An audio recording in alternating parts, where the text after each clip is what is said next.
The Chicago Bears face their divisional rival, Green Bay Packers, for the third time tomorrow night, Saturday night. For all the marbles, winner take all, playoff game, probably the biggest game Bears fans have been a part of in about a decade. We're going to talk about the Packers-Bears game. We're going to touch on the Lions a little bit. But other than that, it's all Bears-Packers tonight, baby. We're going to talk about that entire game and a lot more Bears football talk right after this.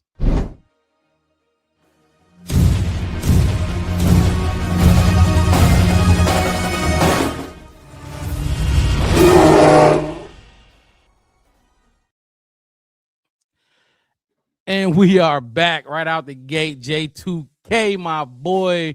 Bear down, everybody. Look, we got the full squad in the house in the building today. It's been about a week since we seen y'all. It's been a long time since we seen y'all. We didn't do a Wednesday show this week. We didn't do one last week, but we are back previewing the Chicago Bears matchup. We got the same thing, the mixed matchups coming up today. We're going to talk about the beef between these two teams, everything that's been leading up and building up to this moment between the Chicago Bears and the Green Bay Packers. Man, fellas, how y'all feeling? Just right off the top, how y'all feeling about this game real quick? Nothing, don't go too in depth. Save it for, save some for later. Just how y'all feeling emotionally? I'm excited, man. I think I'm excited. I mean, I don't have no fear, no nothing. It ain't no dry, I wouldn't even say like I'm hoping or anything like that. It's like that's just how I'm feeling going into tomorrow. Mixed it, what you got? Real brief. Well, I'm bouncing off the walls right now. I'm bouncing off the walls, the ceiling, the floor. Like, I am ready. I am so ready. Like, we playing playoff football. And not only that, we get to come to y'all with not just Packers 1, not just Packers 2. Nope. Packers 3. Dun-dun-dun. Oh, it's time. It's time. I'm ready to put such a sour note on their season. Let's do it. I'm feeling good. How you feeling? Y'all know how I felt before week 18 was about week 17. I think I was saying we played them week 16, right? We played them, so it wasn't week 16, but y'all know I like coming into this into the playoffs, we clinched our playoff berth. I was telling y'all I didn't want to play him again, right? Y'all remember me saying that, right? I was telling I didn't want to play them again for more than one reason. Let's fucking go. Let's go. Like, let me clarify something. I wasn't scared of playing the Packers. It was just a lot that went into these games. Not even just the Packers. First of all, divisional. It would have been the same way if it was the Lions or even the Vikings. The Bears just don't play like we know the brand of football we know them to be able to play against divisional opponents. And it makes sense. It's a divisional opponent. You know what I mean? We've been in a lot of fucking stressful games. Caleb Williams broke the record, NFL history record for most comeback wins in a season. He got 6. He could have had 8. There was 2 in there he didn't win. One was against Green Bay. You know what I mean? And then the other one was against San Fran. The one that's 2 more. So he would have shattered that record. He broke it. He would have shattered that record. My boy Tez jumped in the chat to my go pack go. Look, fuck you and fuck the Packers this entire weekend. We ain't even playing that, but look, I love it. Appreciate you jumping in the chat. It's Chicago, man. Bear Truth, y'all jumping in the chat as well. We got a jam-packed show. We got a lot to talk about. But back to what I was saying, it's not just the Packers. We just don't play well against our division. We are 2-4 in the division. I forget the exact stat, but it's like we're like either like 2 out of fucking 50 teams, some weird crazy number like that. I don't know if y'all know the exact number, but of teams who win the division and like go under 500 in the division. You know what I mean? It matters. It matters. So, but man, I'm ready. Like they've been talking shit up there. We ain't really been talking. Tell me what y'all think about this. Do y'all feel like Bears fans are nervous for this game? Hell no. Nope. I hear more nervous Packers fans. The only Packers people that I hear that not really nervous is ESPN 1000 Milwaukee or whatever that dude with the glasses. Dude. I was seeing him at Buffalo Wild Wings. He's gonna catch a 2-piece. But I digress. I just know he just one of those dudes that he don't care. He don't care what it is. He go midnight. He like the sun is shining. I'm gonna say the sun is shining, and then the sun is shining, and then he'll wait till noon and be like, "See, I told you the sun is shining." And it's like, whatever, broke clock, man. Exactly. You talking about Ben Bruss and them, and them like said the black dude, fake Adam 22 looking guy over there, fucking all them whack ass niggas up in there. Fuck them. Like, look, let me take before we go any further. Let me take y'all through every single. Caleb is 2-2 against the Green Bay Packers since he's been here. They act like they don't know that though. They act like they don't know it. They act like they don't know that. Before I play this clip, I want to ask everybody hit the like button, subscribe to the channel, the Black Bear Podcast. One word, no spaces. Ooh, that's right. Find us on Facebook, YouTube, and Twitter. I know, right? It's been a minute. You can find us on Facebook, YouTube. You gotta get a good stretch in real quick, right? Been a while. It's a new era. It's a new age, fellas. It's a new day. Ben Johnson effect, Caleb Williams effect. No matter how many people try to tell you it's all because of Ben Johnson. Oh, Caleb Williams is a big reason for us being 11-6-2. This is where it all started. 46 yards for the win. And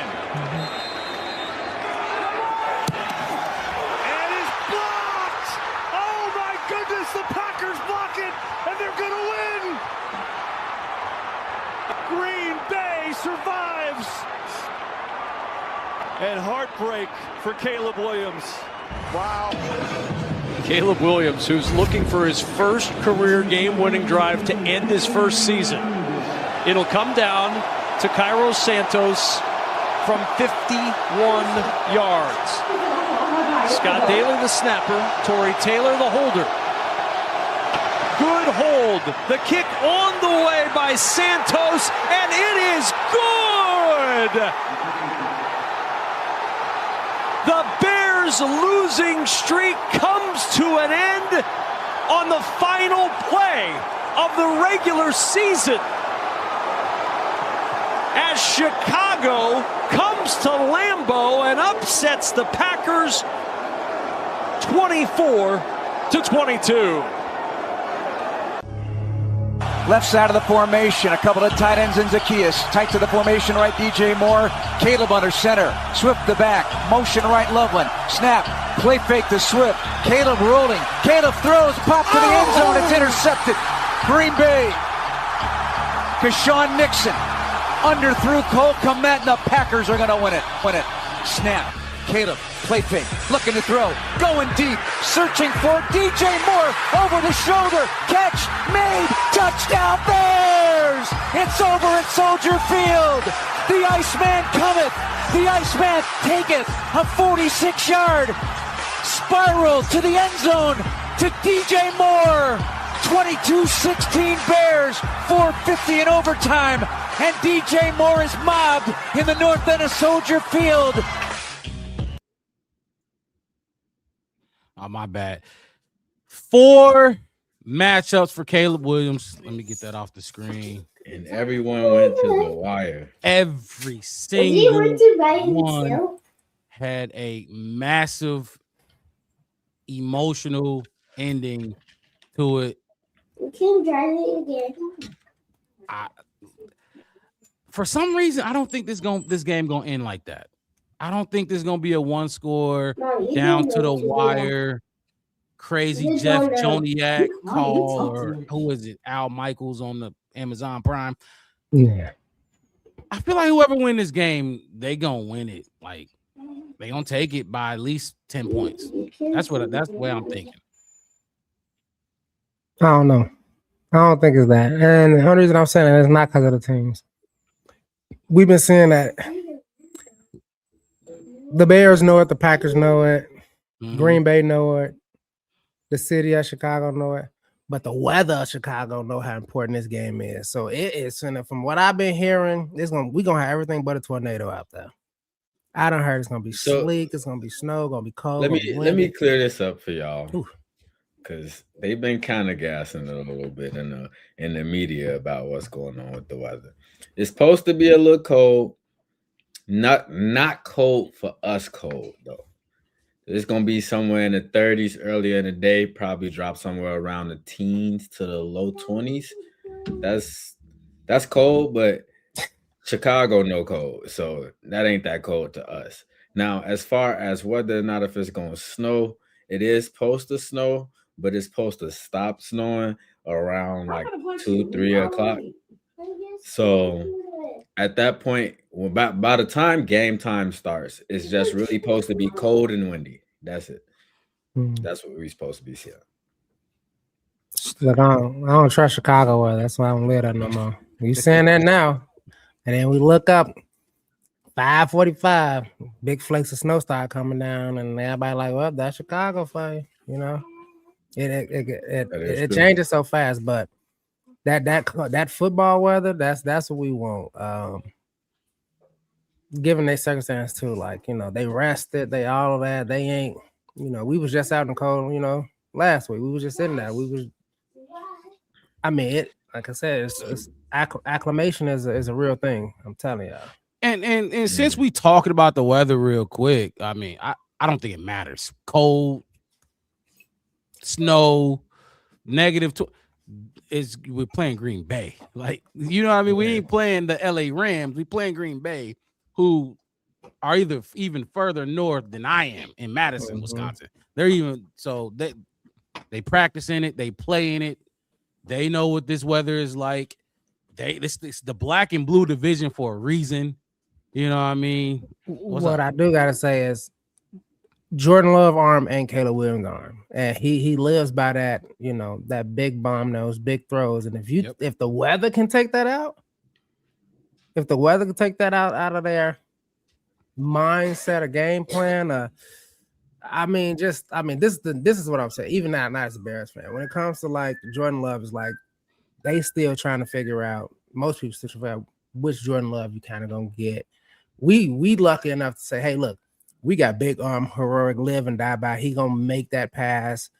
Jordan Love is kind of, I tried to throw that pass in Lambeau in the wind, and I looked like trash. I threw 4 interceptions that night, and then, you know, we looked bad. So everybody was down. And then he got games where it's the same kind of weather, and he does well in it.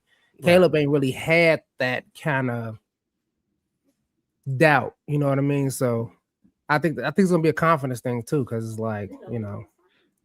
Yeah, I think last year in week 18, they said that game was the coldest game of Caleb's career, and we won it. Mm-hmm. So what was the game this year where it was really fucking cold, and they said it was like the 4th coldest game at Soldier Field or something crazy? What game was that? Y'all know what I'm talking about? I don't remember what game that was, but they did. I do remember that. I just can't remember who we played. And Caleb was fine. And then we talk about the win. The Philly game. Chris Maddox said the Browns. Browns game. Yeah, that's because we was at home. Was the Browns game. I was trying to figure out who we played before we played Green Bay because I think it was that game. Then you got the Philly game. If we're gonna talk about the win, because that was supposed to be super windy too, wasn't it? The Philly game. I remember Ben Johnson said he regretted not going downfield. He kind of was like, we should have kind of let Caleb go downfield. He's like, what's the winning factor? He's like, no, not really. But we was like, but you really didn't try to push the ball down the field like you should have. I mean, they was running the like next, so. yeah, they was right, you know, and they was running hard. So I mean, you could get away with it a little bit, but Caleb's arm can cut through the wind. The way he put so the Lions game that we just had last week. If y'all remember, we got the interception for about 3 minutes and some change on the clock. Prime position for the Bears to go down. First play, Caleb throws a quick slant to Luther Burden. He drops the ball. Now, what I've been hearing was Caleb threw that ball. You know how that is. They said he threw it behind him. They said what I was hearing was he threw it too hard. You know what I mean? Like for him to be that close, he threw it too hard. I don't know what y'all think about that. For that narrative, but my point is, Caleb's passes, like his arm strength, will cut through the wind. Like it's not going to be an issue. If it is wind, I'm sure he's going to be Ben Johnson gonna have all the confidence in him to go out there and sling the ball around and make all the throws that he expects him to make. He's not gonna make excuses for Caleb Williams because it's the win. He's still gonna hold him accountable for these throws. Now I don't know if y'all want to. What do y'all think about that throw though against the Lions? Like, was that on Caleb or Luther got to catch that ball? Because then the next play was the intentional grounding. Now you're 3rd and 20, and it was over. Yeah, I know. I was when I was watching. I'll tell you how it went, but you got to catch it, Luther. I mean, like I said, you're a rookie. You coming up. You got to build that confidence. I mean, you got to build that confidence yourself. You make that catch, even if you not coasting level. If you commit catch it and still kind of go down with it, you know, it moves the chains. We trying to push down the field. You know, game. We trying to win it, and the intentional grounding. I saw that and I just said, just throw it in the air. Just pick it up and just throw it farthest downfield. If you would have threw it 60 yards downfield and some safety hawked it down for 40 yards, got interception, and they're over on their side of the field, and we talking about it was way better than where that ball landed when he picked it up, because that was like inside the 5 somewhere, some crazy. I don't know, but unless that was that one, right? When they went over his head or whatever, and it flipped all the way. Yeah. That was. I only bring that up because we was talking about the win and everything, but also just to highlight just the microscope that has been on Caleb Williams since he stepped foot in this building. No matter what accolades, what records he break. Well, didn't he break record for single Bears yards records? Bears yards record. He the tied or broke the comeback record. What else?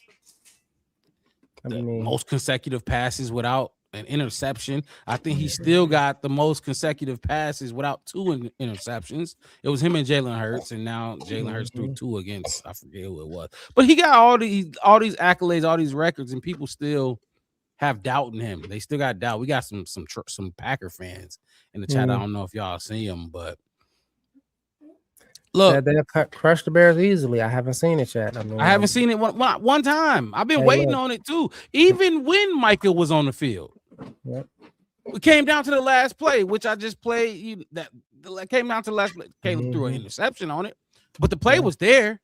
We've seen Caleb make that throw. You know what I mean? Then what happened the next game? They held in there, and you go and get the win. So I don't know. Look, Packers fans been talking real crazy, and usually Packer fans don't say much. You know what I mean? In the past, they didn't talk much. They would let the Bears fans do it, but by them talking as much as they doing now, that's how you know, like, shit changing. Shit is different. Did you see my bad? Go ahead. I was gonna say, not only are Packers fans talking, but the players talking more too. And I think this is probably what you was gonna ask me about. Mixed it. Oh yeah, actually, that was exactly what I was about to ask you about. I see it already. I'll play it. Listen to this. I didn't want nobody else. I wanted the Bears. I just, however it felt, it was going to fall. If we had to go to Philly, we was going to Philly, but I'd rather play the Bears first. I need to get back. That's just what it is. I definitely wanted to play the Bears. Yeah, no, I mean, if I had my pick, for any team, it would have definitely been the Bears. I want my get back for sure. We get a chance to put the Bears season to bed. I mean, that means a lot to us for sure. A lot of the guys took that hit that he took a little personal, So I'm not saying we're going to go out there and play dirty or nothing like that, but we definitely going to defend our brothers. They took that hit personal. Let me ask y'all this real quick. Do y'all, when he started talking like that, they took the hit personal, they definitely going to go out there and defend their brother. Do y'all think Caleb need to watch his back this game? No, I thought that comment came before the last meeting, and that's when they laid out DJ. That came.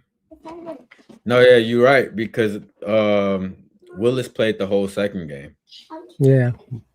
I think that was still post that video was still after we played them the second time though. Yeah, So Willis came in the second game after Love left the second game 8 for 13. Oh yeah, you're right. 8 for 13 when he left the second game, and Willis came in and did what the fuck Willis did. But no, they're talking about, he was talking about the hit in the second game that knocked Love out. Because Love ain't played since that game, by the way. Oh wow. Which I want to get into as well. True Pilgrim, what's up, my boy? So you said, I forget which one of y'all said no. Do y'all feel like Caleb got a target on his back? Because it seemed like they won't get back. It seemed like they're trying to get back and. Wiley Coyote, 5 of the best bodyguards in the league right now. I don't give a fuck what kind of target y'all put on this back. Hey, Wiley Coyote still trying to catch a road runner. You go get him. Look, go try. Go try. It's been 18 weeks of it. I've been watching. Look, after week 5 of me, like, oh, Caleb, don't. Now I'm just like, all right. I don't care what you want to call him, a figure skater, a ballerina. He plant his foot, he turned, and they go somewhere off. I call him Tasmanian Devil. What you want to call him? Call him Rubber. Call him Iceman, Magician, whatever. He's hard to take down. And if you go hit him, it's gonna be so obvious. It's gonna be it's gonna have to be obvious. It's gonna have to be some after the play type of. It's gonna have to be on a scramble. Like, and my whole thing is this is the wrong game to try to get your get back. Yeah, it absolutely is. Because you want to get your get back. You want to do a hit on the outside, and then you go ahead, get on the pink line of Skokie, because you going back to Wisconsin. Because if you ain't finna be playing the rest of the game because you want to do some stupid shit, go right ahead. Go ahead. 15. That's 15 and an automatic first. Automatic. Okay, cool. And guess what? We gonna manunga. You see that? We're gonna run a jet sweep straight to 26. Since he want to come out there and want to be dirty, run him over. You're gonna be running over like a truck, bro. Run him over. Hey, down there, right? You see that linebacker that tried to take Caleb out? I will. Hey, you got 17 penalties this season anyway. Just flip them into the ground, put them down. And you see, look. Ain't nobody scared of them. Ain't nobody worried about no get back. It is what it is. Like I said, all these Bears, it's Bears, man. This is Bears. We talked about it all season, Mark Rob, like these Bears. That picture of Luther Burton choking up that cornerback is on t-shirts and sweaters all across Chicago. Man. Like, if you better. All right. You can get it too. Anybody can get it. Everybody can get it on the Green Bay Packers. And I will say this too, like when we first talked about it, about the possibility of us seeing the Packers a third time in the playoffs, I was part of the group of people that said I didn't want to see them. And like you said, it wasn't because I was scared of them or whatever. I literally came on here and said every time we play them, it's like a steel cage match. It's like somebody leaves hurt. The next week, somebody's not 100%, something like that, and I don't want to deal with that in the first week of the playoffs. But every day we got closer to this game, I'm just like, I'm ready. Like, I'm ready. I really don't even want it to be against nobody else in the first round because realistically, I don't know what we see. I don't. I think this would be probably my favorite matchup that we've had all year. Favorite matchup all year. That it's definitely gonna be Y'all know I can hear y'all. the biggest game all year for sure. So I'm gonna just ask y'all this, and Wes, jump in here when you're ready. You lose this game. Is this season a failure or a success still? Not at all. This house Which money, one? man. It's house money. It's still a successful season. I don't care what nobody say. Okay. This is a successful season. This is a notice. This that 2 week notice, that pink flip notice, this that flex notice, this that point in time in the movie where you start to ramp up and you say, okay, he getting that. This the point in time where even if the bad guy kind of win and then he wake up and then it's like, oh man, it's gonna be a sequel. I can't wait for the next movie because next season, guess what? They're coming back better than that. And every doubt that we said, every time we asked for them to give us something like, okay, when everybody was calling us fool's gold and frauds and all of this, and 0-2, it was the Bears ain't nothing. Ben Johnson can't do it. And then it's like finding ways to win. Oh, you can't win like that. You can't keep winning like that. Caleb ain't doing this. The run game ain't that. The line got to be this. They don't got a left tackle. And it's as we keep winning and winning and winning in different ways. And even us, we like, man, we got to see this. And the next thing you know, they do it. We call out a player, man, DJ, and then DJ have 2 good games back to back. So for me, it's like, how about this? Man, I need to see how I win a playoff game. I'm gonna put it on air. I need to see how I win a playoff game, and I need that run game to come back. Let me just say this, Bearski. Look, hey, Bearski, it's been ask these fellas. My whole schedule didn't change. Everything about what the fuck I've been doing has changed. But I just hit you up on Twitter, so go ahead and hit me back there. If you want to jump on right now though and share one of the videos you've been working on, that'd be great. I can send you the link as well. But mixed it. Failure or success if we lose this game, man. Man, I don't think it's possible to really look at it as a failure because we almost flipped our record entirely. We won 5 games last year. This year we only lost 6. You know what I'm saying? And we had a few of them come down to the wire where we lost them that we had a chance to go and win it at the end anyway. So I don't think, like, based on that, I don't think you can say it's a failure because we've been talking about us laying doing the groundwork and laying the foundation for what actually is a good football team. And we've done that. But at the same time, it'll leave such a sour note. It'll be such a, it's going to be so, it's going to be one of those things it's going to get talked about until we play them again next year. No, absolutely. Absolutely. The same way, how many times did they make sure that they showed the Hail Mary on TV up until we played the Commanders again? You know what I'm saying? And then after that, the Hail Mary clip disappeared.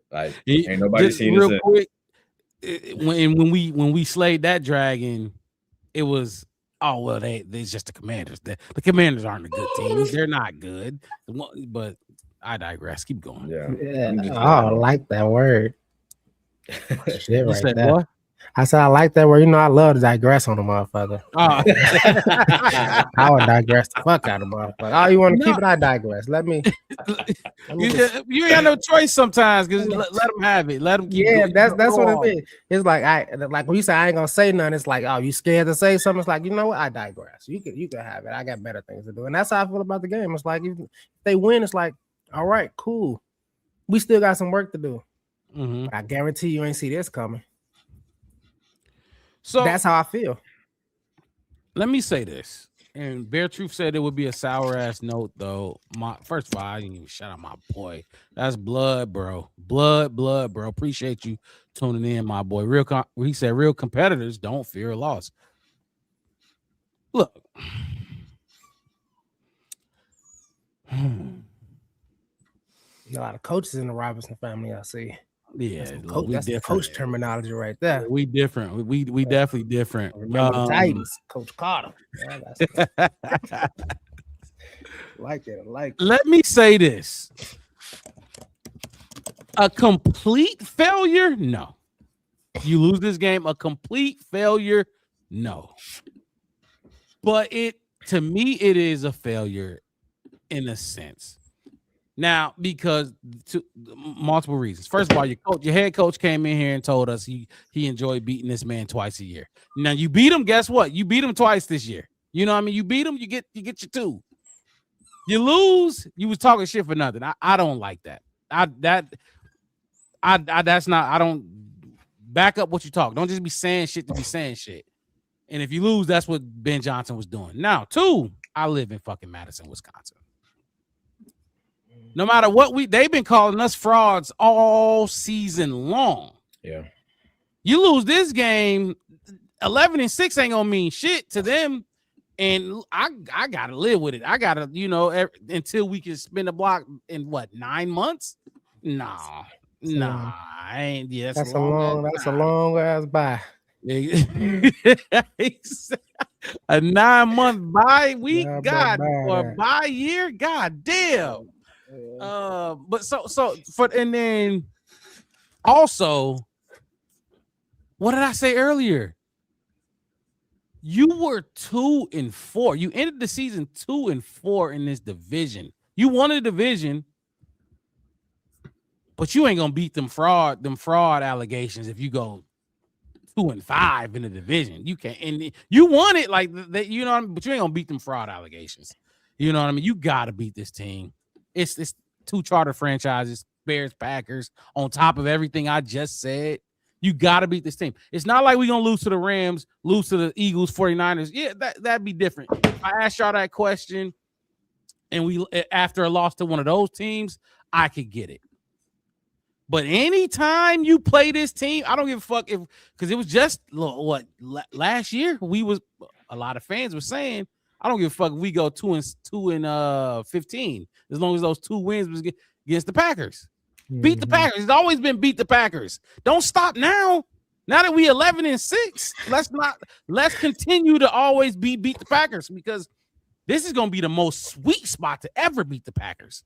Fuck a 2-15 and you you're 11-6. You in their season. I need this win. I really do need this win. I want this win. Is it gonna be an epic failure? No. Ben Johnson came here and did his thing in year 1. Mm-hmm. You know what I mean? Caleb Williams could have easily shattered 4K. He didn't shatter 4K, but he's now the Bears' all-time passing leader, no matter what people say who hate on him. 56 yards. 56 yards, Wes, and the man completion percentage was 58. 58, and he's imagine if he was yards. Give him 63%. No, I ain't asking for much. It's 63%. He shatters 4K. You get what I'm saying? Like, come on. Caleb Williams will have that 4K yard season multiple times. He gonna have some 4,500. He might flirt with 5K the way this dude playing. Losing to the Packers will be a failure to me. Not an epic failure. But it's gonna take us until so we'll lose if we do lose Saturday. Locker clean out, yada yada. We're gonna talk about it. It's gonna take me like 3 or 4 of these shows before I can start talking about something else. When we start looking towards drafts and where we got in the draft. And does Ian Cunningham get a job so we can get those compensated repick? It's gonna take me some time, fellas. Mm-hmm. So not an epic failure, but it's definitely a failure. I ain't gonna lie. You got to beat this team. Make it Black Saturday, man. Hey, Black Saturday.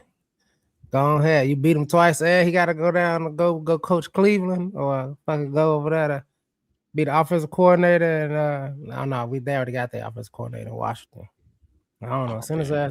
ass my way, Las Vegas. Let him come coach over here. His brother in California. That would be great.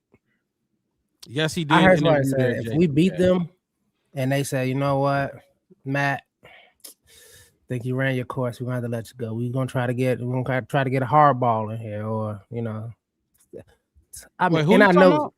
I'm He talking said if about Matt LaFleur, if he Oh, get yeah, uses, Packers, yeah. and he get the boot. I can't see it happening. I can't see it happening, but it's been a talk. It's been a lot of talk. Hold on. All thoughts we had. Let's direct our attention to a guest, a very special guest. I've been on his podcast.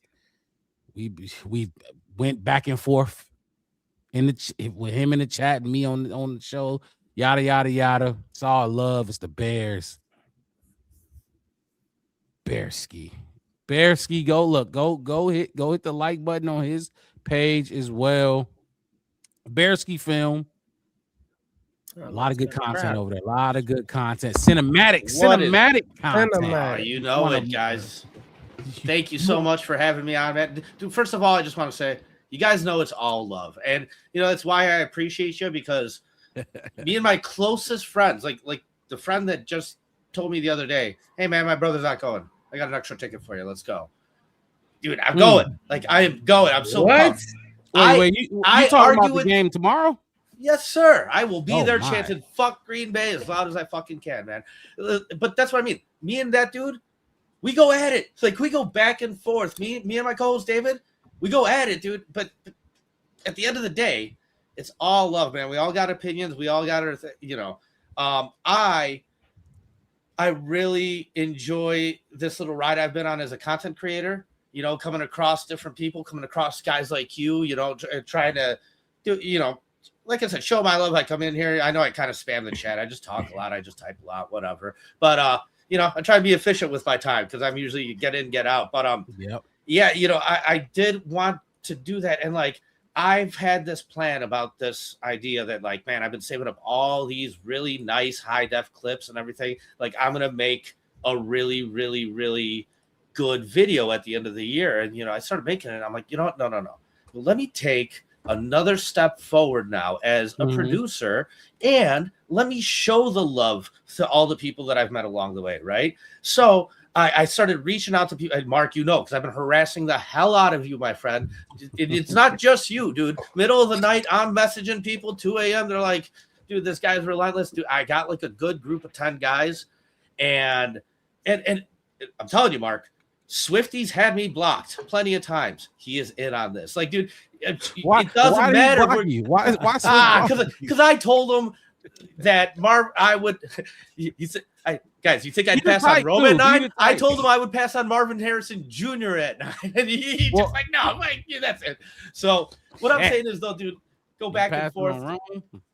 Dude, it's my philosophy. It is my philosophy that I just don't draft wide receivers top 10. I just don't do it. And I have my strategy and I have my reasons for it. So it's not Rome. I like Rome. I don't like where Rome was picked. It's a different thing, right? Mm-hmm. Regardless. So I got a group of 10 guys. I got a script going. I got everybody reading 1 week at a time. And I knew the video was going to be a banger on its own.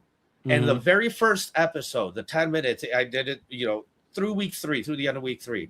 It finally cleared copyright checks at 12:30. I'm laying in bed. I'm like, let's watch it.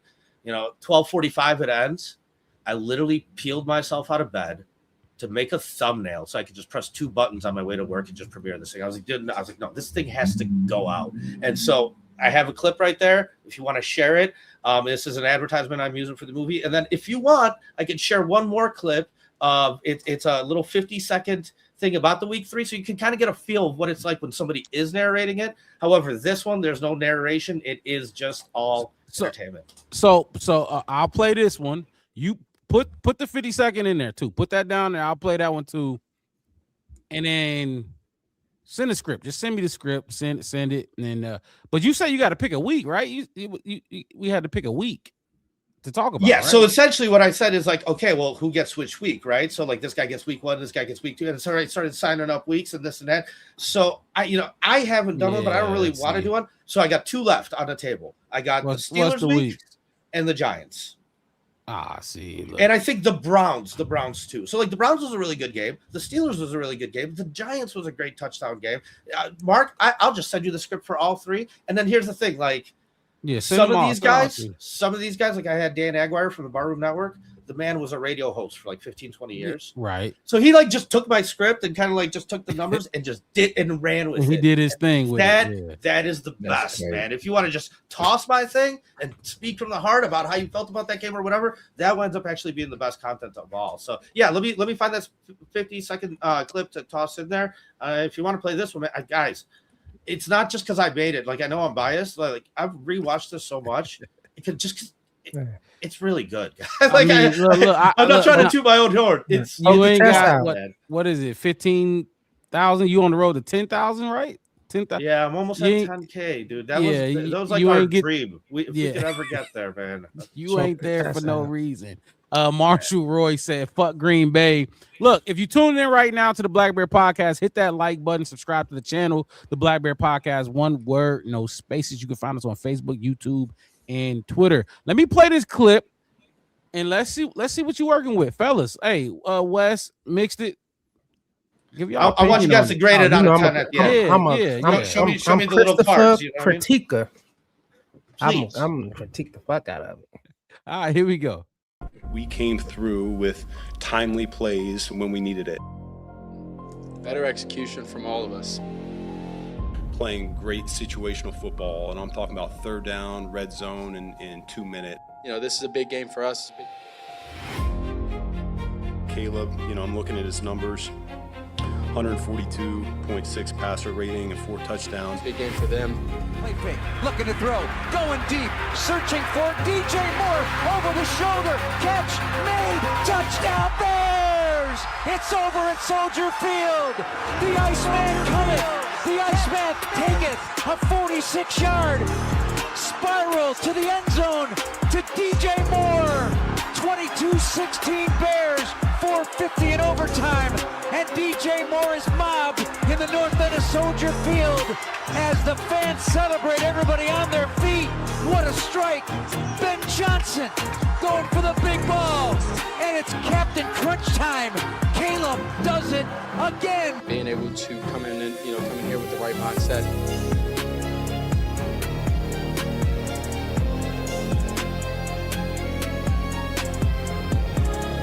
Us and execute plays that we need to execute. That's the best chance to go win the game.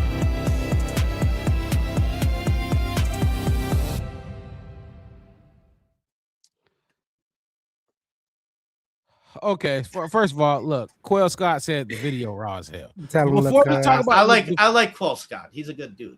Before we talk about this video, real quick, Greg Moser said we still remember this podcast hating on trading Fields. Fields be working at Walmart next. Oh, whatever, man. Everybody's got their fucking thing. Wes, come on. Who's a gatekeeper? Is that true or false? I just want Wes, is it true or false? And let's talk about the video. We don't even need to address it too much. Because I'm gonna say my cause that's why go ahead real quick. First day on the podcast, we were talking about should we trade him or not, what we did, and like we have an affinity for Justin Fields and all this kind of stuff. And it was just like, I don't want to sound disrespectful. It was like 9/11. We all hit our phones like, what is going on in the world? We look down and we say, oh my God, we just traded Justin Fields.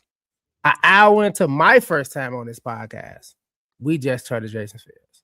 So for somebody to say on this podcast, we had some type of, what do you say? We were hating on trade. No, we wasn't hating. We just were shocked. It was like, okay, cool. Well, not Mark Robb. Yeah. Mark Robb was already, he was already saying like, "Hey, look, it's time to go. It's time to go. He can go. Like it just makes sense. No backup, no quarterback competition. We were just like, hey, look, maybe because at that point in time, for people don't understand, when people forget, because they just say, oh well, we wanted to keep Justin Fields. This team was in shambles. We needed so many different pieces. We needed so many different things. I mean, we needed a whole coaching staff at this point in time. It was just bad. Hey guys, when I get those kind of comments, it's like, man, I'll take it. I'll own it.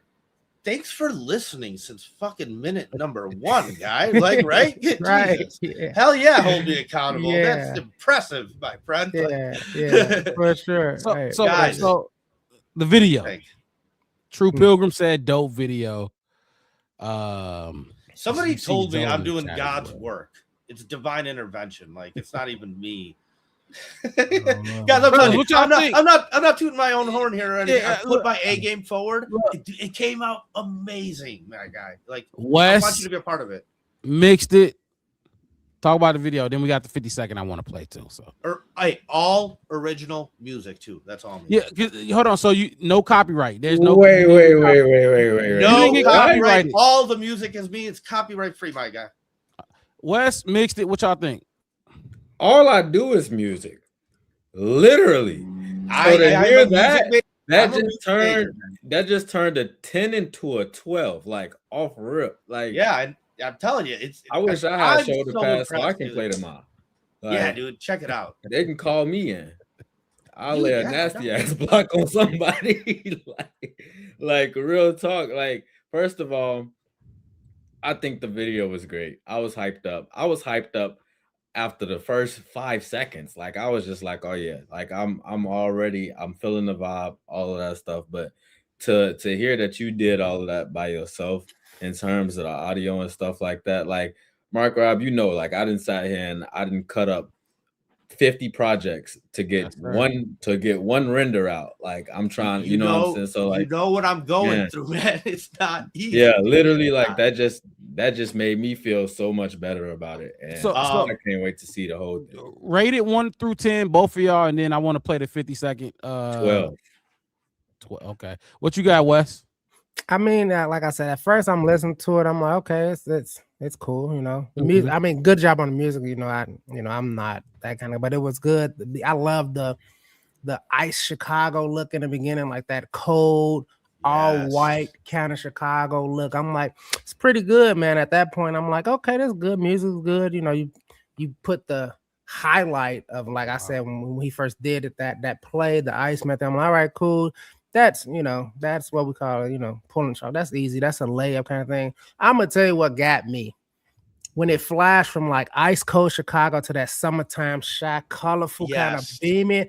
I'm all right. Yeah. Okay, it's probably the best thing I've ever made. That's man. that's shot probably like right there. That was like that transition right there, bro. That was like, I was like, okay, this is creative. This is like the Matrix. This is like the Avatar. This is like. Says, you got to bring the right mindset. And then it just turns to the something like kind of ain't nothing better than summertime shot. Like that was. I'm like, okay, that was dope. So yeah, I'm 10 out of 10. If you want to call it 20 out of 20, that part right there, that little flash, and I'm like, oh, it's gonna be like an hour long of that. Oh man, that's crazy, dude. Go ahead, man. Run the next one, dude. I got the next one coming up. Wes, do you see Zoe in the chat? Just yeah. Man, I'm trying to hold my tongue. I didn't ask him for like 3 weeks to come on here. And get out my comments, but we'll let y'all go. Let's get this one. Let's play this next one. Yeah, Zoe been so wrong for like 3.5 months. It's so sad. It's so sad. They love JJ McCarthy, but he needs to get tested. Williams sucks though. Okay, he needs to get tested. Hey, you know what? I got a choice for you because I uploaded 2. So the 2025 Aguirre one is the one with narration. The other one where it is a Walter Payton one, but there's no narration. So if you want to see what it's like when somebody's narrating it, I'd go with the Aguirre. Yeah. But if you just want to hand it on a fucking I'm not gonna go to the Walter Payton route. Okay, all right. Wes mixed it. I want to see some OG. Then I got to take off after that. It's easy. But, Sweetness are easy. He's easy. That's easy. That's like doing Jordan highlights. It's like, okay, cool. Let's see the narrative. Okay, yeah. Do the narrative. Timeouts. I like to call him. Week number 3 of the 2025 NFL season at Soldier Field in Chicago saw former Bears head coach Matt Eberflus as the defensive coordinator of the Dallas Cowboys. Called by the whoever this coordinator was. And that would be me. But you know when to call him? Yeah. Botched at the end by the Bears. Like 30 seconds left, kind of scrambling. You got a timeout in your pocket, maybe call it. Yeah, if you need it, you call it. Okay. All right. That's good. The Bears vanquished the Cowboys 31-14. The Bears earned their first win of the season against Dallas. Caleb Williams responding to a frustrating 0-2 start with a breakout performance. He completed 19 of 28 passes for 298 yards and 4 touchdowns, posting a 142.6 passer rating and showcasing his big play abilities. The first Bears offensive drive resulted in a punt, but the defense was able to respond and take the ball away as Dallas Cowboys running back Javonte Williams was going down the sidelines at number 29. Tyreek Stevenson yanked. Okay, hold on. So let me say this before anybody speak. That's the narrative. That's the narrated one, right? That was a content so creator. that's like when I send you a script and you read it, I take that and that's what I turn it into. Okay, so I see. Now I get it. Now I'm glad you sent that to me. And then in between that, you have flashes of those like stuff like that first one. Yeah, okay, I got you. Yeah, see, me personally, that ain't really my stilo. That's I'm cool, not man. finna, That's cool. I ain't finna be narrating. I might go completely off track. I might start talking about the game mid fucking. Because you know what? Because at the end of the day, I edited. So if I have to cut the middle 3 minutes out just to get the first part and the end part to just line up and fit in the time spot, I'll do that, man. So yeah, I mean, I've had like 1 or 2 people just like wing it and send me like a 5-6 minute clip. Yeah, that's fine. But but no, like I said, I'm just trying to show my love, man. Extend my arm out to you guys in case you want to be a part of this, because I'm advertising everybody on it. Everybody's got a link to their channel on it. At the end of the day, the week that they did, I cut just that week. I send it to them. That's for them and their channel. The total videos for mine. Dude, it's a whole community love thing, man. And that's why I said I want to come on here. And even if you can't do it, if you don't want to do it, whatever, I still want to say I appreciate the hell out of you guys. Appreciate the grind, because that's what we're all doing. We're grinding away, man. I see you guys on here for hours.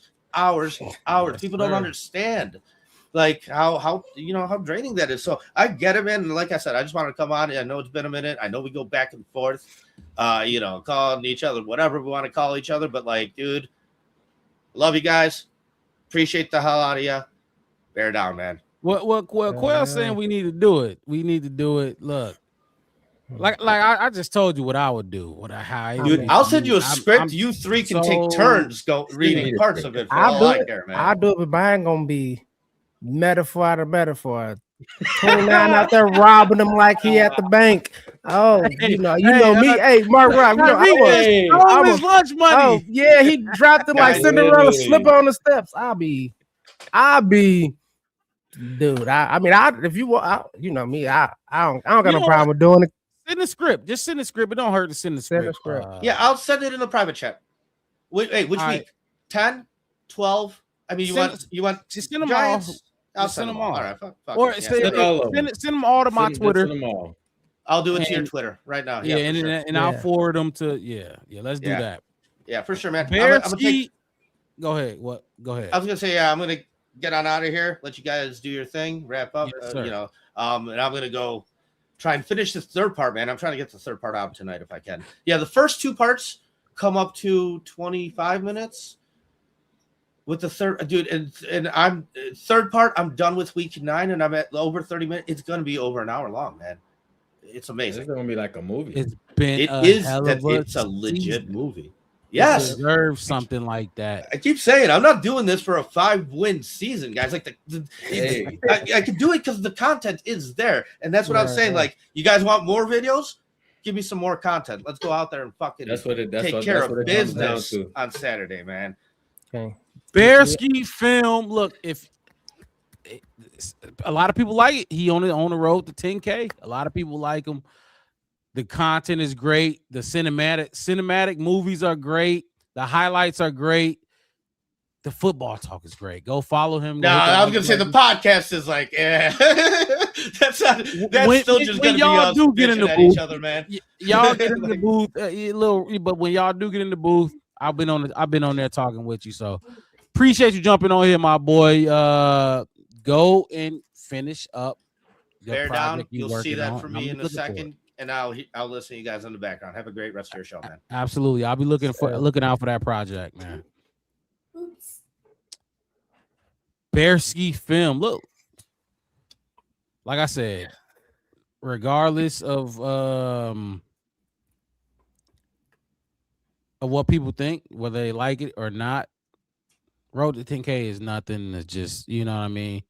We on the road to 1K. We on the road to 1K. So hit that like button and subscribe to the channel, the Black Bear Podcast. One word, no space. Let's keep this thing rolling with some more. That's what it Bears. was. I did the wrong arm, mix it. That's why it was weird. I did it with the wrong arm. It's been a minute. Hey, I'm gonna put this back up there. Cool. Scott said y'all could become the #1 Bears podcast in the nation. Tell him, cuzzo. Man, He's saying that we ain't even really get into the nitty gritty yet. We ain't really even get into the nitty gritty. We played a clip to try to get the juices flowing, to try to get the. I'm gonna break it down. First game, Caleb Williams against the Green Bay Packers last season, rookie year. Game is in hand, blocked field goal. Last game of the season, Caleb Williams, same thing. Game is in hand. Only this time, the field goal goes in. Snaps a 10-game losing streak. Fast forward, Ben Johnson comes in. A lot of ups and downs in training camp. Wes, we covered the entire training camp. I went out there and I watched it for myself. You're welcome. What do we keep? Thank you. Not only that, but that turned into like 30 more tickets. 30 more tickets. I was on that day like, you want some tickets? My brother like, hey, you want some tickets? I'm like, what? Go on Twitter. But I can't go. What do we keep saying, Wes? Why are y'all raising alarms? It is the first. It's a first-year head coach. Not only first-year head coach, but he's an offensive guru who demands a lot out of his offense. And you gotta wait. You gotta give this team time. What do we keep saying? You're learning a new language. That's like learning Spanish or Japanese or Chinese, whatever. You're learning a language. You're not going to get it right away. You're not going to go to that country and just start speaking their language. Give them some time to learn. You start 0-2, right? You win 4 straight. You lose 1. You win 4, and then you get the rolling, and you rolling. And the doubter's going to be there, but we are here now, fellas. We are fucking here. We gotta win. We gotta fucking win. We definitely gotta win this game tomorrow. I got some more questions for y'all. Do y'all want the questions now? Y'all got anybody want to jump in? You got anything to say? Well, I just want to say this real quick. Grimy he hopped in the chat and said, yo, I just want to point this out real quick because y'all might not know this, but Grimy is one of my people. And I called him a few times today trying to check on him because he got himself sick eating some food he left out too long.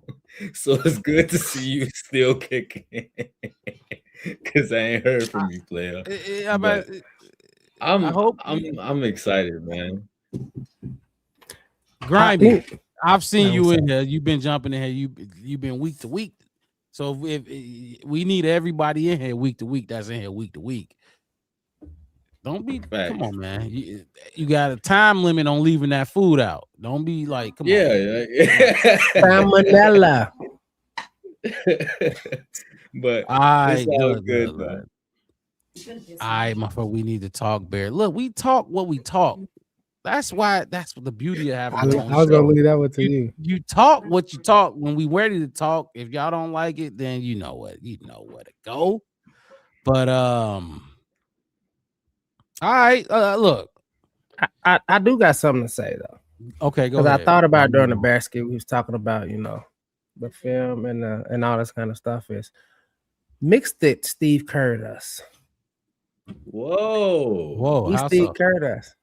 Because we have to get on here every week and go through a 10-game loser streak. And he jumped in when a team is hot and fresh. And you could be excited about it. You could be like, we could do this. Yes. Can you do it? Yes, we can. And we were sitting here like I just thought about it. Because we had other co-hosts too. Like all last year, we went through probably like 3 or 4 other co-hosts. And it was just bad. And it was just, we had to be harsh and it wasn't easy. And I'm thinking about like, dang, we went through all the ridicule and all of the doubt, and it was like, how y'all go 9-3 against Seattle? Like y'all can get one touchdown because I was reading Sergio Dominguez comment on like how you stop a teddy bear, put an end zone. And I was thinking about last season, like we got all of that and deserved all of that, and I was like, dang. Mixer, you wasn't on the podcast. I mean, you experienced it as a fan, but like, dang, you have to sit in front of people and have to explain why we can't get a touchdown and all like that. I just want to throw that out there. Shoot a little shot, like, dang, you got that. I will say I felt extremely blessed all season to have had such a good season on my first time doing this.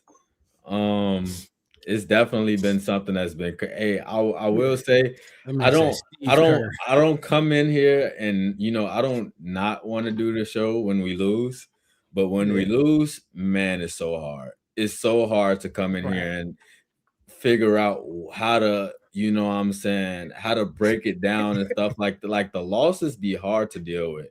Like from a fan standpoint, because you come in and you kind of sad, then you trying to.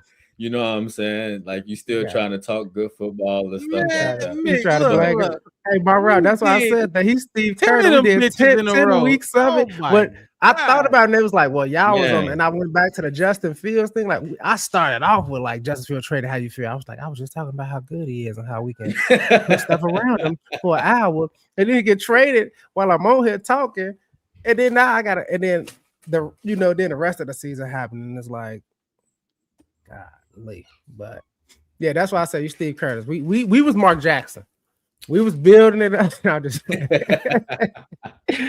you came in great fucking analogy because you came in Steve Curry like, yeah, we got it. 4-game winning streak. Let me mix it up.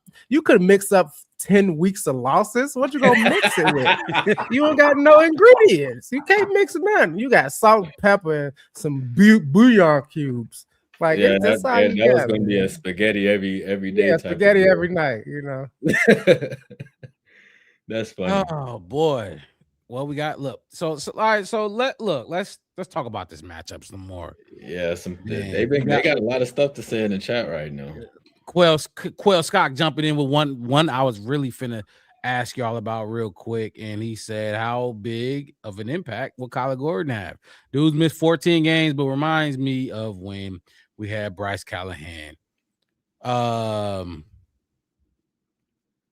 Gordon. Let's stay right there first.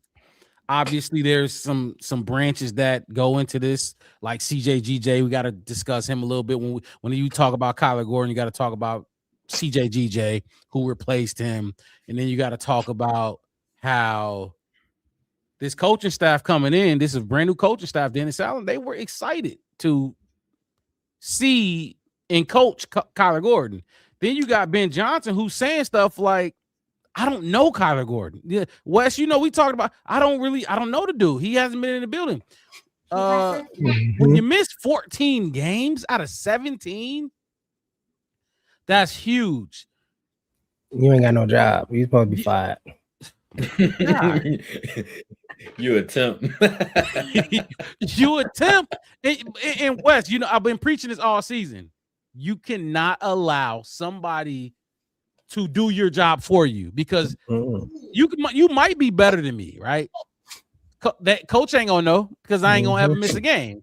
You're gonna be better than me on the bench, and for all he know, I'm the best nickel cornerback we got. CJGJ came in here, lit a motherfucking fire, didn't he?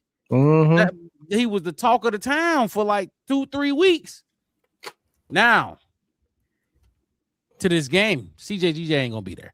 Concussion, he's out. He's ruled out. Injury report. Kyler Gordon, fellas, what y'all think about him and his impact that he will have on this game, if any? It depends. Like you said, you miss 87% of the season. You got to come out and give it y'all, dude. And like I said, if it's that, am I getting the Kyler Gordon that we gave? What was that? A 4-year extension on 35, 40 something? What we getting? Top 3 slot receiver kind of money or something I like believe that. he was the highest paid slot First or corner. second, something like that, right? Mhm. But I think it was highest paid, but don't quote me. I'm really not sure. But you got that kind of money. Okay, cool. You trying to get through the season, whatever. This at the end of the day, you like you said, you miss 80% of the regular season. This is your season. This is 18 weeks right now. And on one missed games. On one night, this all 18 or 14 games that you missed comes out right now. Look, because at the end of the day, you gotta show us and for him, it's like, dude, you came out, you turn around, you flip every game, you do the Spider-Man thing, you do all of that. You should have just kept running straight. You didn't have to do all that. Maybe you wouldn't have missed 14 fucking games. Nigga. Like, I'm gonna say this. I'm gonna just say this, and I'm gonna just give my this is unpopular opinion. I know y'all gonna disagree with me. Come on, Nick McLeod. Come on. I'm not saying I'm a bench Kyler completely, but I'm not banking on this fucking dude that missed for. I already know it's unpopular. You know how I feel about Nick McLeod, but look, me too. But look, I fucked up. Look, the fucked up part about it is missed games. What the fuck? Who? Okay, hold on. Who do we think Kyler Gordon is? Like, he ain't LeBron. He ain't finna miss it and just come in there and just, like, what are we doing? Nick McLeod, come on, man. Like, and look, you know how much look. It's certain but you people gotta use them out both. there, but it's like, hey, look. For me, it's the lesser two evils. It's like, if you coming out, 47%, 65% Kyler Gordon, that's 100% Nick McLeod. Might as well just put him out there anyway. Fuck it. I need to see Kyler. If Kyler showed me he go, because we can't run with these dudes. We're gonna talk about that a little bit. We can't run with these dudes. I mean, you bringing a dude who and Kyler ain't the only one. But we talking about Kyler right now. But I'm saying he ain't the only one that I'm just sitting the fuck down. Like I'm like, come on now, what are we doing? Kyler Gordon, 14 missed games. Is he supposed to be somebody that we finna depend on in the playoffs? I ain't mad at you. I kind of ain't mad at you. Like, say this much. I understand the logic, even if I don't fucking like it. That's all That's all. My fucking boy Wes, I missed you, man. I missed your ass. I fucking hate. Look, look. You know it. I look. As they say in therapy, I hate to pass you the talking stick, but go ahead and preach. Mixed it before you go. Let me give a shout out to that's my little sis right there, Nat Rob, right there. Let me ask you this, sis. You on Facebook, and I love it. Go to YouTube. And this for everybody that's watching on Facebook. If you got a YouTube, if you're watching on Twitter right now, head over to YouTube, hit the like button there and subscribe, and you can bounce right back to your normal platform. But if you're watching on Facebook or Twitter, head over to YouTube, show some love. We on the road to 1,000 right now, about 3 away from 700 subscribers. Show some love. It don't cost nothing, so go ahead and go do that for us. But back to the conversation. Look, I just told you, Mixed It. Kyler Gordon been a big talk in the Bears community. All like Bears beat reporters been asking Ben Johnson, Dennis Allen questions about the Kyler. I quite frankly don't give a damn.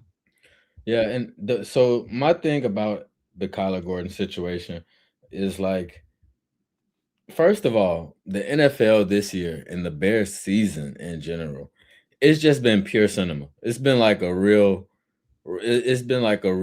Cinderella type story for us. Like, you got one nickel that goes down miraculously. You got another nickel that pops right back up on the week you need after the nickel that goes down. So I think that in itself is kind of funny, but I don't think that, like, we're not going to see Kyler Gordon play 100% of the snaps. First of all, No. Like, if we do, that's malpractice. Like, and we need to discuss it immediately, because there's some malpractice going on in the Bears coaching staff. If you go and put Kyler Gordon out there 100% of snaps, realistically, what I would hope that it is, I would hope that the Bears in some capacity is kind of setting up like a smoke screen in terms of all this talk. And you're right, the talk as far as Kyler Gordon goes is very media driven. Yes. But I don't doubt the fact that he could help this defense. That being said, I want him to because we ain't got nobody's. Exactly. His backup is gone. And we talking about Nick McLeod. Come on, Nick McLeod. The struggle with it is that the reason why people are so codependent on Kyler Gordon being available and healthy. First of all, if he is as healthy as if Kyler Gordon is 80%, you know what I'm saying? That's something that could help us on defense. But the reason why is because we see a lot of nickel. And I don't think people can really imagine what this scheme defensively looks like without having a real a true nickel. You know what I'm saying? And we talked about it before, like what possibilities they can use up. I mean, they can use in terms of combinations and stuff like that, because we had GJ go down before. We had Kyler come in and go back out. You know what I'm saying? And realistically, we haven't really seen too many different combinations outside of Nick McLeod coming in and filling in a few snaps. That being said, he definitely needs to take the lion's share of the workload between those two players, between him and Kyler. I think it's more dangerous, if anything, to put Kyler out there and give him a heavy workload if he's got to be, brought back into shape and stuff like that, than it would be to just go out there and go Nick McLeod 100% of snaps. So I'm with you. Like I said, you can't bring this kid back and not play him at all. Depend on him. I think you'd be a fool too. You know what I mean? Fool me once, shame on you. Fool me twice. You know what I mean? Fool me 3 times. You can't get fooled again. Like you just can't. Yeah. And he's played 2.5 games. Right. Jalen Johnson just told us he's going to need a full offseason until he's back to himself. Like, I hope we can get him back. I hope Kyler come back and be this and that and the third, because we need him. We need speed. We need some dudes that's gonna be able to keep up with this team. I feel like that's the biggest issue with this matchup is their speed. Any team that has speed, we cannot. It's going to be tough for us. Right. It mostly comes from the wide spot. It comes from the slot a lot of the time. You know what I'm saying? Like that spot, but all of them though. Like Christian Watson, Jaden Reed, like all of these do. This is the only team in the playoffs that present this issue for us, I feel like. You know what I mean? Now 49ers is the 49ers, but the Rams, they don't got this type of speed. The Seattle, they got Jackson Smith and Jigba.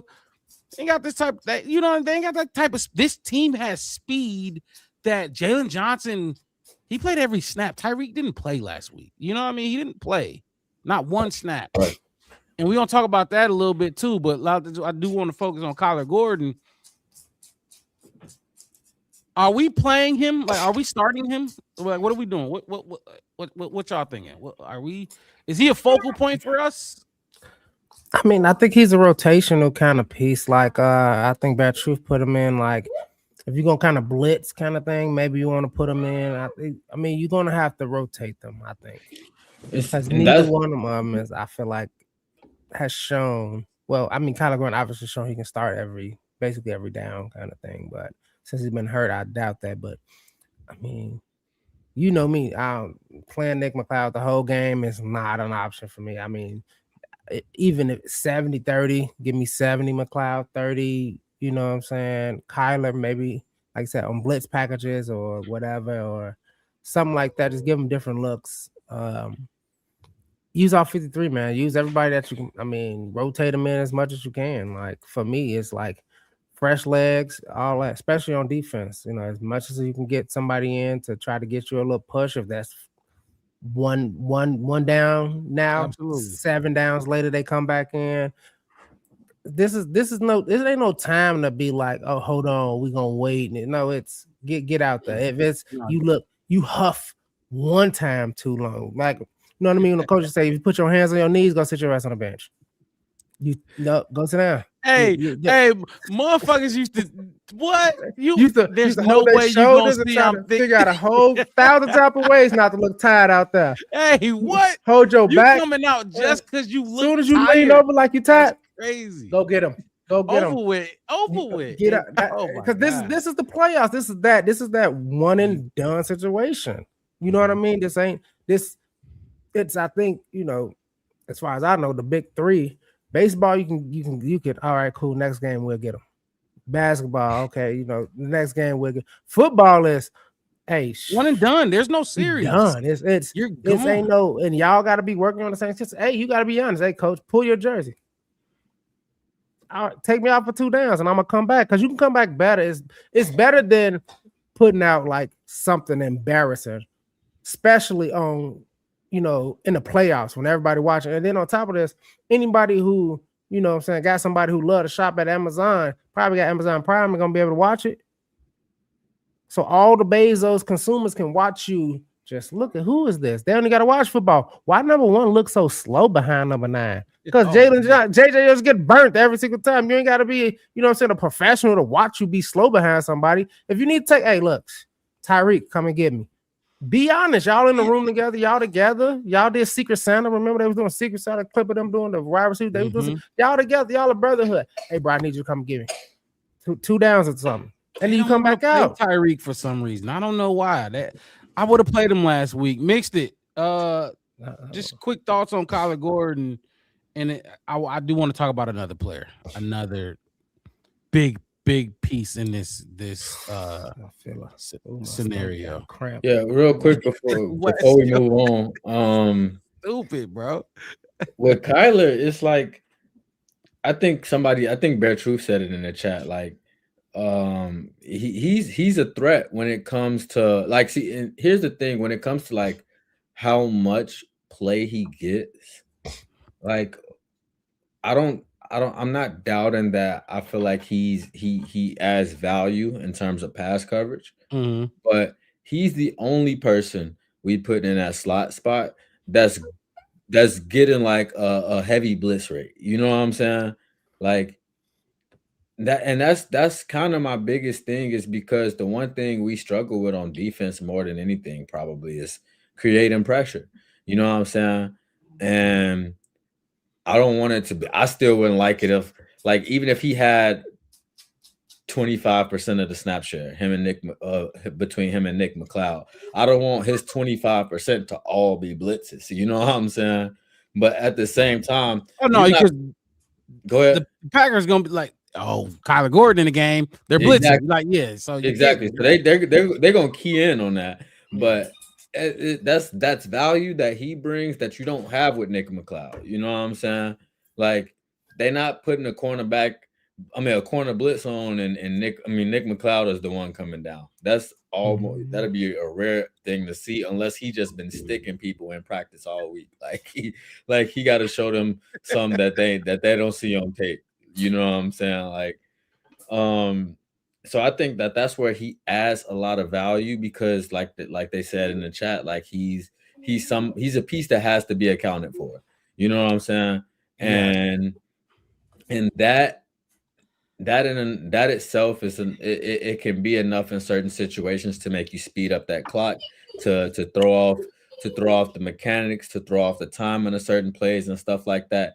And to be honest with you, I would like to see them use him to try to manufacture some pressure or whatever. Especially if you're gonna be lining up on the same side as Montez. Like, y'all coming together, somebody need to get down. Somebody need to get home. So I would like to see it, but at the same time, it's like you said, it's not something that I'm gonna rely on. I'm gonna add it to the game plan, but not make it the game plan.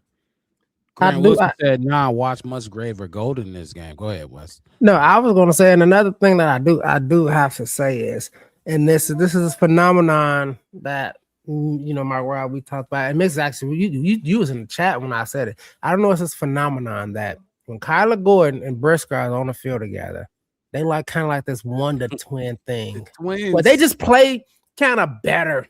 when they on the field. It's kind of like, like we talk about that chemistry and all that kind of stuff. It just seems to be like when the other one not there, it's like, they missed their best friend kind of thing. Like, man, I wish Kyler was out here with me. I don't know. And then even like last season when Briscoe was down for all that time, Kyler was killing it. And Briscoe went down for what was like 8-9 games or something. Then with the concussions or whatever, he just couldn't get back on the field. And Kyler Gordon kind of just fell off. And remember, we questioned, like, should we have gave him this money? He not looking like himself. Like, this is one of those you already paid, so you don't want to play kind of scenarios. So I'm hoping that wonder twin kind of thing, comes about, kind of spark, especially in the playoffs. It's like, we came in together, like this is our time to shine, kind of like that Caleb and Rome thing. Like, hey, we was freshmen together, like we did this together. Now this is time to shine. Now that's where we need to click. So I'm kind of hoping that's why I don't hope it goes how you said, Mixer, like they just put him in, like that 25% time just the blitz, because I'm hoping for like a blend, a nice blend, like a 51-49 some type of way, or something, something around that way. It's half and half. So this is what I'm gonna be looking for the most too. How he's turning them corners. What Bear Truth just said, he's a threat to bend that edge. He is when he's healthy. And I don't expect to see a 100% healthy Kyler Gordon. You know what I'm saying? I don't expect him to fully be himself, but this right here, how he's bending at the edge is gonna let me know how much of himself he's really feeling like. You know what I'm saying? Because like just the mobility and the athleticism that he has to be able to, you know what I'm saying? Like he can make those turns quick. Like when we seen do y'all remember when he smoked Malik Willis last year and he fumbled the football? He didn't even see him coming. So go ahead. No, that wasn't him. Yeah, no, that was who was that? That was Kevin Byard. That was Kevin. You're right. That was Kevin Byard. But why did I just feel like that was him? That's funny. Because that's what he does. He smoked him, but he didn't. He smoked him, but he didn't fumble. That wasn't that big kind of blindside. Oh yeah, Kyler got his one too. Kyler got him. Kyler got him on one of them, but it wasn't the one you talk about. That he just was standing there, just waiting on the bus. And he was standing waiting on the bus. Hey, he was just sitting there. I was hoping we caught him in that game, the last game we played him. Look, fellas, hold on. All right, next. I love the conversation. I do love the conversation. Keep those juices flowing. Keep those thoughts flowing. Y'all brain is ticking. I'm gonna play it again. I just want to play it again. We got a lot of people in here who just may not, know exactly everything that's going into this game. I'm gonna play it again. I put it together, so I'm playing. You know what I should have did? I should have got with Bearski to put something together for this specific game, kind of like this, because I got still pictures. Right. Yeah. If he could have put something together with the motion, the cinematic view, fuck it. I did my thing. So I put some time to this. So I had to do little dumb shit to do the dumb Poke shit. your chest out. Hey, you want your team in the playoffs, my Rob. I wish Zoe was still in here. We go. Hey, Wes. Yeah. We win. We sending him the link. We send him. This is Bears, Packers, and everything that's been coming. That's whatever been the score is. brewing. If we win like 17-7 every 17 minutes, I'm gonna send him something on Twitter. I'm gonna be in his Twitter. I'm gonna tag him in. I'm gonna for the win. This is where it started. And it's blocked. Oh my goodness! The Packers block it, and they're gonna win. I don't even want to think. Green Bay survives. And heartbreak for Caleb Williams. Wow. Caleb Williams, who's looking for his first career game-winning drive to end his. Hang on a second. I'm gonna stop that right there. I don't want us on the screen for it. I want it to be, everything that it need to be. Give me 1 second. All right, let's do it this way. Like I said, Bears, Packers, the trilogy, but not really the trilogy. Caleb Williams is 2-2. against this team since he's been the Bears quarterback. He's broken records for the Chicago Bears. He is now the Chicago Bears single season passing yard leader. If this will load for me. If not, we just gonna rock out how we rocking out. But I like yeah, how go ahead. Put some we thoughts made in it to there. the playoffs, and the other teams that like these Vikings fans and stuff that's not in the playoffs, like they coming here. Ain't got nothing else to do. Right, they content days is short now. So You it's can't, like you can't make content about Cancun. That's Okay. so funny. What they gonna All right, here talk we about? go. Let's do it one more time, fellas. Here we go. 46 yards for the win. And it's blocked! Oh my goodness, the Packers block it, and they're gonna win! Green Bay survives! And heartbreak for Caleb Williams. Wow. Caleb Williams, who's looking for his first career game-winning drive to end his first season.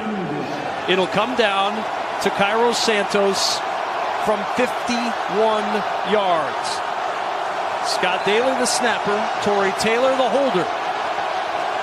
Good hold. The kick on the way by Santos, and it is good! The Bears' losing streak comes to an end on the final play of the regular season as Chicago comes to Lambeau and upsets the Packers 24-22. Left side of the formation, a couple of tight ends in Zacchaeus. Tight to the formation right, DJ Moore. Caleb under center. Swift the back. Motion right, Loveland. Snap. Play fake to Swift. Caleb rolling. Caleb throws. Pop to the end zone. It's intercepted. Green Bay. Keshawn Nixon. Underthrew Cole Kmet, and the Packers are going to win it. Snap. Caleb. Play fake. Looking to throw. Going deep. Searching for DJ Moore. Over the shoulder. Catch. Made. Touchdown Bears! It's over at Soldier Field. The Iceman cometh. The Iceman taketh a 46-yard spiral to the end zone to DJ Moore. 22-16 Bears. 4:50 in overtime. And DJ Moore is mobbed in the north end of Soldier Field. Everything that led up, that is leading up to this game tomorrow, fellas. This game tomorrow. Y'all talked about, we was just talking about Kyler Gordon, right? And I'm with y'all, fellas. I'm with y'all boys. And Grant, look, Grant hating, he tripping. I like, why would I put preseason? We don't. Like, who the I know we do. Do we even play our division in preseason? No, Is that you even don't a play thing? anybody you play in preseason, with the exception of a few, whatever. But in your division though, has that ever happened? What's wrong with him? What's wrong with him? I don't know football. But I This don't shit know been brewing in the pot, and now it's heating up. It's been brewing in the pot, and we know we finally got them mad because they talking shit now, Wes. They talking now, not just but the fucking players. They talking about the hit on the Austin Booker hit on. Come on, man, that's a football play. It's a flag in all the definitions, roughing the passer, helmet to helmet contact. But come on, man, he making a play. He making a fucking play. That's crazy. And it's crazy what I just realized after I watched it again and then I seen it again. I'm like, we lost by a block field goal. Then we won by a field goal. We lost with an interception. We would have been 2-0 last year. Caleb would have been 2-0 last year. Keep going, my bad. No. And then we lost block field goal, won field goal, lost touchdown, lost interception in the end zone, won big touchdown play in the end zone. Big. Now it was just like the interception was the dude who caught the interception. I'm not gonna shy away from it. I'm gonna show it. You know what I mean? It was a beautiful interception. If he can put that shit up on his wall. Mm-hmm. And guess what? The touchdown that happened the next week, the next was on YouTube. It was You know on what I mean? YouTube. Like, oh he my ain't getting God. none that night. His wife was like, you embarrassing me out there. You all on his face and he still catching it. Necks in my ass.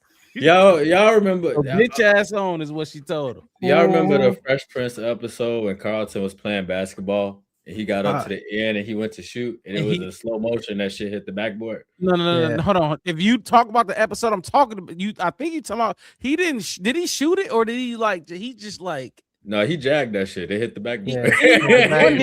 Like he just like oh no, you're right. Yeah, I'm about to say like, chuck that bitch. It was weird. Yeah, but I know what you're talking about. That shit just hit the backboard. Like it looked so good to him, and then they slow motion that motherfucker all the way to the yeah.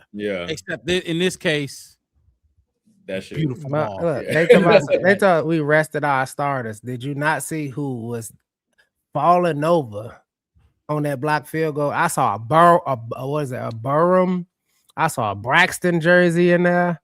Oh, on the block field goal? No, they played everybody they had on that block field goal. They talk about they didn't play our starters. We ain't had no starters all season. We had second and third stringers. They ain't never been starters nowhere else. I'm glad you. So like, you want to spit facts? You want to spit facts? We ain't had no starters out there. They was lounging around all season. We go clips of that. Okay, that ain't something I'm proud of. But let's speak facts.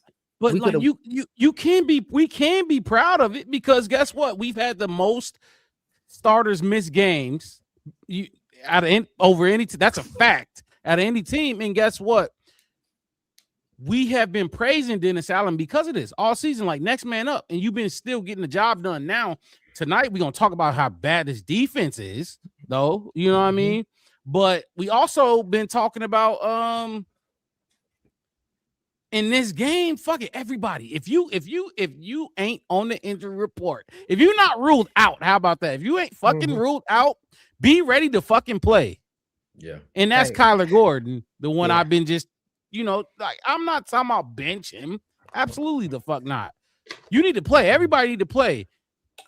The one I want to talk about next. Go ahead. I was just saying like the Tyler Scott shit that Eberflus pulled last season. We was like, wait, where's Tyler Scott? He was hot in speed. We needed his speed. We needed something over the top. Yeah, I was complaining about Caleb not going downfield, and then we go get somebody who put the same exact number on, and that motherfucker downfield. He downfield. Luther different though. That motherfucker. Yeah, I'm just saying though, like I feel you know, I'm right. You know what I'm saying? He's supposed to be that kind of person. We tried to do it with Velas. It's like you downfield. Velas was getting downfield. He just had to get some stickum. You know what I mean? And he would have been good. Oh my god. That's all I'm saying. It's like I don't want to hear like none of these. Well, we hurt, y'all hurt this. Trust me, we the Chicago Bears. We done been through everything. We done been through everything, every war. We done had every pandemic, Black Plague, the flu, you know what I'm saying? We done had kings overthrown. We done had usurpers. We done had gods and demons and ghosts and witches and Salem Witch Project. We had Candyman coming out, mirrors taking out people from us. I don't want to hear nobody else's strifes. Let me say that this. You done had. Welcome back, Wes. Welcome back, my fucking boy. You just brought up a really important point, though. Go ahead. It's just all season long, we've battled so many things throughout this entire season that not only did we make it to this point to be in the playoffs, we the 2 seed. We won 11 games. You know what I'm saying? Like we won 11 games. It's to have it. Yeah, and now walking into the playoffs, everything that we've been through, it looks like it prepared you for moments like this. You know what I'm saying? Yes. To be able to go into a battle of attrition and feel like shit, we done been down this road before and we know how to win too. So especially against your rival. Exactly. Grant Wilson. You talking about house money, baby? We Chicago. This crack money. Yeah, this crack money. This hood money. This the corner. We hustled and got these. This, come on, we got Jade Walker out there. He got 11 catches in his whole entire career, and like 3 of them are touchdowns. I don't want to hear it. I don't want to hear none of that. Your first overall pick, Julius Gordon, whatever his fucking name is, ain't got no touchdown, and our quarterback got a touchdown. Hey, just make sure you stay around for the mixed matchup, Grant. Like we're gonna talk about all that. So y'all behind schedule. Y'all trying to get Jordan Love on schedule. We still got a lot more Bears, Packers. Now you good? No way, West. Do not stop them vibes. We still got a lot of Bears, Packers talk to get into. I got suspended from school last week. I'm just back. I'm back. The mixed it matchups is coming up as well. We still got more clips to show about some of these goofies talking about the Chicago Bears and how we gonna fare in the playoffs. But it's okay. They've been doubting us all season. Got a lot of questions for the guys. Hit that like button. Subscribe to the channel, the Black Bear Podcast. One word, no spaces. We go live twice a week. Wednesday nights and post-game shows after every single game. Grant, I fuck with Grant, I'm a war veteran. I ain't been nervous since fucking 2008. You going, look, I will get on your ass, but you going after the one who will really get on your ass. I'm on your ass. Really get on your ass. Hey, but I like it. It's much respect, right? We respect. Oh yeah. Oh, it's all. Let's still do respect. Let's I mean, you know, I respect fools, babies, and women too. It's okay. So look. Let me. So we've been talking about these. I'm gonna bring a name to y'all, and I'm gonna just bring a name, and I want both of y'all to talk about what this name means to this game. Okay. What this name means in your opinion when it comes to this game. Talk to the people. Give them some football insight when I bring this name up in terms of this game. Can I choose who go first? Sure. Mixed it. Can I choose who go first? You say what? We need like a Family Feud buzzer. First one to get to it. First one. Hey, hold on. First of all, yeah. Go ahead, Wes. Go ahead. You know, I'm a gentleman. I'm a scholar. This name right here, it ain't gonna need no. I know who. If there was a buzzer here, I know who's gonna bring it first. That's why I'm gonna sit his ass down. Rome Odunze. Mixed it. You go first. What does Rome when I say that name to you? Look, and let me set it up. He has not played the Green Bay Packers one time this season. He didn't start the game and get knocked out the game, yada yada. No, he did not suit up in one game against this team. He came into the season, was on pace to be like, I don't know what he was on pace for, but it was well over 1,000. By far, Caleb Williams, number one wide receiver. People were saying people were saying he was staring down Rome too much, this and that and the third. That motherfucker is back. He is 6'3", 6'4". What is he, West? 6 foot something. By far the tallest wide receiver we got. Look at this. Hey, Grant, you was that motherfucker funny, boy. I'll put you on the screen because you funny. But no, on some serious shit, like serious note. Rome Odunze. I'll let y'all go. Mixed it. We'll start with you. Wes, you go after. Then I want to, get my opinion on Rome Odunze in this matchup. Because me personally, I think he's gonna be big. Yeah, I was gonna say you kind of touched on the biggest point, which is he was the biggest target before he started dealing with injuries. And let me clarify, before he started dealing with injuries, because he was still actively on the field while he was dealing with the stress fracture. Yep. Before they officially said, all right, we're gonna sit you. You know what I'm saying? Mm-hmm. So in those games, he didn't play nearly as big of a role as he did in the first 5 weeks. He got a touchdown, and I think one of them he got 2. So at the end of the day, when it comes down to it, I think he definitely is going to play a big role. I really think that that's going to be like it's going to pose a problem for Jeff Hafley. We already got a plethora of receivers for you to have to deal with, and then you turn around and you go put one. I mean, you go pull one out the back pocket, and it's like, okay. And then you know what? Wow, because while we talking about Rome, I want to put it into perspective for Greg, or not Greg, Grant, and the other people in the chat that said that he ain't heard of him. Because after this game, if you don't know, you gonna know. Because Rome played 12 games, and he's still third on the team in receiving yards. Like, if you don't know, you gonna feel it. What? So in West, I'm gonna let you go, but I just wanted because I didn't know he's gonna pull it out. This is a perfect time to pop this up. He's third, right? We all seen that. Rome is third in receiving yards for this team. 44 catches. He's third in catches too. And he missed how many games? Was it? You said 4? He missed 6. No, he missed 5. He missed 5 games. He missed 6 weeks. Shit. But he was dealing with the stress fracture, and I don't know. Like they didn't come out and say it, but I think Wes was the first one on. Yeah, I think Wes was the first one on the show too to say it. Like Rome ain't been looking like Rome. He look off. Yeah, some ain't been looking right, and a few weeks later, he's been dealing with a stress fracture in his foot. Oh, well, that's probably the reason why he don't look like he getting a step on some of these guys the way that we kind of used to seeing him move. And he ain't like, he's big, he ain't super shifty. Like, you know, like he don't shift like Luther shifts, you know what I'm saying? But he's a target to catch that football. Wes, after I say this, I'm gonna let you go off on Rome and just talk about what the impact in this game. He hasn't played, but I want to say this, because some people might just look over the numbers. He's third in receiving yards right now. You know, it is what it is.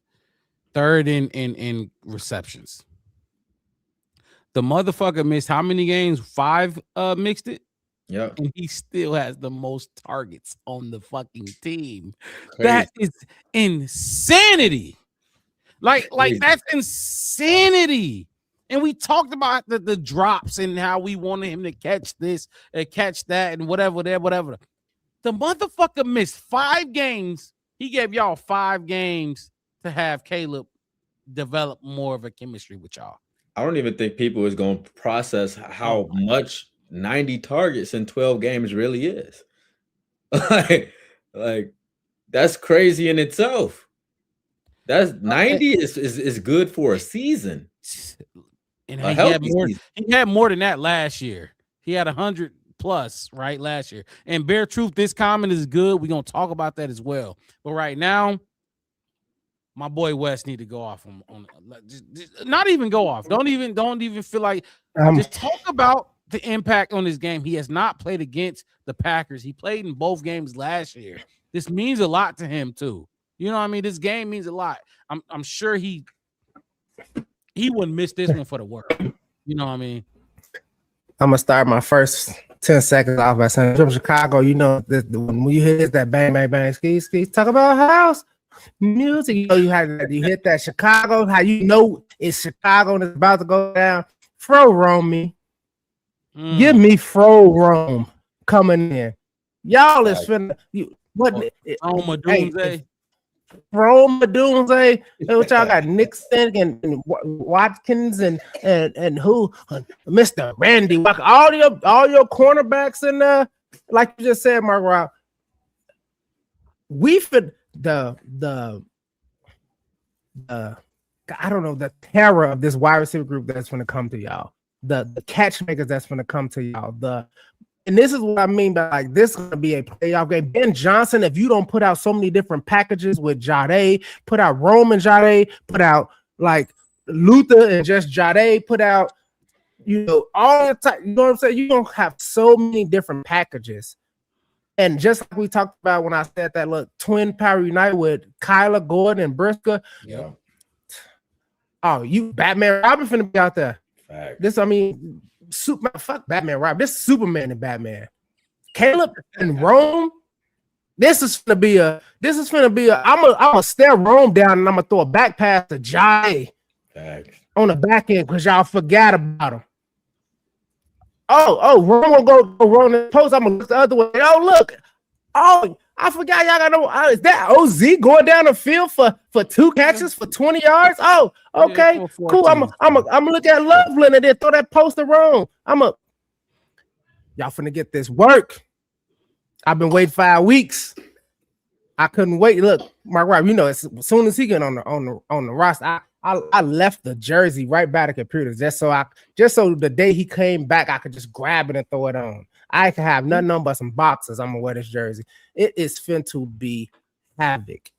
And like you said, he ain't played them this season, but it's not the first time he played the Packers. Mm-hmm. It ain't like he don't know the Packers. He ain't like he ain't been in Lambeau. Yeah, it ain't like he ain't been in that Lambeau. You know, he ain't been in that Lambeau and won. He was on that winning team. He was there when we first played him in his rookie season and we lost on the blocked field goal because Borum and whoever the fuck couldn't push somebody back 2 yards just so the kick can go up. He still feel that. He's still with that. That's the beauty of this team. Like these are as we said like in the service, like when you join, you can join with a friend. And they call them a battle buddy. So y'all join together, y'all go to boot camp together, y'all stay together all the way up almost until y'all get to y'all jobs. And if y'all got the same fucking job, y'all gonna probably end up in the same squad. I had a dude that I was with from boot camp all the way to my first deployment in Afghanistan. And that was my dog all the way in and still all the way out. But we just knew each other. We just knew like what's going on with him. Like he good. That's how he is. What's going on? That's how he is. How y'all even know each other? Y'all ain't even he from Alabama, you from Chicago. Yeah, but we've been together for 2.5 years. We know each other. The chemistry is. That's why when you look at the stats, like how he missed 5 games, we got 90 targets. He was 3rd on the depth chart last season and still had almost 90 targets plus. That's the crazy part. Remember, he had a veteran, almost probably gonna be a second ballot Hall of Fame, and probably in Keaton Allen, something like that. Maybe first round. I don't know if you want to look at it. And DJ was there. DJ didn't lead yards last year, did he? I thought DJ led yards. And DJ Keenan led in yards. Keenan led. No, I think he probably did both. What's the other way? Keenan had both targets. Yeah, I think Keenan had both or something like that. But Rome had on heels. Yeah, he had the third target. option. He was the third most. option. He had 775. He had 775 in 18 weeks at the third option. He took 5 games off, and he was 89 yards short of that after taking 5 games off. This is what y'all finna get. This is what y'all finna get. Oh my God, this is what y'all finna get. He itching to come out. Appreciate you jumping in, man. That's all I gotta say. This is gonna be we cooking. Ben, do yours. Well, what? And hold on. So So I want to ask you another question about Rome, real quick. But Super, I ain't gonna say the rest. Y'all want to say the rest? Super cool, Ryan. Super cool Ryan, yeah. Super said Santos doesn't get the opportunity to kick a game winner in both games, if not for Rome Odunze playing clutch. The motherfucker is clutch. The motherfucker did his thing. When he needed to show, he showed up when he needed to show up. Look, Wes, what I've been hearing from a lot of Bears beat reporters, a lot of podcasters, we always encourage to watch everybody on this channel. Don't just watch us. Don't just watch one Bears beat reporter. Watch everybody. It's a lot of Bears content out here. Don't just listen to one and get biased and locked in on some bullshit, because there's a lot of bullshit out there. Wes, do you think and Mix that you could jump in here too if you want? Is he gonna be on the snap count, or is he full go? Like we get the full, or we gonna 25 plays? I was actually gonna ask y'all. Yeah, I was gonna say, because we did talk about that a few weeks, like when he first started talking about coming back and stuff like that. I came on here and said I don't want to see him before week 18. So to haven't even not used him in week 18, I would think that he's gonna be full go no issue. And again, like he might have to get this stress fracture looked at in the off season, but I don't think he's going to be hindered from playing like at his full potential. For me, it's what's that dude that's on that staff that's from Chicago? Twan. As we said, hey Twan, I need this. This is the play we calling. Who you gonna put out there? He got 6. All right, look. All right, cool. We don't want you to burn all the way out. Jade, you gonna go skywalk or whatever that thing you do. We need you on this play. We gonna have you go this. Like it's gonna have to be like these combinations where when they look at it, I want Green Bay to use every timeout before first quarter. They need to be a timeout or 2 in, whether it's a challenge in the third quarter, before the end of the third quarter, I need to see a timeout or 2 coming in. Like I want them to be so looking at it like, because we can lose to the Bears, right? We can't lose to the Bears. Let's take this one real quick because I didn't think they was gonna put, Jade and what's the name? I was going for a pass play, but it looked like they're gonna probably try to run the ball because they just put Jade and OZ out there. They can't have them catching balls, right? And then we actually throw the ball to one of them because they both are capable of catching the ball because we just trying to move the chains. Mm-hmm. That's it. And like a lot of people gonna do. Like, Mr. 2 last names out there talking about until warm-ups. It's fine. To the first hut, just like Pizza Hut. To the first hut happened, I don't want nothing. But the combinations that are going, and like I said, with him going down those 5 games, that gave. Could you imagine what confidence Jade Walker got in him right now? Like these guys got OZ got that veteran confidence in them. And then we sit here talking about these wide receivers, and we ain't even talked about the tight ends that's gonna be catching the balls too. Right. And key moments, because this is gonna be a time possession game. All the Cole Kmet fall down. If he fall down and catch the ball and fall down at the first down mark every single time, fall down. Take a nap on the football. As long as you catch it, it's complete and we can move those chains. That's it. Let's keep the ball in our hands. Let's let they ass freeze on the sideline. And let's just keep pushing. Let's Caleb be Caleb. Let Caleb take his time with everybody. He got a decent rapport with. That's it. So let's count the people that can catch the ball. We got Rome, DJ, Jade. We got two. We got OZ, Luther Burden. Then you go Cole Kmet, Loveland, Swift, because we ain't forgot about Swift catching the ball out the backfield and making that run to the sideline. And Monunga catch ball. You got literally like almost 10 people. I'm pretty sure I didn't say somebody on that because it's just so many. You got like 10 different people who can catch the ball. And then you got, like we said earlier on in the show, you got somebody with an arm that can cut through the wind. 1, 2, 3, 4, 5, 6, 7, 8, 9, 10, 11. He's had 11. Yeah, he's had 11 different people catch a pass this year. And if I'm telling you, if it need to be 12, he'll make it 12. If you need to be 12. Durham Smythe for 7-yard catch. His own. Yeah, I know. Durham Smythe go catch the ball. You know what I'm saying? Like, and then on top of that, guess what? Caleb is somebody who probably could catch a ball. He did it already. He did catch one. That's crazy. He was number 12. He got 2 for 22. Oh, 2 for 22. Okay, there you go. Boom. And then we got Swift that can run the ball. 1 for a touchdown. And then you got Swift that's hitting those holes hard. We got Nunga who just gonna run. Hey, look, buddy gonna run you over. He ain't going out of bounds. He running over. I don't know if Grant is which behind. Marcus you talking about? Yeah, but I said I don't know if he's behind or he be specific in with the program because we got a lot more to get into with this matchup. Mixed it. Are you ready?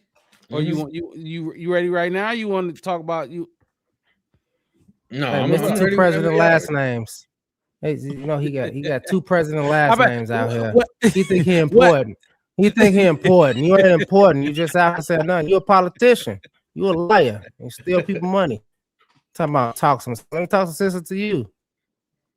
Boy, hey Wes, I missed your ass, boy. Hey, look. Grant Wilson. And they 2 least important. presidents of the United States. Get out of there, dude. Nah, he look. If Insignificant. anybody say Marcus though, it ain't gonna be me. They ain't talking about me. They got to be talking about Mixed It, unless They it's one of gotta my be talking about family, me. and they know damn well not to. So, you ready, man? So I'm gonna let you. Hey, Mark, I wish a motherfucker would say my real name on here. I'm gonna spin the block on him. Unless, yeah, I mean, like, unless it's out, is Marcus Mixed It. We don't call him. We call him Mixed It. Y'all can't call him. Get with the That's not program, shit. I got one more for you, Grant Wilson. We from Chicago, nigga. We ain't got no daddies. Get the fuck out of here. Yeah, you see ain't popping up there. You see ain't popping Get up. out of here. We ain't got no Mixed It. daddies. We raised a single woman. Get the fuck out of here. Fuck you, mean. Wes, you a sick Now I'm done. individual. You are a I'm sick done. individual. I had a lot of it. Hold on. I told you. Yeah, But this you is ain't built lying. up. You ain't. He said it's built up. You not lying. You a sick individual, but you lying. I mean, you not lying. Mixed It. Are you ready, man? Like, I'm ready. what's up? Like, grab the bull by the horns, and talk about this Packers game and the Mixed It matchup. Y'all know what time it is. Y'all And know. this is not Packers 1. It's not Packers 2. It's Packers 3. The third time we evaluate this matchup, the third time that we go in and try to identify the X factor. But this time, Wes, you don't we know get the X factors, right? You don't. Did you look at it or? No, I can't. I can see what y'all forgot. I couldn't. All right, No, I'm saying like, see it. okay. I was just trying to see if you was on, like, you knew who was gonna pick or not. Because No. Like I said before the show. Oh, y'all like, didn't. This is my Okay. first. This is my first show in a long time, and I'm coming in. Every reaction I got is a virgin daiquiri right now. This is just bad. This is like Bad. this is So just fresh. The difference between this game and the other two games, y'all, is we got a lot of tape. We got a lot of tape this game that we did not have the luxury of having the first two times we played y'all. We played y'all once, then we came back and played y'all again in 2 weeks. And remember the first time, the first game without Micah Parsons, we played them. So we didn't really know how they would play, with what scheme Jeff Hafley would run without Micah Parsons. My bad. Go ahead. No, you're good. Because that's another point that I was gonna make. See, I'm doing too much. Grant, I don't know. I know you're a big Packers fan, but y'all haven't won a game since he ain't been there. Matter of fact, y'all only won one game. Y'all know when the last time they won? In week 14 when they played us. That's the last time the Packers won a game. Actually, what's even crazy to think about, the last time we won, week 16, when we played them. And now number 3 is for all the marbles. So let's go both ahead and teams ain't win a game since they played each other. 100% correct. They have lost every game since week 14, and we have not won. Week 14? We didn't win the last 2 weeks. We played them the third to last game. Week 14. They haven't won for since them? week 14. So that's 4 in a row. Correct. And they are 0-4 they in the season, and we are 0-2 to end the season. But we're gonna talk about why that's important, because this is the biggest. Either. Go ahead, my bad. Keep going. This is the biggest matchup that we're gonna have by far with the Packers this year. And if we ain't did nothing else, we criticize one group. So we're gonna talk about that group today. It's the coaches. It's y'all turn for the Mixed It matchup. And I want to point something out to y'all real quick before we even talk about the matchup. What I got on the screen in terms of their stats, this is all based on the last month of football. Ben Johnson did say we're going to be playing our best football in December. This is an outlook. This is an outlook to our last month of football. The last 4 games for the Chicago Bears. Points scored, 107 in the last 4 games. 26.7 a game. We got 251 pass yards a game in the last 4 games. So before you keep going, I'm gonna ask you one. I'm gonna ask you questions throughout this whole. Go ahead. Do you know? And you probably don't know. I don't know how much deep research. So we had 26.7 in the last 4. Do you know what our peak was? The highest? Yeah. 38 against the 49ers. No, not in a single game, but our single, like, what was our peak points per game? Like, we had 26.7 now, but maybe No. This is over the last 4. Right, over the last 4. But I'm saying, like, was there another 4 games? You saying okay? You saying like if we had another stretch, or was there another stretch where we score more? Like I said, it's it's prop. If either you do or you don't. I think it was like 28. I think it was like 28.6. I think I was gonna say it was definitely higher than 26.7. So it was yeah, higher. but we were at like 30 something against us because we had that 52 from the Lions. That hurt that point kind of thing. Crazy. Yeah, that hurt the average. We was at like 28 at some point in time. Yeah. Okay. I like I said, I just wanted to ask that. It just came to my mind. Keep going. You're good. Go off. Do your thing. We got 116 rush yards per game in the last 4, and that's low for us. Yeah, I ain't if even if y'all don't know, on a season, we somewhere around 140, 150. That's what's kept us at second best rushing attack in the league. So for us to be at 116 for the last 4 weeks, that's the low point in our offense. On the season, in terms of average yards per game, Caleb is around 212, something like that. In the last 4 games, 251 in total. So that in itself is kind of like where the flip in the offense have been. We've been more explosive passing the ball than we have been rushing the ball. But in that same stretch, we've had 1 turnover, but we've had 3 turnovers on downs. I still count those as turnovers. I'm right. I'm with you. Wes is West. What? I thought you was froze. I'm with him. Yeah, that's a turnover. It's not a takeaway, but it is a turnover. Yeah, sure. We had 1 missed field goal. And this is the point that I want to talk about with the offense.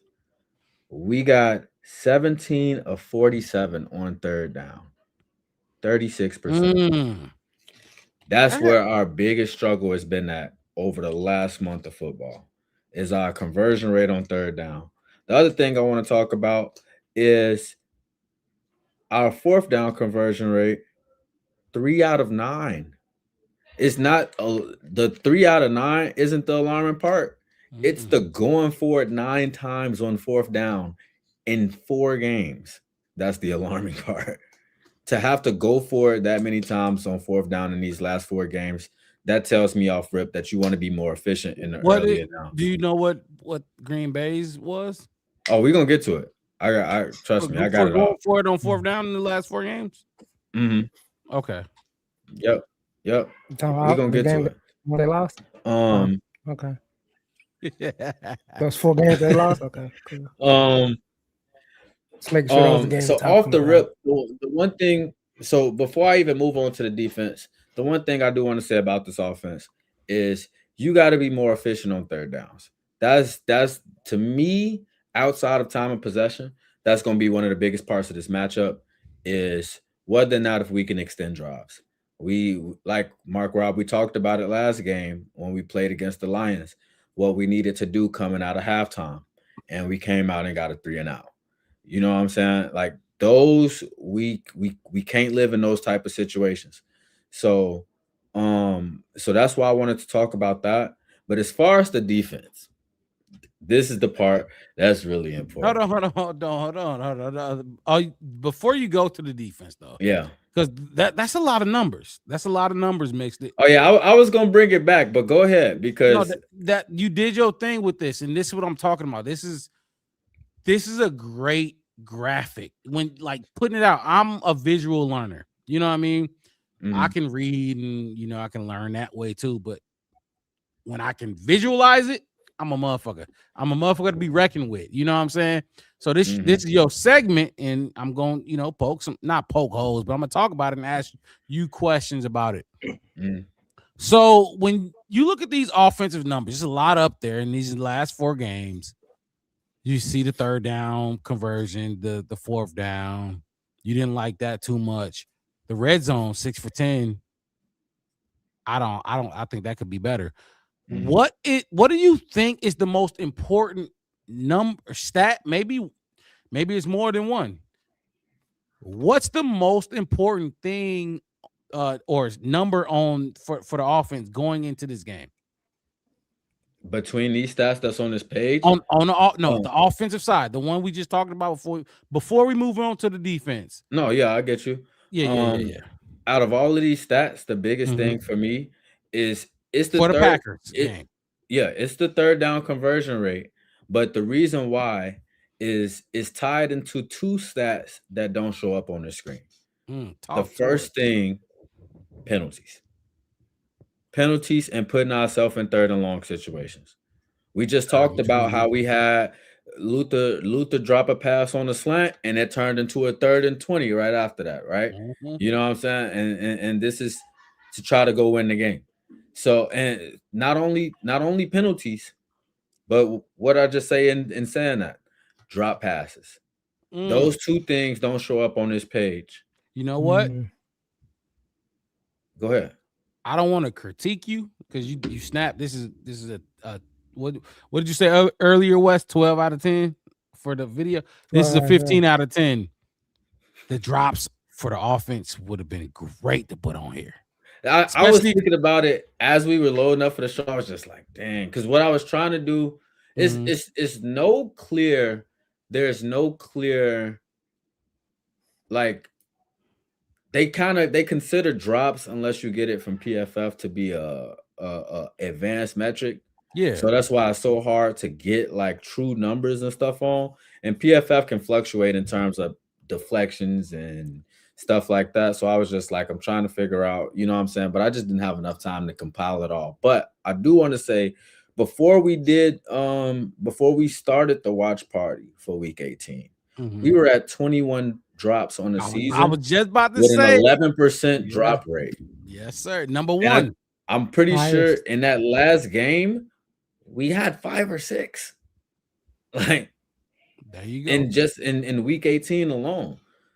I'm pretty sure we might have finished the season as the only team with 20 plus drops.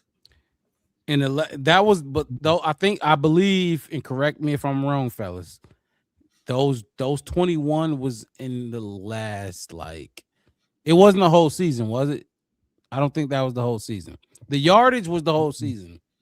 I don't know. Am I wrong? Like, I could be wrong.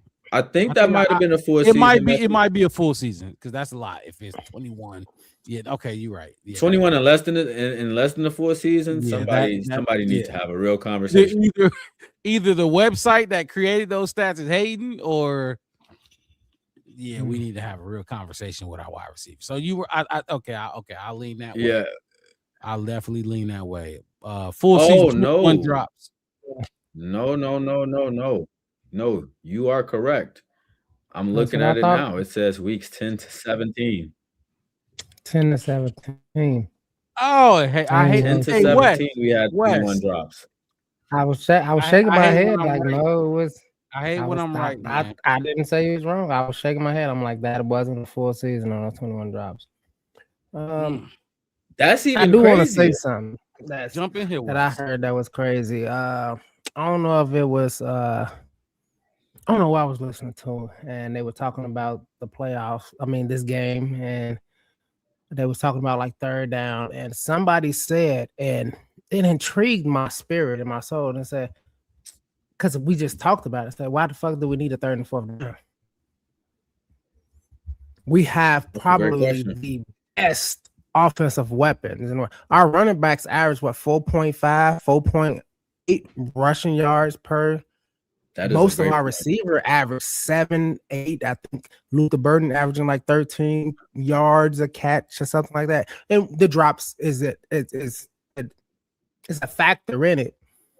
But this offense, It's so good. Then let's not talk about Caleb using his legs to get first Hold downs. on, Wes. I'm sorry to cut you off, but just to kind of drive home the point that you just said, Olamide Zaccheaus, DeAndre Swift, Kyle Monangai are the only pass catchers on the team that don't average at least 10 yards a catch. You see what I'm saying? So with that metric that you put out there, it's like, we shouldn't even be in third or fourth down, mathematically speaking, right? And then, like I said, with Caleb, being able to go get those first downs when to get it. And one thing that I did notice is when we was looking at those Green Bay games, and minus the kicks, the last two, the one that we threw the interception on, it was on a 4th and 1, right? The one we won it on was on what, first down? Or was that second down? Either first or second. First or second. Because it's like what Jay-Z say? What the hell are you waiting for? Like, what are we waiting for? What are we waiting for? Just jump back in and I hear that. Like, what are we waiting for?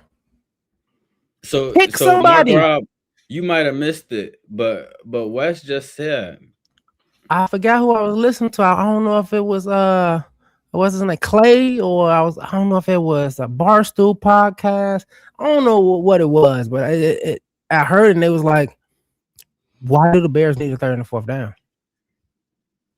And when you think our about running backs, when you think about it, what we average in terms of yards, like that's a great fucking question. It's like, and I get the drops is a catalyst in it, but both our running backs average like 4.5, 4.8, something like that. If you do it twice, you 9.5 yards. If that's I'll tell you why. No. I mean, realistically, I get it. I get the point. And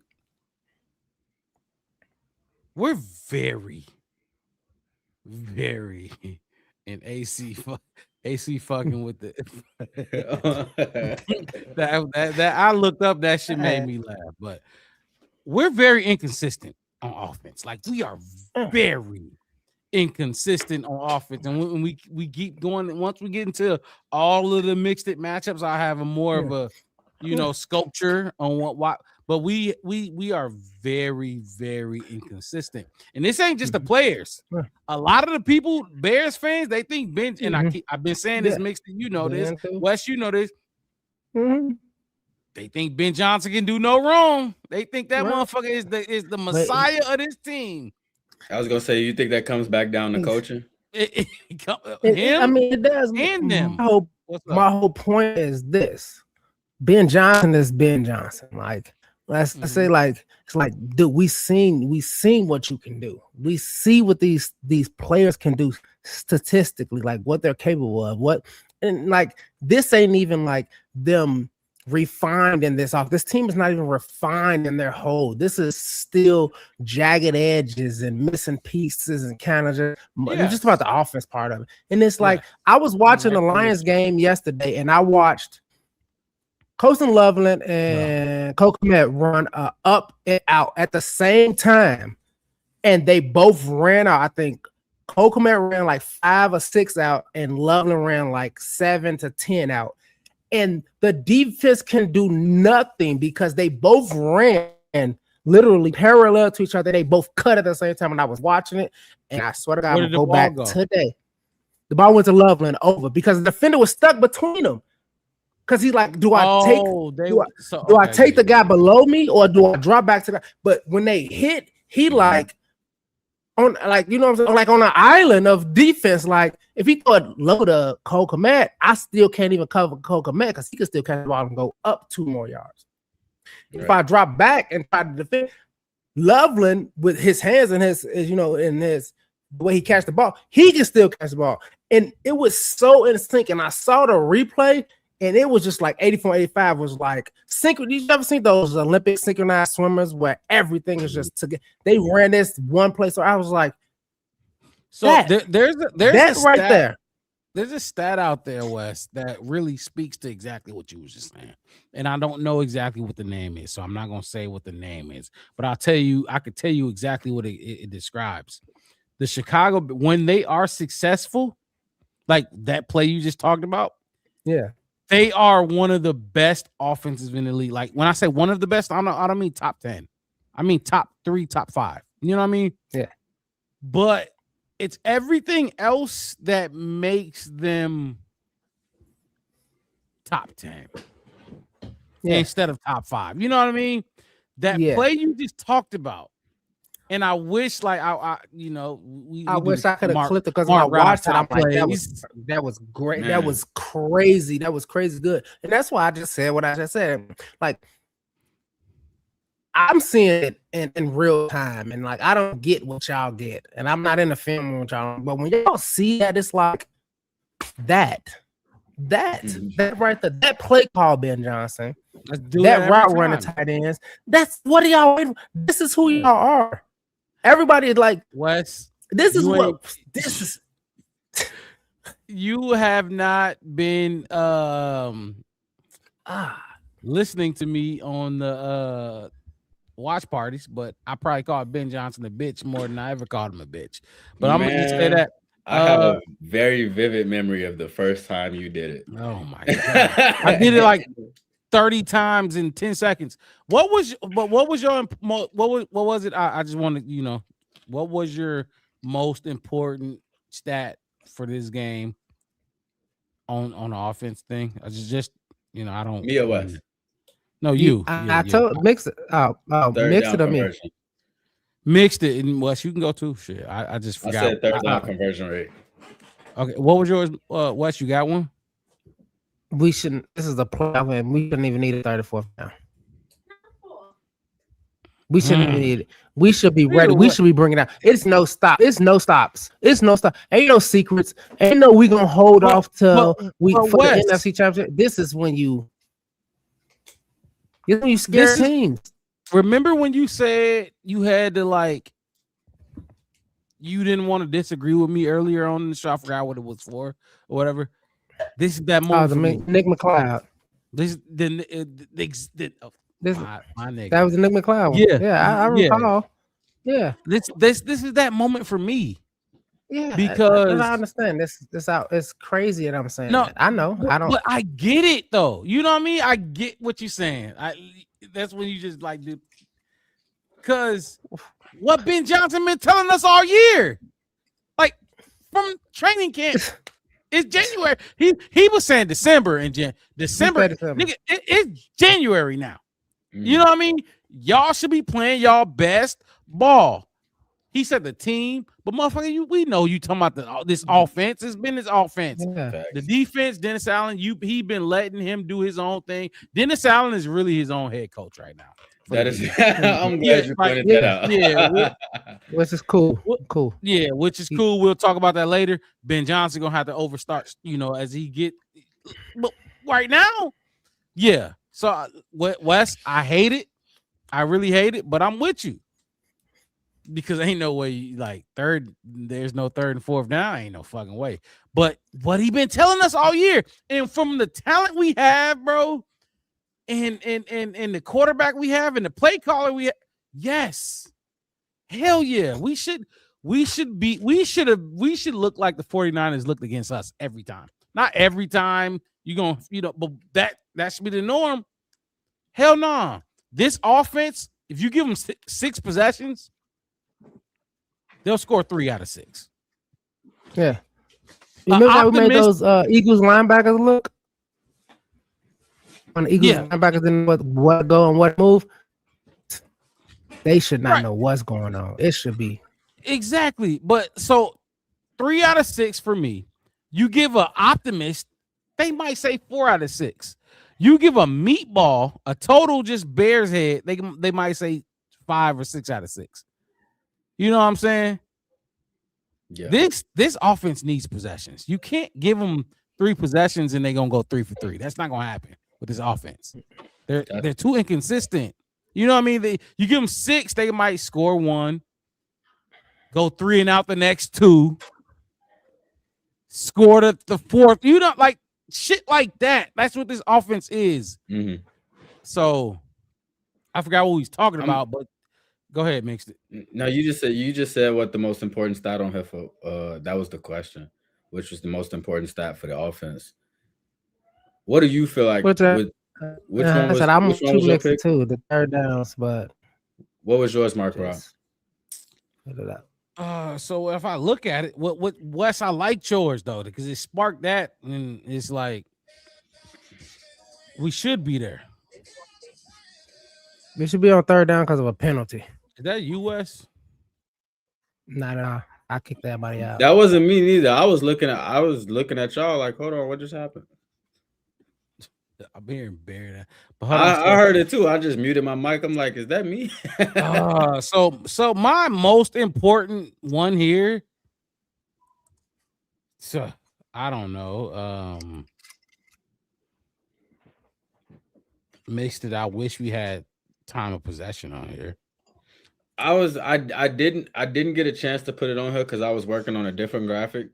You should have asked me. I would have been able. We collab. I still got it though. Yeah. So my look, it ain't on here, but I'm gonna say time of possession. So we need the ball. I just got done telling y'all. The Bears can't go in West and mix it. Let me know if y'all. We can't go 3 for 3. We're not good. If the Bears get only 3 possessions in the first half, they're not going 3 for 3. 3 touchdowns, 3 possessions. That's not gonna happen. It's not going to happen. I wish it would. It should, because Ben Johnson said we should be clicking on all cylinders in December. It's January. That's not gonna happen. They get 3 possessions in the first half, which when we look at time of possession in the past 4 games. So just to clarify, in this same stretch, I'm gonna give it to y'all game by game. Packers game was first, right? They had a 38-minute time of possession. Us 26. Lost. We lost that game. This is the last 4, right? Yeah, we lost that game by 4. Okay. Next game, the Browns. We won the time of possession by 5 minutes, but we won that game very handedly. So I really like 31-3. We only won by 5 minutes. We only have 5 minutes more in time of possession. Yeah. All right. Before you get to the next 2, let me give a shout out to my boy Jerron Kane. He said, "Proud of y'all boys. It's only up from here. BBP. Love to see it. Love to see it. Appreciate the love." Jerron Kane, I know you got a YouTube. Head over to YouTube and hit the like button there and subscribe there as well. Show the love there. We love like Twitter, Facebook. We live all over the place. But if y'all got the time, to go over to YouTube and show us some love. Sir. If you down with BBP, yeah, you know me. Who down with BBP? Everybody. Hey, BBP. I'll say that conversation for a little later. But BBP. Look at Talk Your Shot jumping in here late as fuck. Late as fuck. Man. We didn't play. He missed the hosted bus. That's what happened. He missed the red line. He had to wait for the next train. Man. Keep going, Mixed It. The other 2 games too. Yep. San Francisco. 33 minutes for San Francisco, 26 minutes for us. Yeah, I know we lost. And we lost that game by 4. Well, 30 final game 35 of the season for them and 26 for us. 33 for them specifically, 26-27 for us. Okay. I didn't know if it was over 10 or under 10. Final game Lions against Detroit, 35-45 for them, 24-15 for us. That's the name of the game. Get the motherfuckers off the field. I kept saying it in the middle of the watch party. Like, it seems like the game plan against us for the last few weeks has been to keep Caleb off the field. Right, but I don't know if that was I don't know if that was the game plan against us as much as it was Dennis Allen's game plan to stop teams. You know, emphasize bend but don't break, because Green Bay lit us up that first game. So ever since then, they was like, okay, look, we gonna make people, chip away at us. But I feel like they was regardless, kind of dragging some of these possessions. Like they definitely was eating up time on the clock. Like try to, just work your way down the field, eat up as much time as you can, give them minimal time to score back. Like I think teams want to put Caleb in a situation where he has to try to go and win it in the end. Granted that he's won quite a few of those situations. oh no, they don't trust him. They don't trust him. Exactly. Like they'll force him to try. Like you'll have to go and do it that way if you're gonna win this game. You know what I'm saying? And he's put it on his back to be able to go and do it. So big credit to him for being able to be that type of clutch player. Go ahead.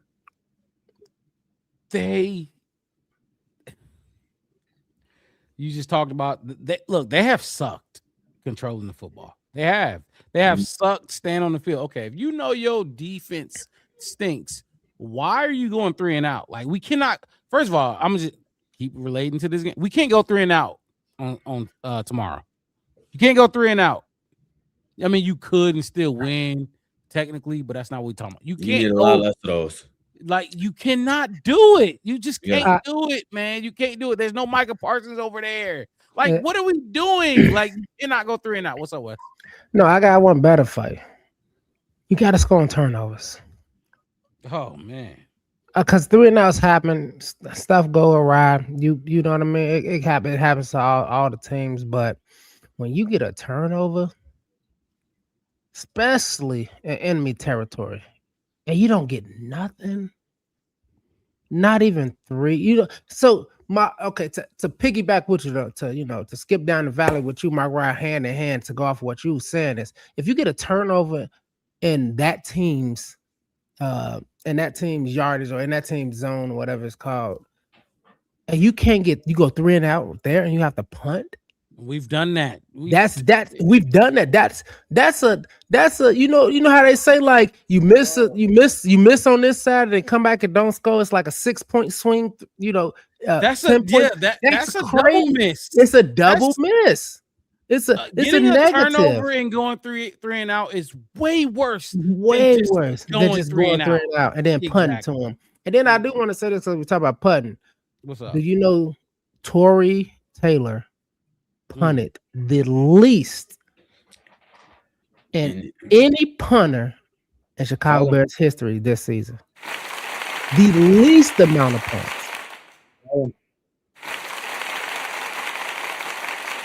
It's like y'all language today. Hey, did you peep that? You see, I had it. That's crazy because I knew, boy. That was crazy. It's like, and then I thought you would bring it up, Mark Rob, because he that 4th round pick is like, well, if you were gonna punt, we got a punt in the 8th round or a free agent punt if that's what we was gonna be doing. But my whole thing is when I actually heard and I went and I researched and I looked, I'm like, damn, he did. Because somebody had posted like Caleb was right. They played that clip of Caleb saying like, "Hey, Torrey," or texting him saying like, "You ain't gonna be punting that much." And then last season he did a lot of punting. What? You know why I didn't bring that up though, right? Like on some real shit. Like if you know me, you know I didn't bring that up, right? Oh, that's it. I was expecting. I was 50. That was fun. I don't know. I'll say 55-45.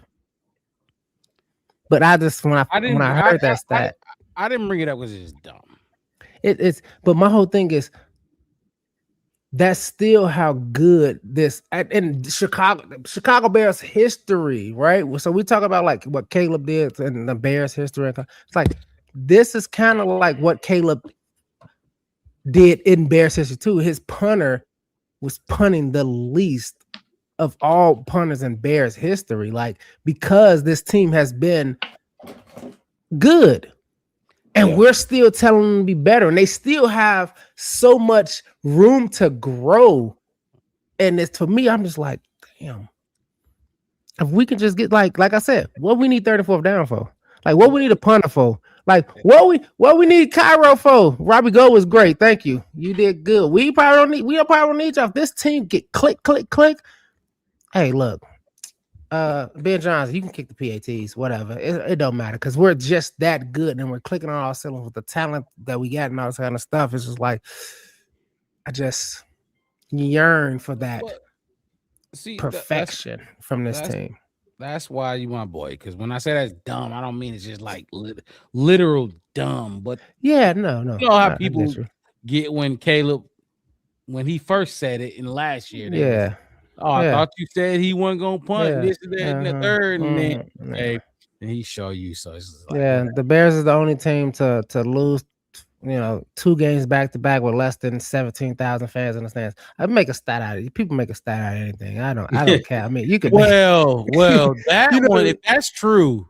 No, I don't know. I just made it up. Oh, I was about to say that because look, the Bears do got the lowest capacity stadium. Small ass stadium. Yeah, but it's like oldest. But you can make that a stat. But we was sold out. But we were sold out, but it was like we only had 17,000. But sold out. You can't make a stat out of anything. You know what I mean? You can make a stat out of anything. The Bears have the least amount of yards when they don't eat breakfast in the morning. I'm finna make one out of it. lowest capacity stadium, but they got their playoff tickets cost the most out of every team in the NFL right now. You know why? You know why? That shit skyrocketed when they drafted Caleb. Because you need not even that. Motherfucker, if you got 15 seats and West got 100 seats, you need to make the same amount of money as West. So you gonna charge more for them 15 seats than West gonna charge for his 100 seats. That's why. That's another thing. When the Bears need we don't want to talk about stadium, but when the Bears build this stadium, they need more seats. So the fucking price of these tickets gonna go down. Yeah. They have the smallest stadium in the league. You know what I mean? It's a big market. It's not like it's a small. It's a massive market. It's the third top 3 biggest market in the NFL. You cannot have the smallest stadium in the league. And if you do have the smallest stadium in the league, you're going to tax $500 for your cheapest ticket for a playoff ticket when you got other teams charge. Everybody else is under 200. Everybody else. And players want 50 tickets. Like, now you at Soldier Field, dude. We give you like 6. There y'all go. A little bit of stadium ticket talk. What's up, Wes? You kept going, my bad. No, I was just saying, it's like, and then the players like, oh, how many tickets we can get and all this other kind of stuff. And you can go to certain games. And you remember that? Was it Jordan? It was Jordan Love way back when. I think he was just starting and just coming out. And they put his parents in a 300 level.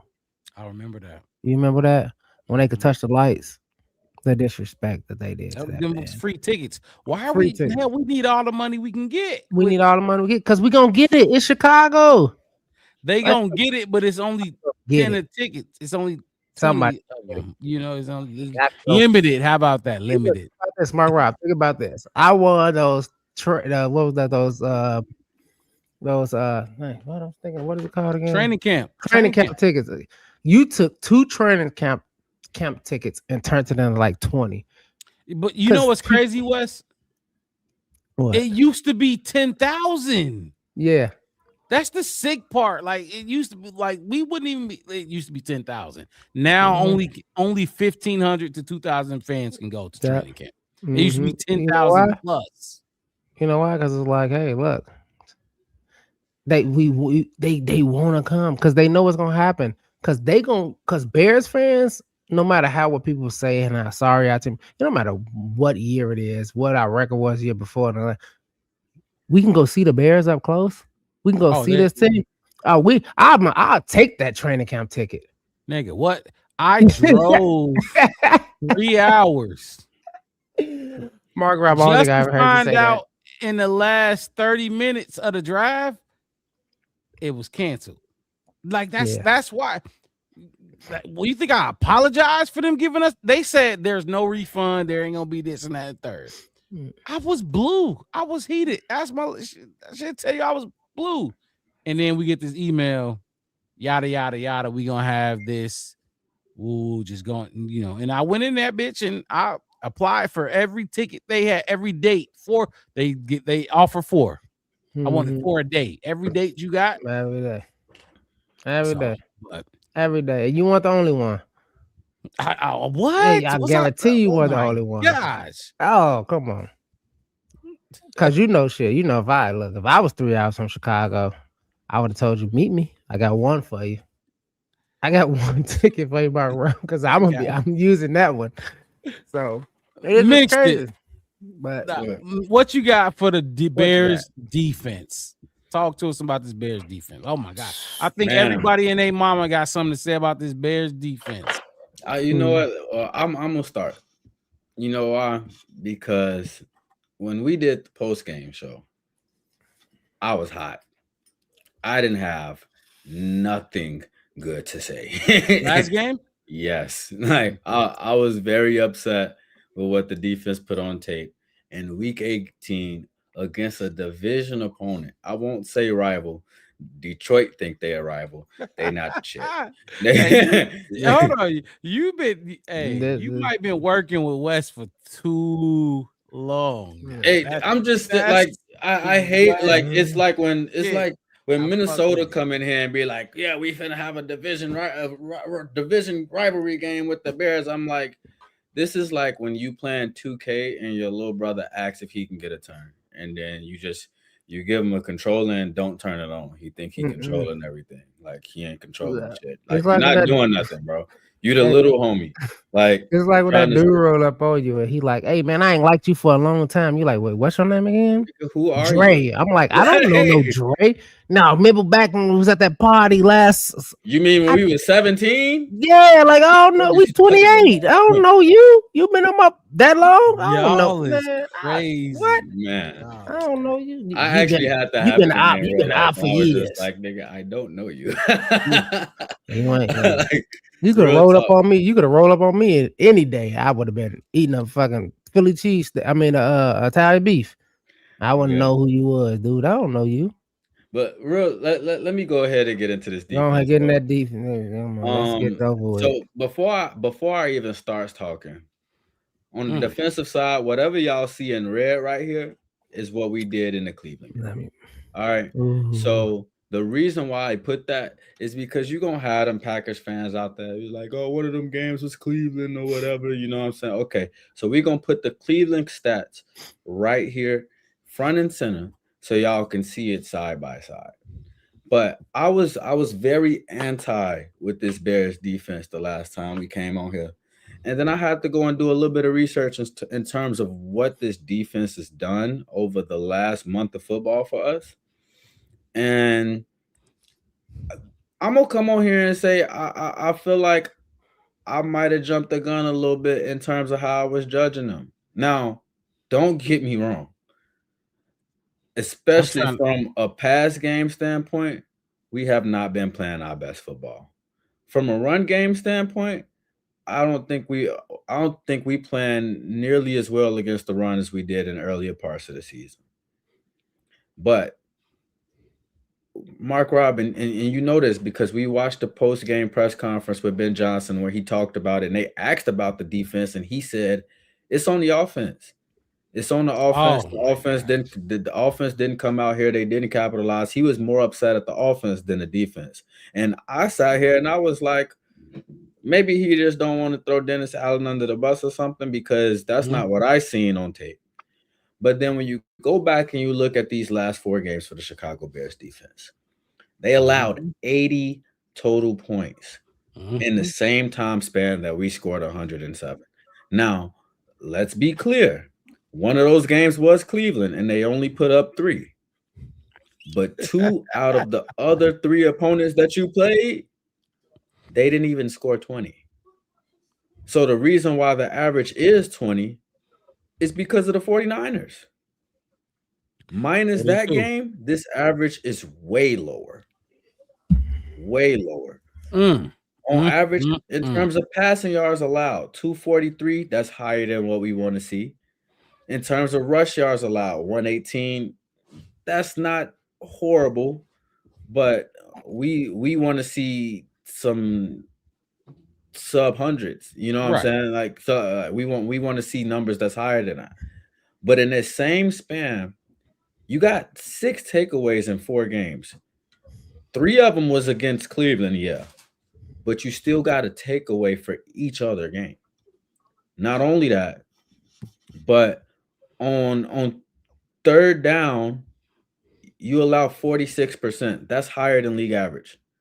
And we talked about this, Mark Rob. We can't get off the field on third down. We was a top team on third down at first. And it slipped. It slipped drastically. Yes. It slipped drastically. But then 4th down, 2 for 5. But this is the biggest one. Yes, sir. Yes, it is. Red zone.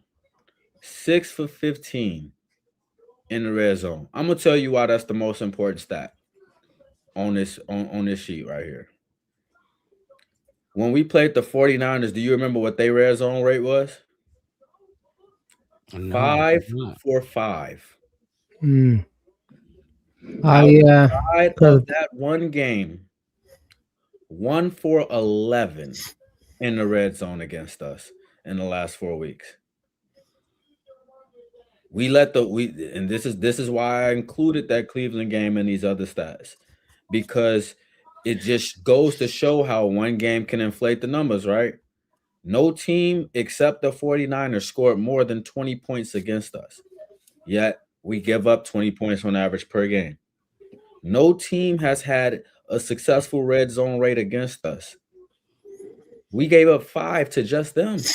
That's almost the whole stat. So had it not been for one other drive, nobody else would have had a red zone score against us in the last 4 weeks. So when you go and listen to Ben Johnson and he says it's on the offense, it don't feel like that when you're watching the game. But when you come back and you look at stats like these and then you turn around and say, well, shit, we only converted 36% on third down, it's hard to not kind of believe him. Because the fact of the matter is, you asking, like, we watched this team all year. Mark Rob, you was the first one to say it on the show. To come in here and expect the defense to just start having shutdown games and stuff like that is unrealistic. We know what this defense is. They get a lot of takeaways. They give up yards and stuff, but they give you opportunities to get back. And we've seen Dennis Allen try a bunch of different stuff. We've seen him go heavy man. Didn't work. We've seen him go heavy zone. Didn't work. We've seen him putting players, putting different combinations of players and stuff in. Now, the one thing we didn't like was Tyreek ain't fucking play. We didn't like when DeMarco Jackson had, 12 snaps or some shit like that. You know what I'm saying? But the fact of the matter is, Dennis Allen is he's throwing caution to the wind. And he making something shake.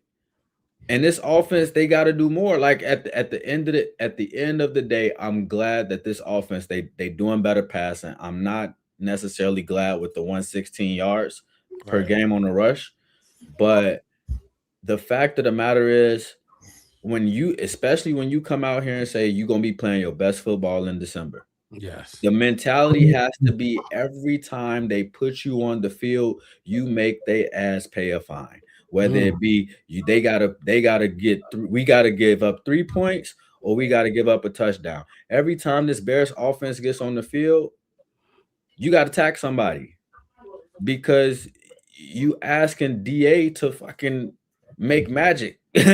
You know what I'm saying? With the same pieces he's had all year.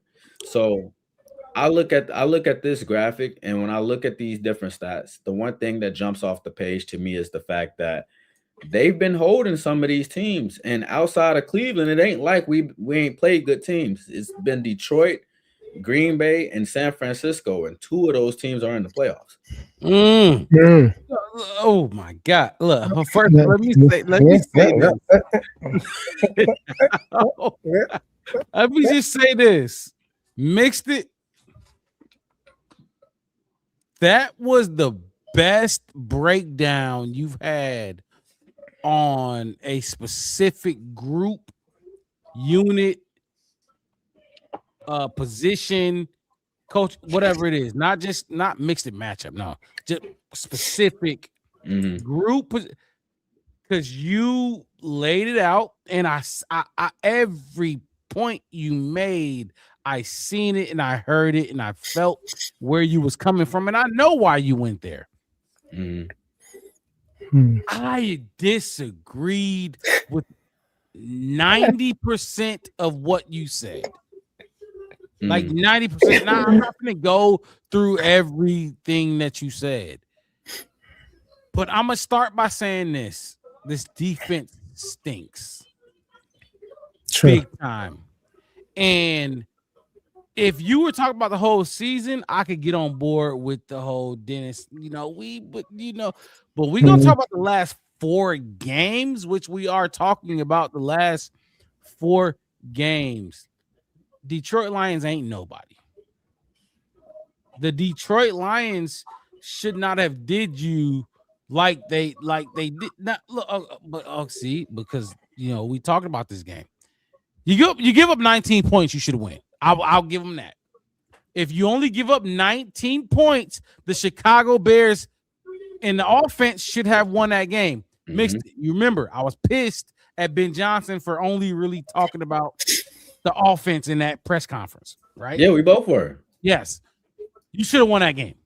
You should have won that fucking game. Now, Jared Goff threw for 331 yards on your ass.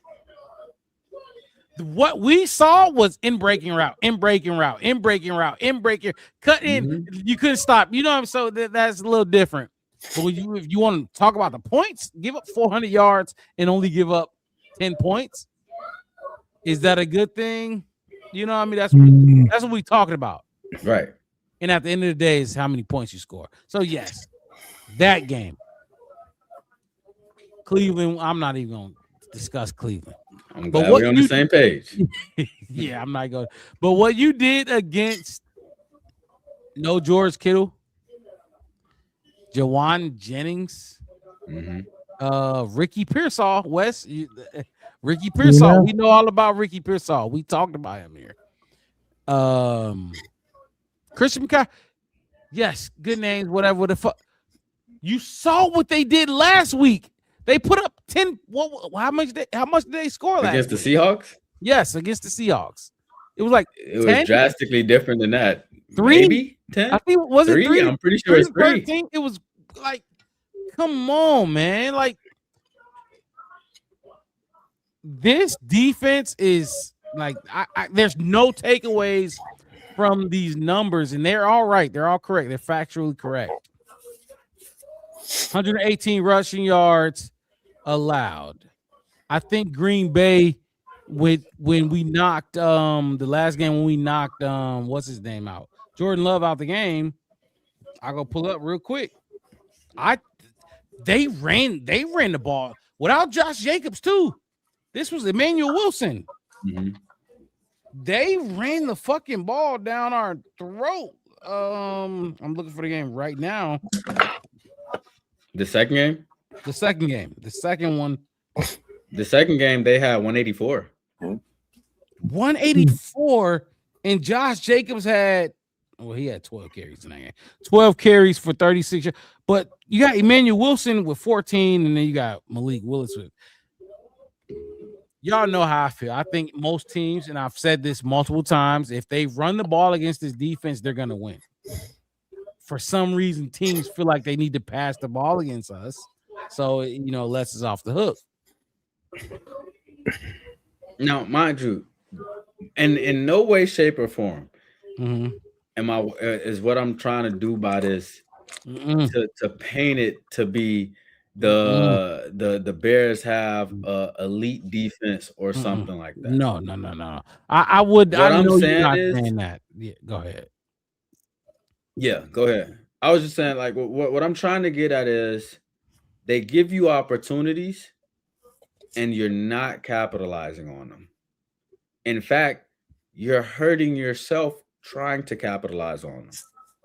That's how we talked about between us having all these drops between weeks 10 and 17 to us having penalties that make these third downs longer and harder to get. Stuff like that. This is examples of us not capitalizing on opportunities. The same way Wes just said, we getting takeaways and we not turning them into points. Like these are things that I deem as something that, like, y'all dropping catches, that's fixable. You know what I'm saying? That's not that, like, we don't have 21 drops because we have insufficient receiver core. You know what I'm saying? That's not why we have these drops. It's because of lack of, like we talk about it multiple weeks. Like we that is interesting. That is an interesting take right there. Like, I'm not saying you're right, but that is very white because you basically asking, why do we have these drops? Right? That's what you're basically asking. Exactly. Is it because we have an incompetent or a lackluster receiving core, or is it just brain farts or lack of focus? Or execution issues, stuff like that. Where we talked about Ben Johnson saying it was a lapse of focus or a execution problem on 6 out of the first 11 plays in a game. Like those things can't happen. They definitely can't happen in playoff football. But the basis of this is as much as we can say this defense is bad and this defense needs to be better. They have, in a lot of these situations, they gave us a shot to win. And then we turn around and we can look back at X amount of key plays where we didn't execute, where we got a 3 and out, where we got a turnover and didn't turn it into points, where we got a penalty and got ourselves out of field goal range, or we got in the red zone and fucking snap it over Kyle Monungai's head. Oh like, my God. All of these different things that take points off the board. And we can't have it. We cannot have it. So, as much as I want to, I want to, because look, I'm a defensive guy. So defense wins championships in my eyes. Absolutely. The offense, but that's not how we set up here. Wes, thoughts on the defense, the numbers here presented to you, and what Mixed It had to say about the defense that's presented to you. So far in the not so far this season, but just the last 4 games. I mean, I can go the last 4 games, which is transient of week 1. We never had a complete fence. We never got the defense we was promised. We never got the defense we was promised. This motherfucker Wes is hey, what they say? What the IOU? What the Judaisians say, about Abraham, and they still waiting on the promise, the first covenant, the book of Moses, all that. They still waiting on that first promise. We were supposed to have that first promise. When we first started this, we was like, we okay with what our offense looks like this season. Because we know they getting to know Ben Johnson and all these new pieces. But this defense is going to carry us. Yeah. Because we the Chicago Bears, monster. I ain't heard monsters of the midway basically all season. I ain't heard it at all. So this defense that everybody keeps saying is trash. Yes, they out there trash. They look bad. Statistically, they look bad. But this ain't what we supposed to have.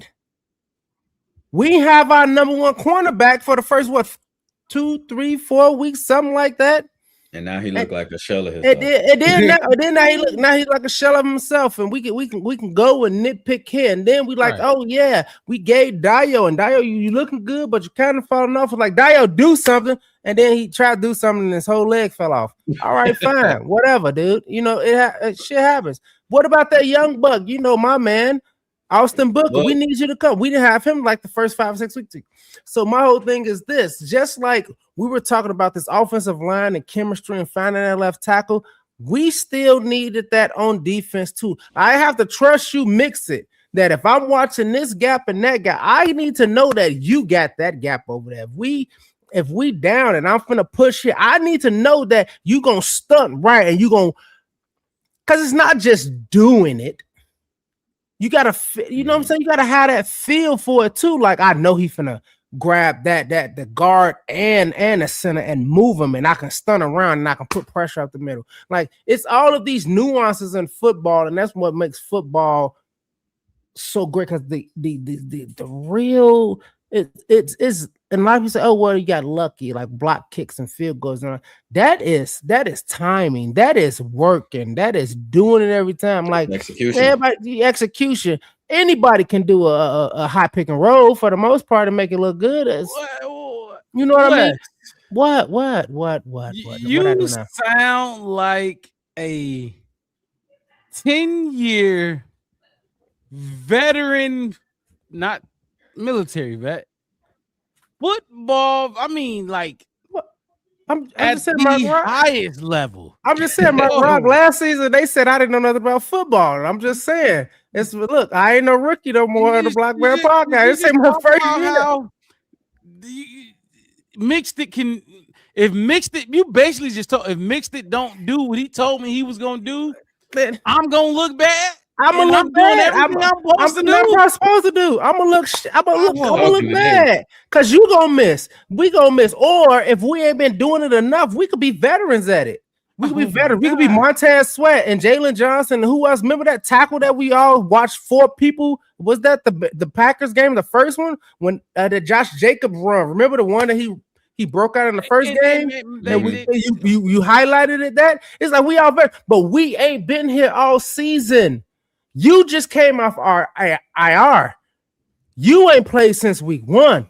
I've been out here by myself. I forgot that you were supposed to be here. I forgot that I know you got this over here. I could have backpedaled a little bit. Montez Sweat, if you miss, let me give you 3 yards. And if you miss, no, we all just like, I gotta do this. We all stepping on each other's toes. This is what this defense been doing. Dennis Allen been piecing this in. We've been calling people off the couch all season. Hey, CJ. Stop watching Netflix. Come on over here. Tryon. All these people. Like, hey, we need you to come up. We need you to do this. And we still lead the league in turnovers? Yeah. If you go look at the minutia of it and the statistic of it, that's that super analyzing. Oh, he went 5 yards for 45 minutes. Okay, yeah, that's that synchronized, like we've been doing this and doing this and doing it wild kind of shit. And we ain't had that. Oh man, let's think about the rookies on offense that came in. We can talk about Luther. We've been talking about Luther Burton for the longest. We've been talking about Loveland and Monungai. We forgot we lost Zai Frazier and Shamar Turner on defense.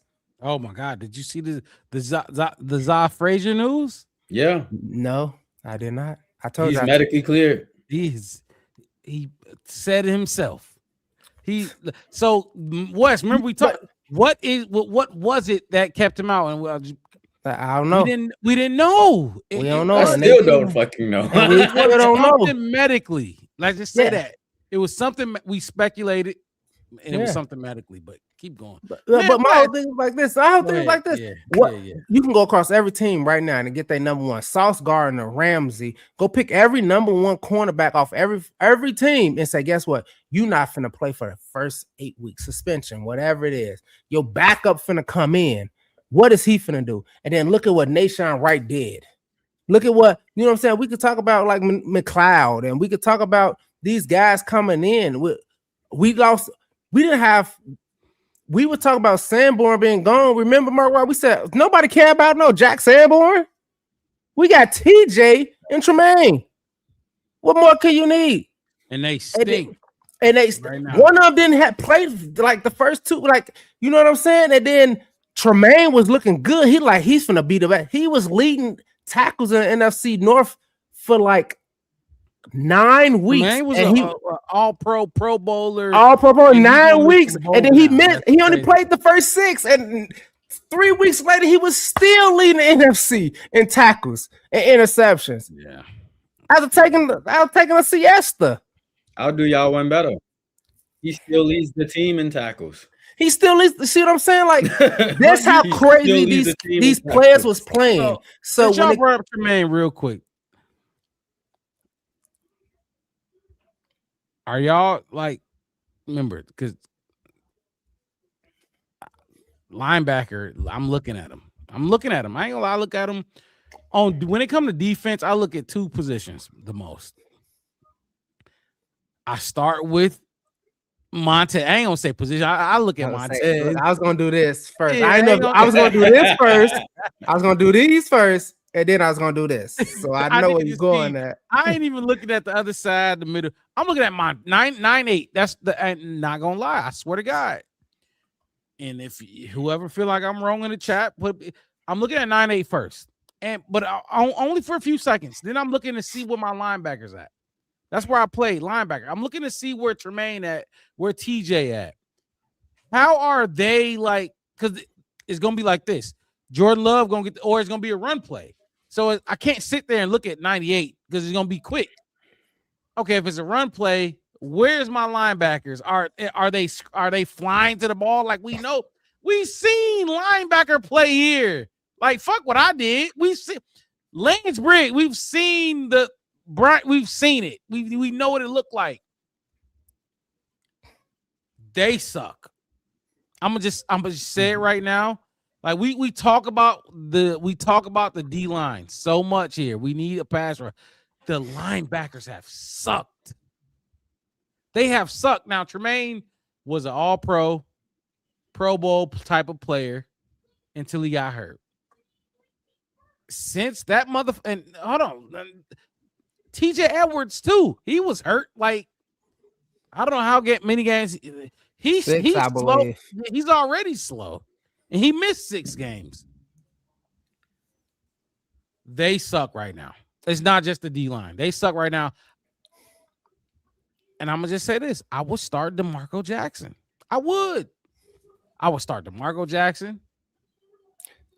I would start Kyler Gordon, and I'm just talking about the roster now. I'm not. We fellas, and tell me if I'm crazy, both of y'all. We were at our best and we were humming. Remember that feeling we had at whatever week you want to remember, whatever week y'all remember, whatever period y'all remember, when you was like, okay, this motherfucking team can go out there and beat anybody, anytime, any moment. Like, fuck the weaknesses. Everybody got weaknesses. You looking at our weaknesses like, okay, these are our weaknesses. They got weaknesses too. You know what I mean? You looking at it like that, like, okay, right now we're looking at them like deficiencies. But before, it was when all of these motherfuckers that we paid, all of these dudes, Tremaine Edmonds was off the field, DeMarco Jackson was in, two game balls, the motherfucker get a NFC defensive player, you know what I mean? And then you got CJ GJ doing, now he sucks to me, like in coverage. He's that, but you get what I'm saying? Like when all of these dudes was injured and Dennis Allen was just making, I don't know, he's making a gourmet meal out of scraps. That's when we were at our best. Now we getting Jalen Johnson back. We getting Tremaine back now. Now we've been waiting for this, but they're back now and they stink. Like we suck now. You get what I'm saying? Like, am I crazy? Am I crazy when I think like that? No, you're right in the fact that they sucked and the backs haven't. We lucky. We lucky. Like, and I hear what you're saying. For me, I feel like we lucky that like Nashawn came in and did what he did. Like DeMarco came in and did what he did. Like some of these guys came in and kind of, like we said before, like we had these people we played supposed to be the A's, right? The B plus people. Our C's, C plus, B minus, they stepped up to like A minus, B plus. Where you like, okay, and it's one of those things. Like it's a good problem to have. And for me, it's like just like we tried to before the season. We said we're gonna give the offense. And that's why I said we're gonna give the offense the entire season. People was gonna get them 2 years to figure out the Ben Johnson, figure out all that kind of stuff. Well, a lot of these guys went without. It's like, well, how do I play without this guy? How do I play with it? And then I got comfortable. I'm Tyreek. I'm used to Jayla being over there and playing, you know, shut down corner shit. But now I got the takeaway king, basically, right? And that's all he wanted. That's all he wanted. Nation, that's how he wanted to take away the ball. Take away the ball, take away the ball. Yeah, because Nation, you know what I mean? Exposed. He get exposed, you know what I'm saying? As he should. He's not supposed to even be out there. Yeah. You see what I'm saying? And then he gave you all these takeaways. He took away touchdowns, like we said, that plus or minus kind of thing. He took away, I think I looked at it, he took away 7 touchdowns total.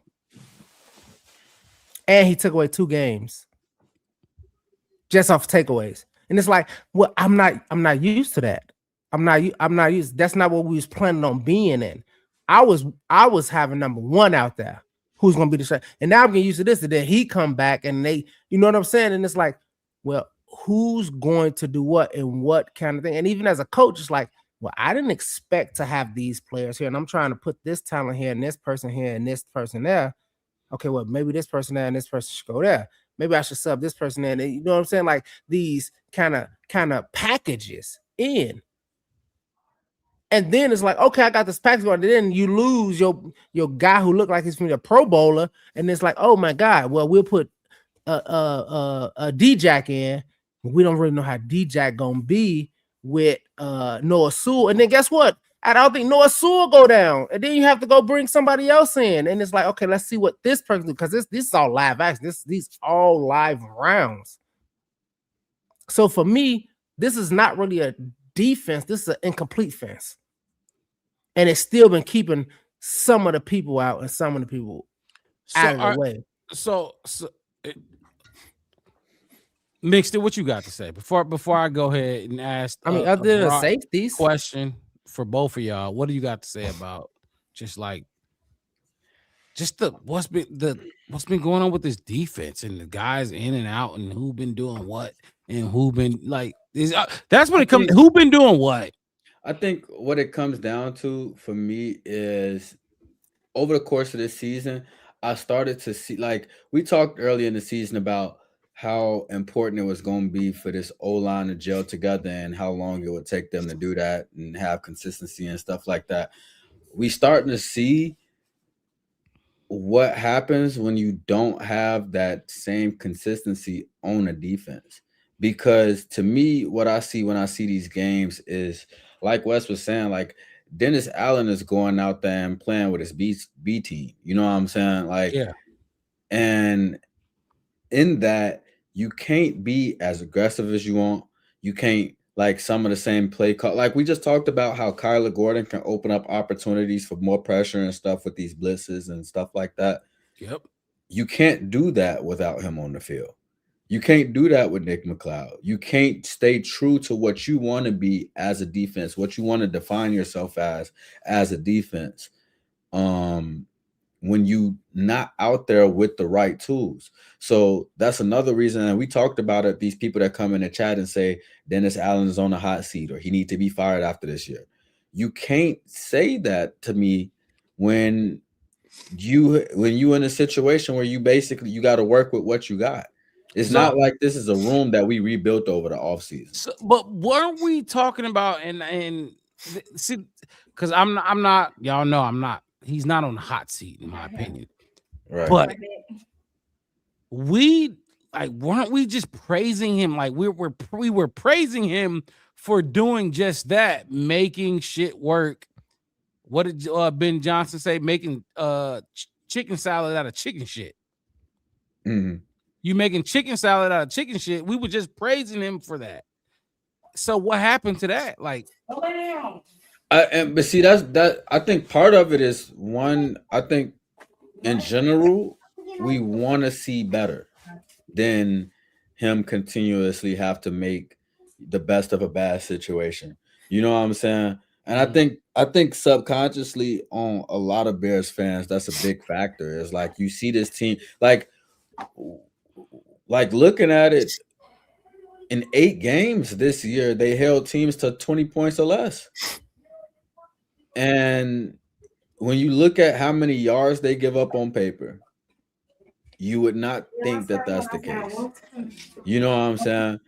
And that, like, so to me, it's just like, yeah, we want them to be better. We want them to not give up as many yards and stuff like that. But we talking about people that we question in multiple weeks. Is this person healthy? You know what I'm saying? Like we seeing, like we coming into games like, man, is how good is Jalen Johnson going to be? How much of of that Pro Bowl corner are we going to see? We seen Tremaine come back, man. How healthy is he going to be? And stuff like that. And it's really just it's you throwing shit in the pot trying to figure out what it's going to come out to. And for the most part, as much as they give up a lot of yards and stuff, a lot of these teams that we go against, they not turning them into points. And that's why, like, to me, it's just like that's why the conversation still comes back to like when I look at what we just looked at as far as the Bears coaching and the offense. I look at that and I don't like. I'm trying to figure out where my mindset is at in terms of, is this a situation where we got to look at Dennis Allen and be like, hey, look, you out of time. This is the week you got to get it together, or are we looking at Caleb like, shit, I think you need to get ready and put your cape on?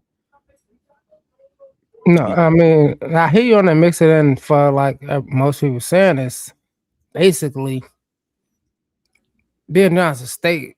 Either you gonna run the scoreboard up or you gonna run the time possession up, because your offense, like, because on his side of the ball, basically for the most part, it's like, okay, you search for that left tackle, and then as of late, it's like kind of like Rome went down. Like you had some your woes ain't been DA woes.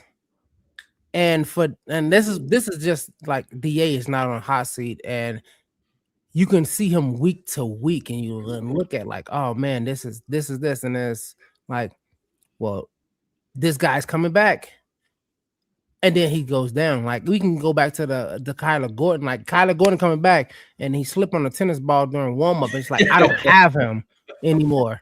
It's like, you know what I mean? It's like if like you cooking or you doing something, or like you working on something, or you cooking something. You like, oh yeah, I got a bag of shredded cheese in the refrigerator, and you cutting up and you go get that bag of cheese in the refrigerator. It's like, oh, babe, what happened to the shit? Oh, I made it the other day with macaroni and cheese. Like I thought I had it. It's too late for me to go to the store to get the shredded cheese now.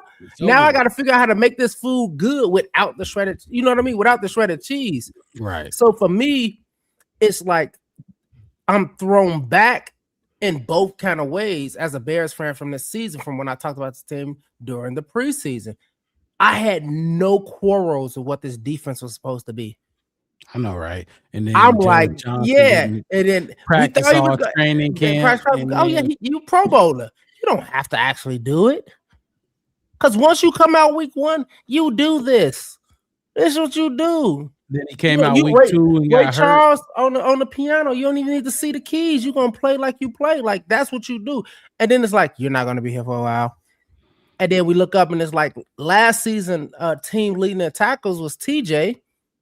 And then now he's not there. And then Tremaine kind of stepping up. You're like, man, he kind of making that money that we paid him. Okay, it looks good. And then he goes down. And then it's like, oh, Kyler Gordon is this, is that. And then it's like, oh man, now we need this person come in. It's like, oh, you know what I mean? It's every single time we like, okay, we just need somebody to come in and fill in this one spot on defense. CJ come in, he's like, yes, he's doing it. He come in 2 sacks, whatever he did. He's like, all right, cool. Kyler, get healthy. Somebody taking your place. All right. And then we turn around and look again, and it's like, this person ain't here. And it's like, oh, we like, hey, Dio, you got to do something. You had a good game, but we need more pressure from you.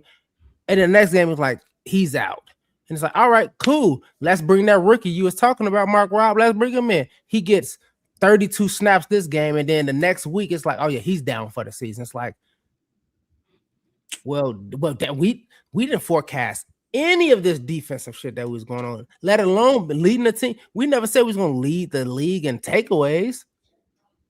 We like, for me, it's like I take it as a success for Dennis Allen and Al Harris and all those people on defense. Like, y'all did kind of do something. So if anybody want to say, any analysts want to say like, well, y'all did this. Well, y'all talking about that Lions game that haunts us week after week because we have to catch back up to such a terrible game. So it's killing the stats. Yeah. So look, I ain't gonna lie. So, but we do suck on defense. J2K and the comment section, the chat been hitting home on some of the points I was looking to make towards y'all, and so I'll just give them, as I ask y'all these questions. Where is it? Okay, this is one right here. This is one I'll let him. So J2K said, how did the cornerback go from a team of strength, top 5 in the NFL, to this mess? Shaking my head. What's y'all thoughts on that? Injuries. Wes, No you know, chemistry. DP room was our deepest, toughest room. We praise them. Best 1-2 corner before we knew what Nation Wright was. Best slot receiver. We just paid him. The Giants. We did the Giants podcast. They were trying to tell us about somebody named Brian. Whatever that dude name. And yeah, his stats was cool and all that kind of stuff. Vikings too. They tried. Vikings. All of them. They tried to say, well, we got Kyler Gordon, but like y'all just said, he played 3 games this season. Like, what you gonna do if you don't like? And Mark, right, you said that it's one of your hated kind of terms of football. Your best ability is the accountability kind of thing. But goddamn, you know what I mean? You got Tyreek, Jalen Johnson, and Nahshon Wright. Those are 3 that shouldn't like when you name those. You 3 forgot about Terrell Smith went down instantly. Right, but we shouldn't need him with. We got those 3 guys. Yeah, we got those guys, and it's like we worried about fucking Jaden Reed and Romeo Dobbs. Fucking, and it's like y'all worried about the niggas. I ain't really. It's not even a worry. It's just like like my whole thing is this. Every team want to come on. Oh well, we heard they lost this. I mean, if you watch any commentation across national, local radio, well, we didn't have this guy, and this guy was injured. Drake London hasn't played for 5 games, and that's why the Atlanta Falcons. And it's like, okay, all right, I'm a reasonable man. I know I sound like I'm crazy sometimes. All right, cool. But what about us when I say Rome ain't played for 5 games and Kyler Gordon missed 14 games? And they're like, well, the Bears just suck. No, we are going through the same things where their defense sucks. And it's like, but when another team loses Fred Warner and Bosa, y'all like, well, the 49ers will be a contender, but they lost these 2 people. Our defense was probably better than that defense last season. You know what I mean? Like, my whole thing is we don't have a Nick Bosa. We didn't lose a Micah Parsons. We didn't lose nobody like that. No, but the problem is didn't even have Micah Parsons when the season started.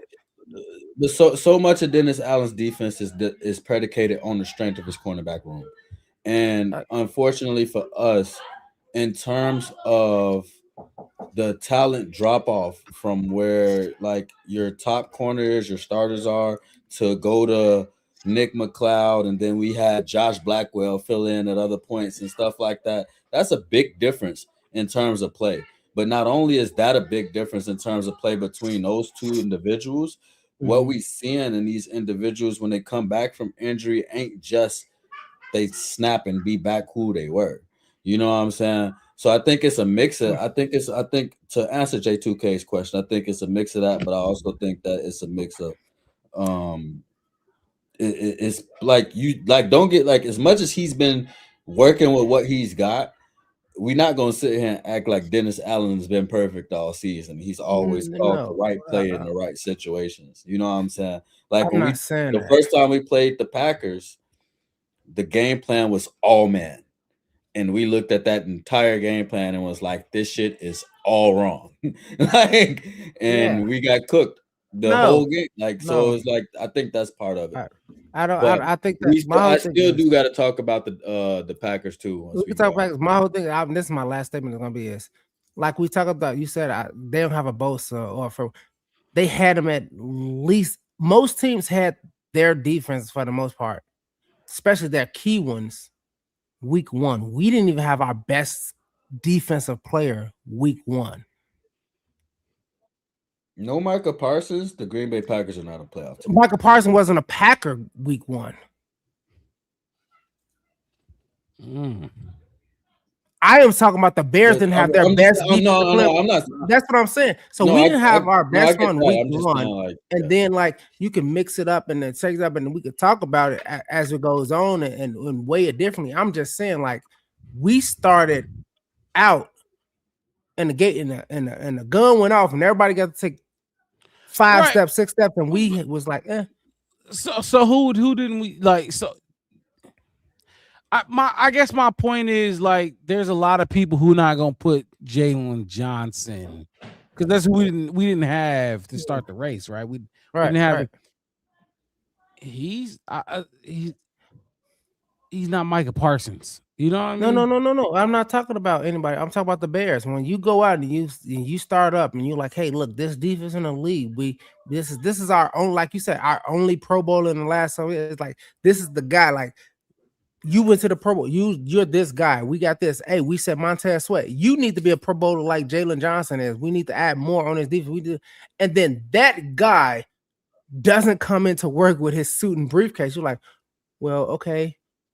Now we got to figure out that part, and we still got this kind of question about Tyreek, and you know what I mean. And we still want Montez Sweat. We don't even know what Montez Sweat gonna be. Like all these other kind of things. Like we didn't get the start even off. But see that. But that's my.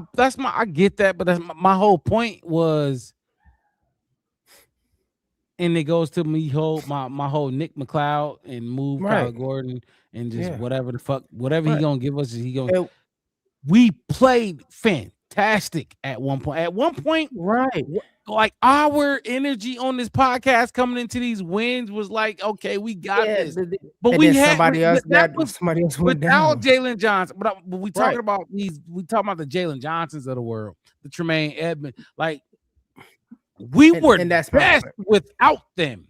And now that they are back, we kind of look like we look worse with them than we did when we didn't have them. It looked like those DeMarco Jacksons, those Nashawn Wrights, those Tyreek Stevensons, you know, the Nick McLeods. Yeah. What's up? For me, it sounds like you saying like, hey, look. Yes. Just sit. You know what? You're not starting. You're not starting. Yeah, exactly. We're gonna. I want DeMarco Jackson here. I want. Yeah, I get that. Yes. But that was my point. When they come back, the chemistry is off. Because he was doing good without you, and now you come in and it's like, what do we do? What do we do with you? Like I'm not used to you. I mean, you got that. Then you got Jalen Johnson, who said he's not gonna. I'm probably not. I need a full off season to get back to myself. So why is he playing every snap and Tyreek not getting not one snap? Like, no, I understand. Like I said, and we talked about it in off season. The depth of this team, I don't care. We put it up against 3 or 4 teams ourselves and said the depth on this team is crazy. That's on the coaches. That's how they want to do it. Now I get what you said, Mark Rob. Like, hey, look, if it ain't broke, don't fix it. Leaving Nashawn and Tyreek out there. Jalen, you can rotate in behind them. All right. GJ is doing good. Kyler Gordon, you come back and everybody look good. You can rotate in behind them. You can rotate in. Get your pay for this year, because guess what? These guys gonna be here next year because they got the bags. They not going nowhere. You see what I'm saying? So I hear what you're saying. I would like if I was gonna ask this question like later. We going long and Mixed got to get his the Packers version. My corners would be Jalen Johnson and fucking Tyreek. I'm going back to the I ain't gonna lie. That's what I would have to take Nashawn off the field for just to start. That's just to start. But Mixed it. What you was finna jump in here with something, and then jump into your Packers right when you finish. As far as what you said about Nashawn sitting, I'm not necessarily opposed to it, but what I will say is I feel like it's not a room on this defense minus the D line that doesn't need to be run by committee at this point. And Kevin Byard and Jaquan Brisker. I don't think y'all should be putting in Elijah Hicks or Jonathan Owens backed up, but that's beyond me. I think the linebacker room, y'all need to be run by committee because DeMarco Jackson needs touches. That's just the fact of the matter. We can't go 100% of a 75% Tremaine and 100% healthy DeMarco Jackson sitting on the sideline. We can't do that. It's the same thing for the cornerback room. Jalen Johnson, he's clearly not looking himself. He's clearly not as confident as what he once was pre-injury. And we talked about it before. I don't have the stats up right now, but we had a conversation when he was coming back on whether or not if we would sit him or Tyreek. And Tyreek's stats was pretty comparable. Like it wasn't just a clear sit Tyreek. You know what I'm saying? Like we talked about him being more sticky in coverage than Deshaun Wright. Hopefully Jalen Johnson would come back and be more sticky in coverage than he was and what we were used to seeing in that. But I do feel like with the fact that the people you consider to be at the top, like at number one in these rooms, to not be as healthy as the other guys in these rooms, and they've come in and put up key performances before, you got to get them on the field. So I don't know if it's certain packages you want them to be switched out in or whatever the case is, but we shouldn't look out for the rest of the season and see DeMarco Jackson not log more than 10 snaps or 12 snaps or whatever he had. We shouldn't look out for the rest of the season and see Tyreek Stevenson not log a single snap in the game. It shouldn't be the case. Is that disruptive to the cohesion within the unit?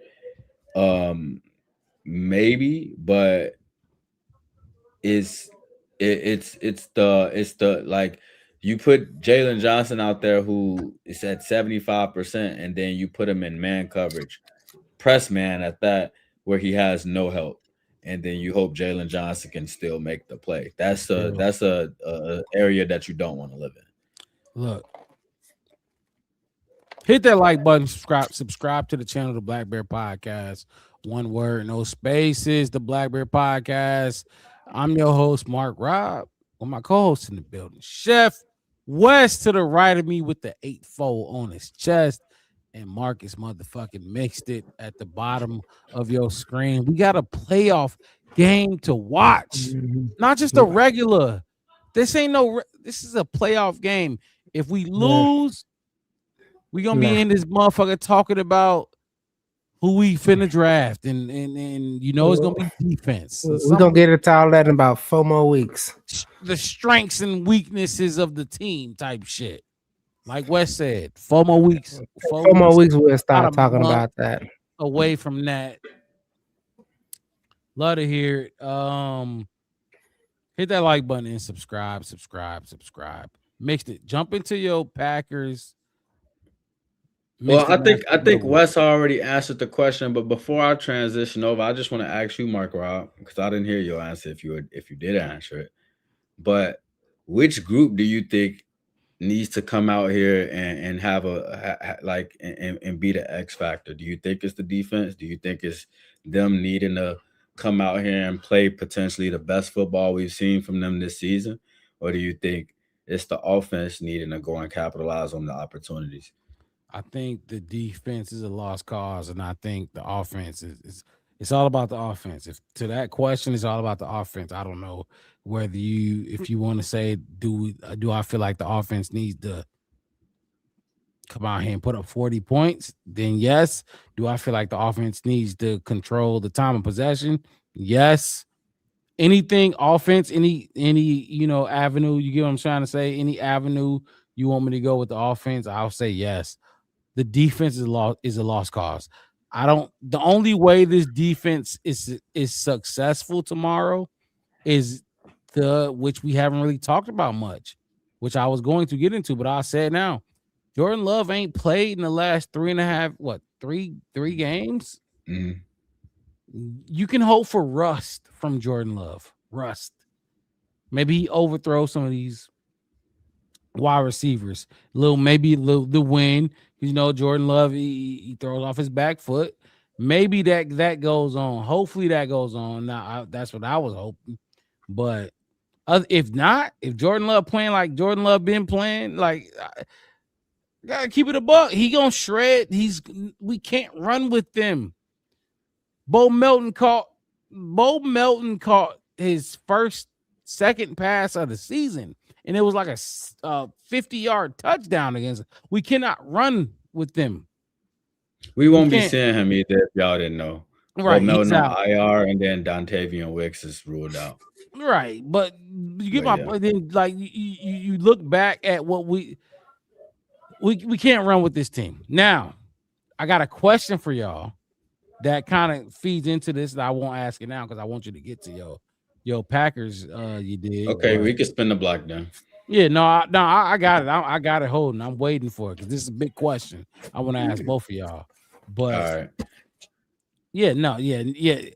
Offense is more crucial than the defense to me is a lost cause. So go ahead. What you got for your Packers? All right. So we're gonna go ahead and talk about what we got in store for this Packers game.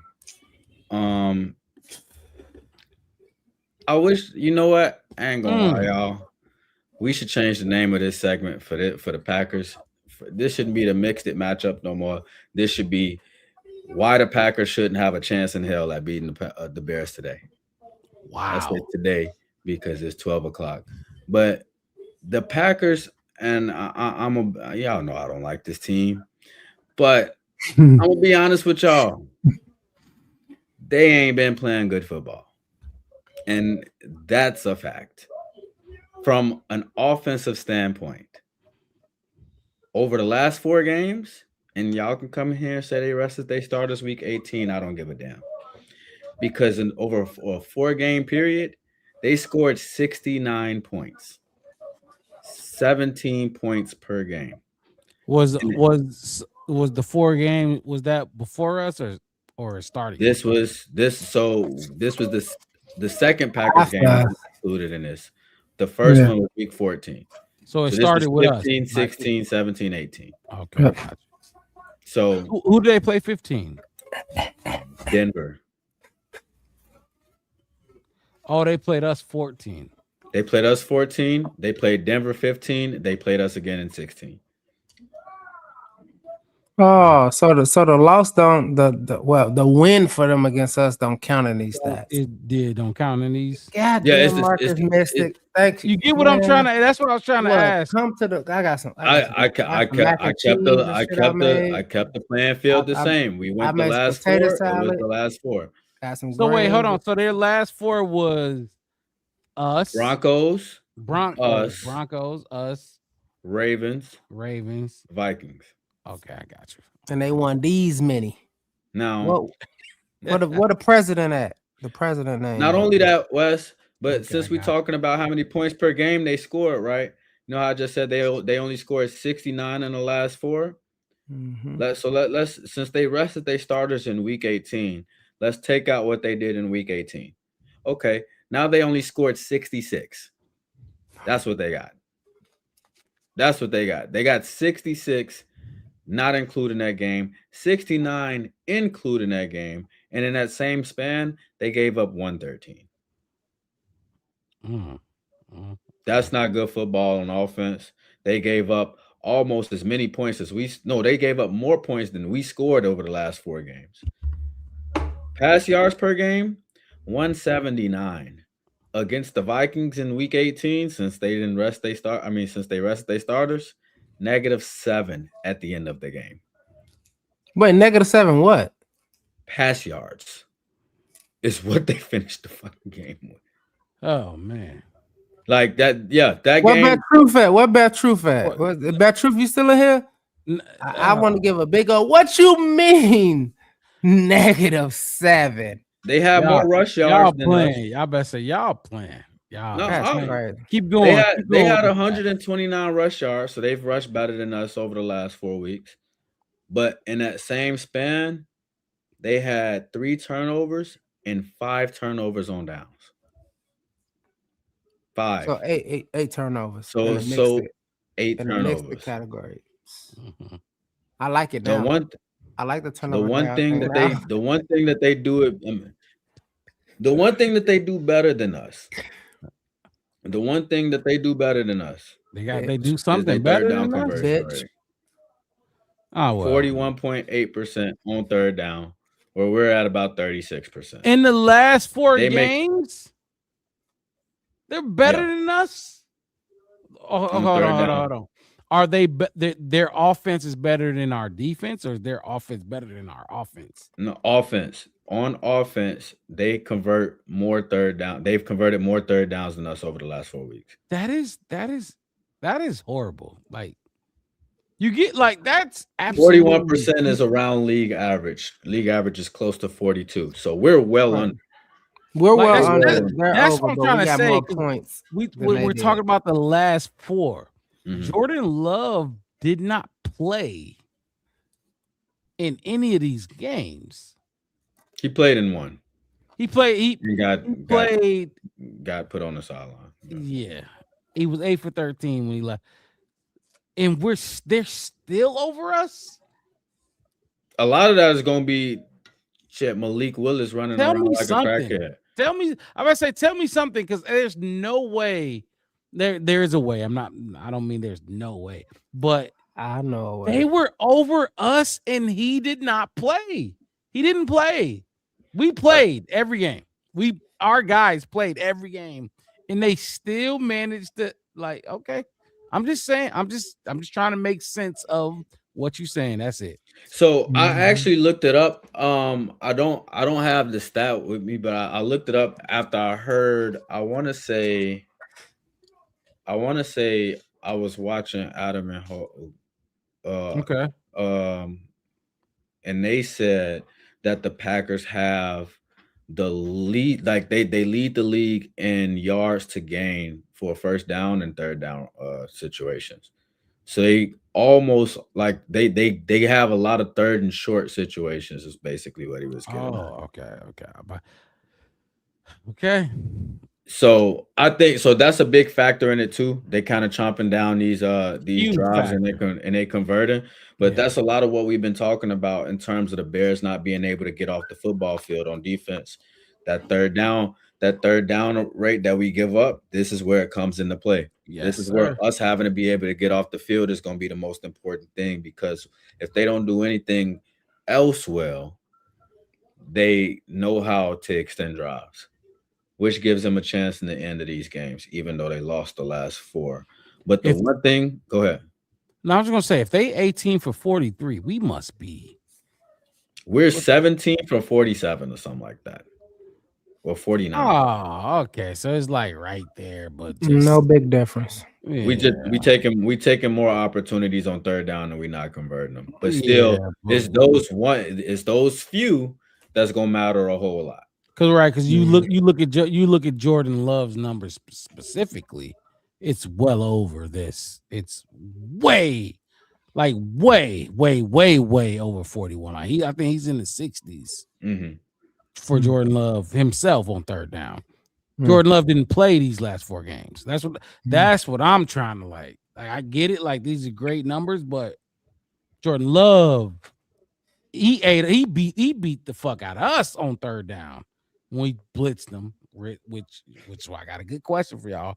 But I just want to, I got to, all the numbers. Every mixed it, you snap with these numbers. There's a lot to talk about. It's a lot you could pick from and create a conversation about, a football conversation about, a Bears Packers conversation about, especially when it relates to your offense, the Bears offense or the Bears defense. Keep going with where you were.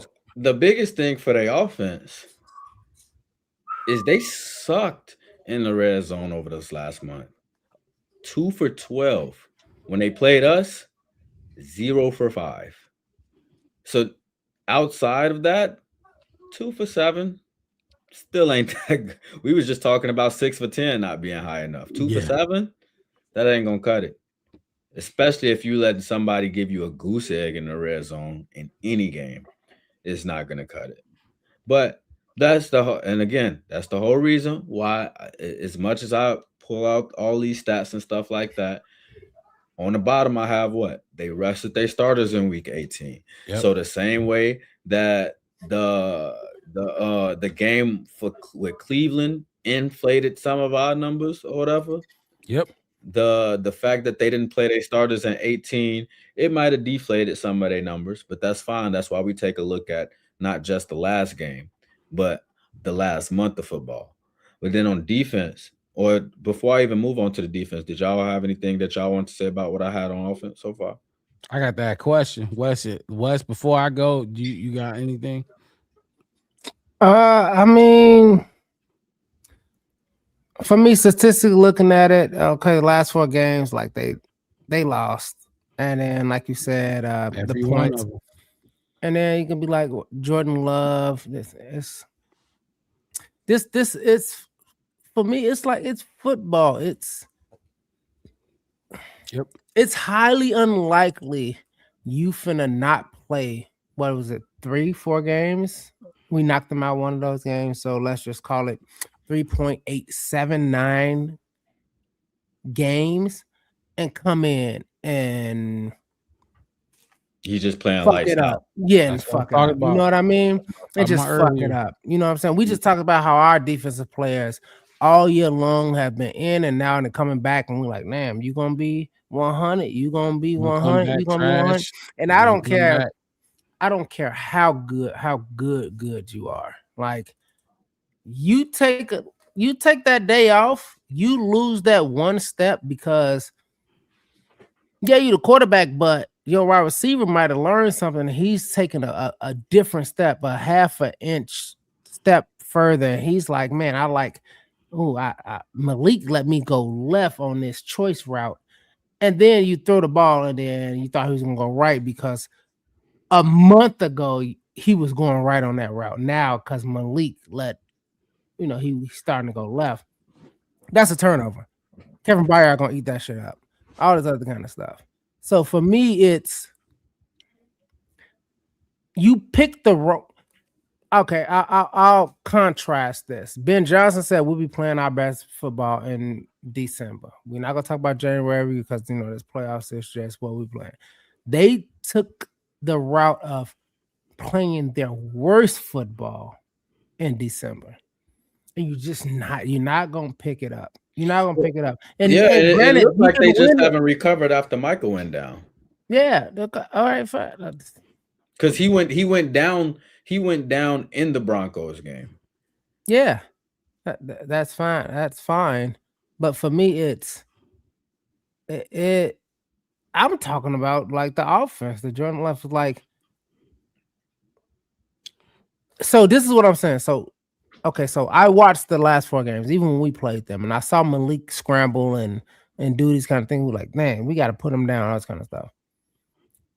And let's just say, for instance, again, you already got a concussion, right? So if you do have to scramble and you do get kind of hit, right? You finna bring in who? Because Malik ain't active. You see what I'm saying? So for me, is he out? Is Malik out? Yeah.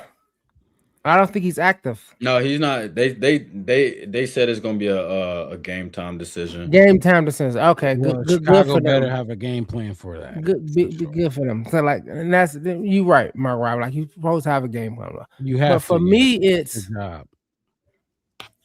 I'm more frightened by Malik, who can move and do all that, than Jordan Love, who I'm not saying he can't get a first down with his legs, but his strongest suit is, what I'm saying, putting the ball downfield. Now, like we said before, if we had a better pass rush or we could get something, and then if Kyler can give me 3 good blitzes, 4 good blitzes, or switch it up with, you know what I mean? Like,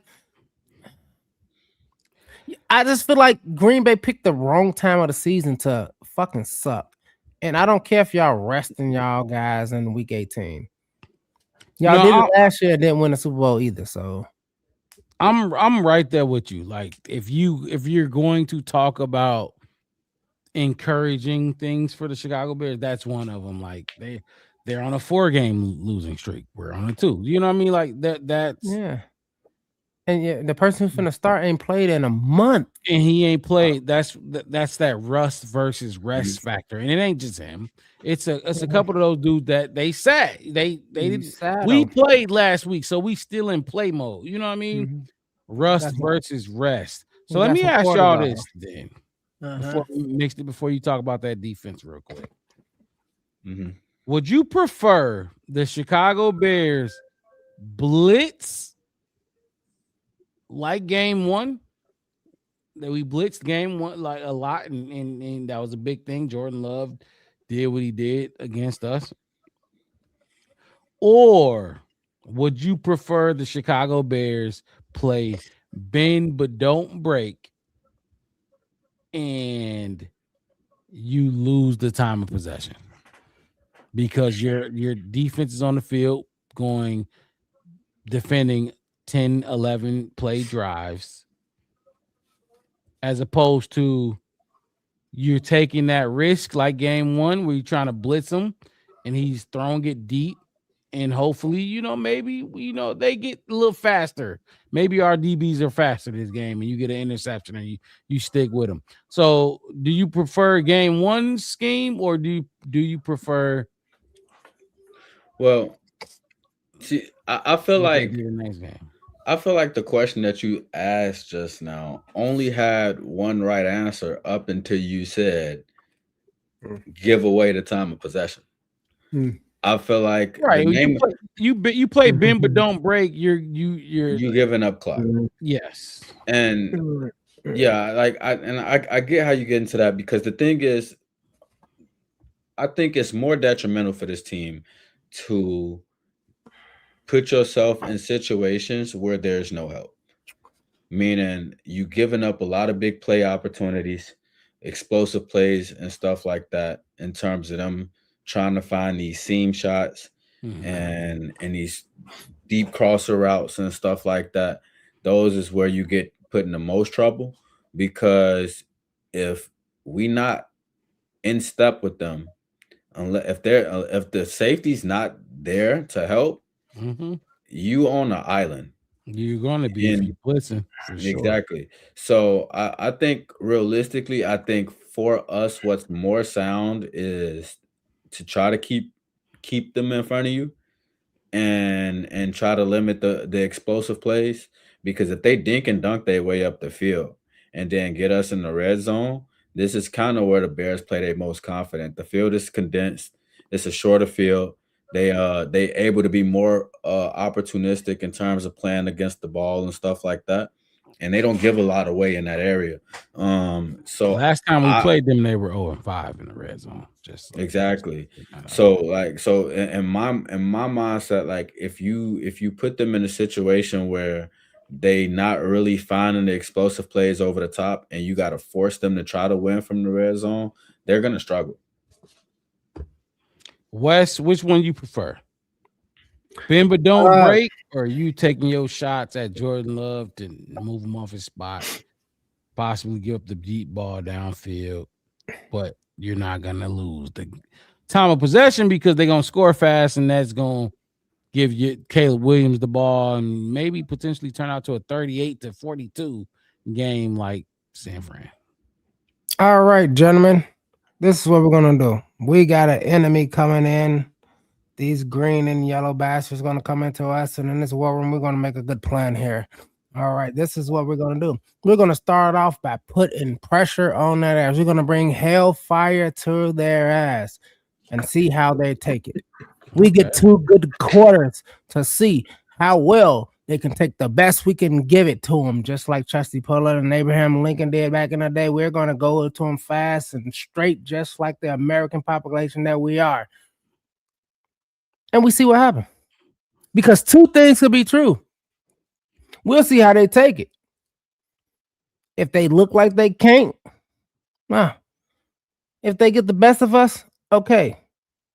Then we get into the all right, cool. Because we got to look at the other side, because we are a nation divided in divisions. We have the Air Force, the Army, the Navy, and the Marine Corps. We have 4 different divisions that can all attack, and we are the greatest that they are. So we're going to send our Navy in there and blitz them with torpedoes and all this kind of stuff. We're going to go in strong on the first. The first half, we coming in strong. We ain't going to let him put no oil on his shoulder and get all relaxed to get comfortable. You're going to have to put it on him first.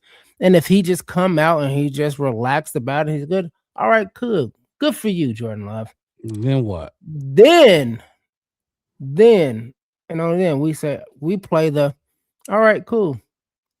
We're going to mix it up, and we're going to play that kind of slow burn kind of thing. Well, we're not done blitzing your ass. But we're going to make you make the mistake. We're going to make you trip over your own shoestrings, because that's what we do. I feel like this game, first half, just go at them. Go at them. You got to force you off rip. Yeah. Second half is when we all right, cool. You put the ball. If you don't put the ball on the ground, we're gonna take it away from you. We want you to put it in there, and I feel like that's what we should do. We should have that kind of mentality. Like, 100%. all right, cool. I think in a perfect world, yes, it's like okay, this is our perfect world. It's the Black Bear Podcast. It's our world. I'm saying like we gonna go in here. We're not just gonna blitz all game. We're gonna mix it up. We're gonna throw this at him. We're gonna try to confuse him. But reality, that's not gonna happen. Either you can get to him or either you can't. Like you get what I'm saying? You're not gonna like.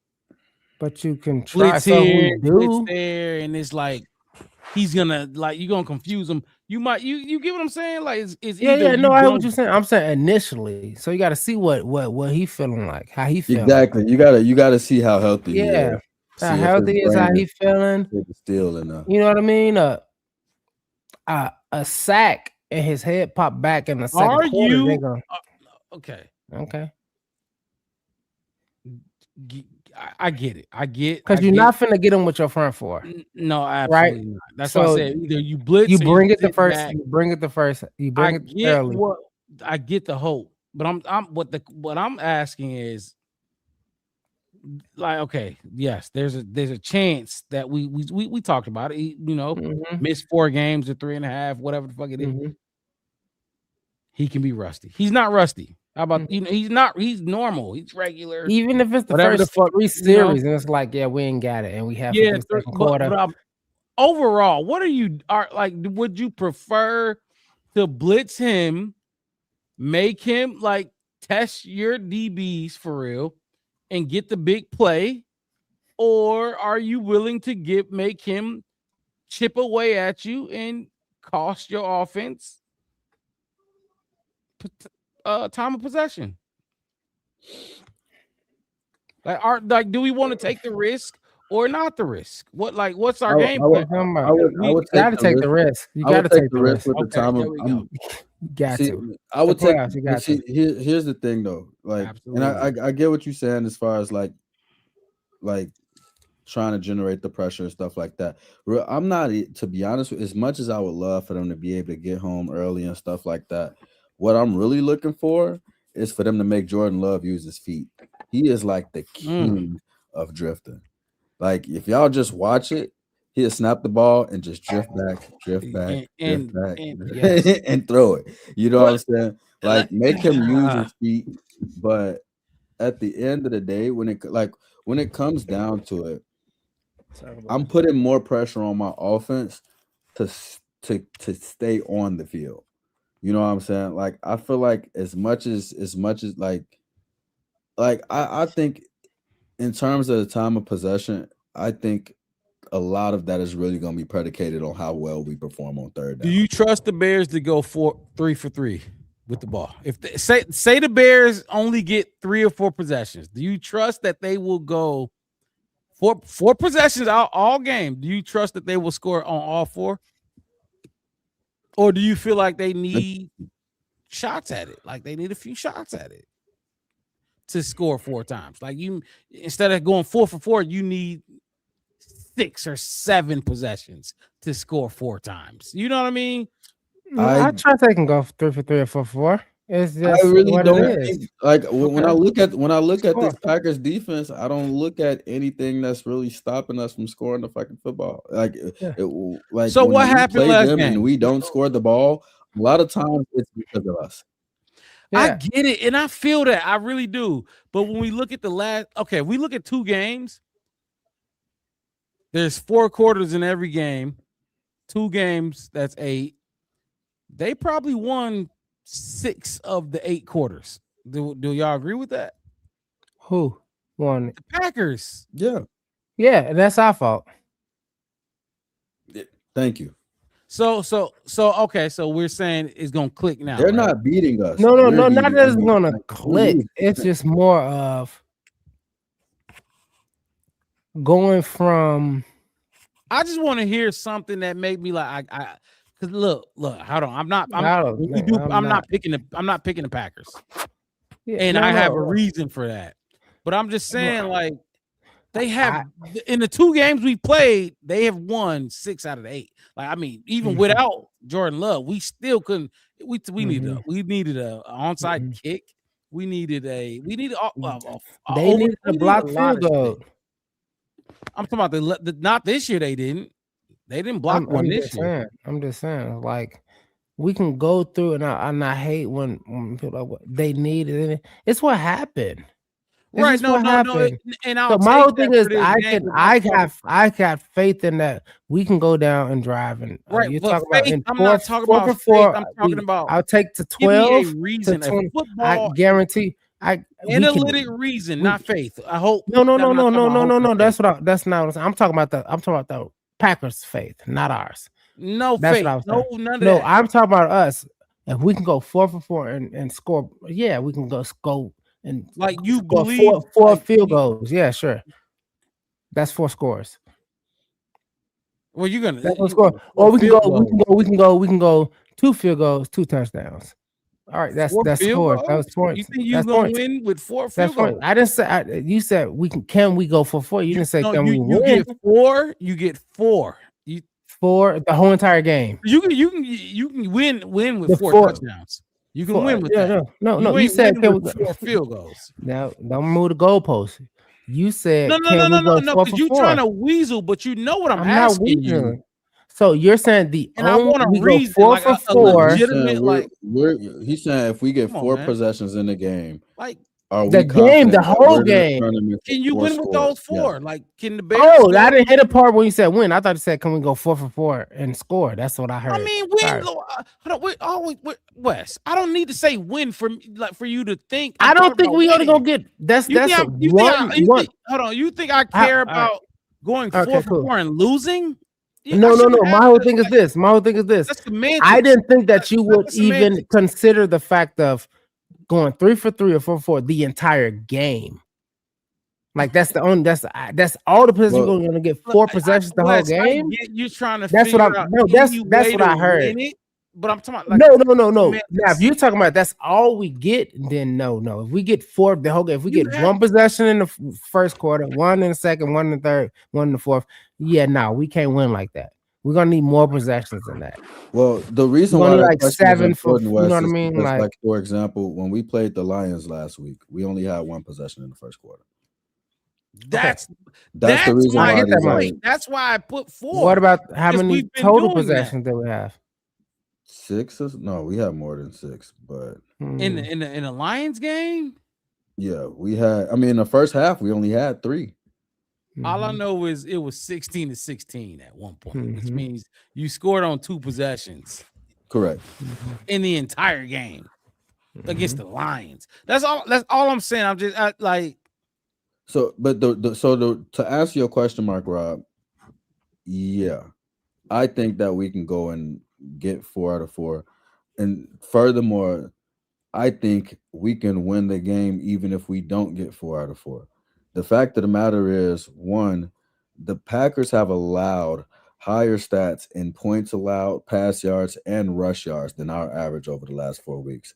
Second of all, the game that they beat us, we had 10 penalties for 105 yards. Game that we beat them, we had 4 for 17. So that goes into my point where I say they didn't play a game good enough either time to beat us. We beat us. That's what it was. So I don't think this Packers team is good enough to play with us. And I think that the problem that we have is an execution issue, or that we've had is an execution issue. And I think that that's something that's fixable. I think that that's something that doesn't take a long time to fix. And I think that if we come in this game and we're executing, again, the Packers don't have a shot in hell. Like it's the last game of the season. Man, I disagree. I really disagree with y'all. I really do. That's okay. And every we are out. Look, we are outmatched in this game. Like how? This is not a good matchup. I'm gonna tell you right. Look, and the defense is dog food. That's why I want you to get to your defense. It's a game about matchups. Okay. We don't match up well with this team. We really don't. They have Where they everything that we are weak. They like their strengths are our weaknesses. They're not world correct. beaters. They're not gonna just go and win a Super Bowl, but what they have, we just can't stop. But there's one way I do think we can beat this team, and I ain't gonna lie. I would have rather y'all both just said like, "Oh look, I just hope and believe we can beat this team." But No. y'all Why would have I do that? Why would I do that? You could take an attribute I don't from a need to person and hope say, for something "Oh, I know this of. guy is fast." Well, I think Monunga and Swift run harder than their there guys. you go. There you go. But what They you run what you I harder mean, than them. They ain't what got you no just wrecking said, balls. they don't. But what you said in terms of their strengths being our weaknesses is correct. They for example, this is why the game plan that Detroit had against us worked so well for 3.5 quarters because they created big matchup issues. Partly because one, they are fucking great at pick routes. Like the Oh my God. set a pick and somebody run under that shit. They are amazing at it. For one, for two, they have receivers on their receiver core that, for lack of a better term, they twitchy. And that's the hardest receiver that we have. That's the hardest receiver type for us to deal with. Khalif And Raymond destroyed Jalen Johnson on a route like not just it wasn't just the 10-yard. He killed Jalen Johnson. That's what we got. Like that's Jacobs is one of not our no top hammer. dogs. J2K. Oh damn! I'm not even looking at the chat. I He's have not it. no hammer. I had it full screen so I could see the Yeah, matchup. he's not a Ooh, I hammer. ain't He's a even- nobody. He's all right. He's cool.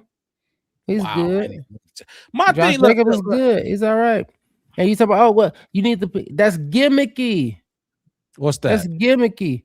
No, you have to run a crossing route. They have to run. They have to. But that's It's simple. the easy way to get open. That's Yeah, I said that's not especially when you play, simple. especially when you Just play run in away man from coverage. your defender. That's literally a definition of a man beater. Yes. That's a scheme. That's not for me. A matchup is all right. Cool. Jalen Johnson versus this guy. Okay, he got a little speed on him, but he can catch up. He can be sticky, as y'all like to say, close enough to disrupt it and not make it. Because it's We not seen like him they do got the great. asshole and opposite of that last week. Where I was on here Yeah, calling for them. I was to take using this that. I damn was just jersey using that as an off the example, shoulder pad. not a reality. I was just saying an example. Just an example. It's like they not. Oh, what? All right, fine. It's okay. I'm gonna say this. I PSA get it. Chicago Bears players, show these Marcus is wrong, please. So I don't have to do this again. How you got to show me No, that I'm no, wrong? I'm mixed able to it. tell y'all I that don't have the to show Packers nothing. ain't Mixed fit. it was on your side, but Right. my thing just is I don't see the mismatch. I think it's a pound for pound. It's a flesh for flesh. Like, okay, yeah, you got a thing that you can do better, but there's a lot of things they can't. They ain't hooking and they can't. Watson ain't coming around 5 yards, turning around and catching the ball. That's a pick. He gonna run away from you.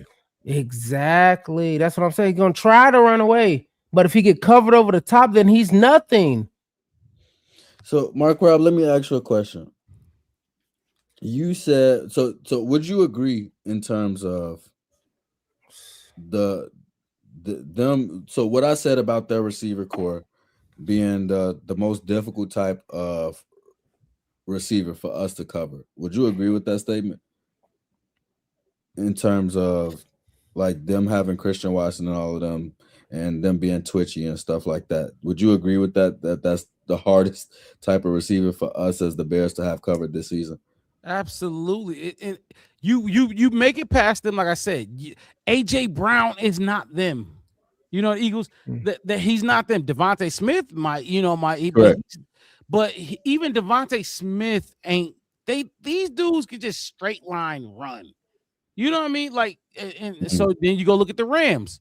I said it. Devontae Adams is not them. Devontae Adams will dog you, but he's not gonna just run away from you. He gonna be physical with you. He gonna route your ass up, but he's not finna 3 But speed you. Like, y'all just said they're not running away. They're getting picks. It's not. It's but No, that was saying- Detroit specifically that I was No, talking about. that's what I'm talking about. Not Detroit did Detroit. Now, if you want to talk about Detroit, I will concede that argument. But they going through pick. Like I'm watching them crisscross pick using schemes and again. Okay, you got it. We gotta get past the pick. You gotta get past. You gotta go.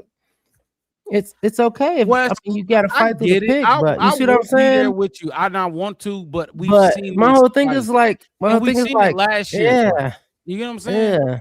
Matt Y'all, LaFleur is not no punk. That man on that screen ain't no punk. Right, exactly. So that's the mismatch. That's what I'm talking about. Give him the glory. No, hold on. Let me say this.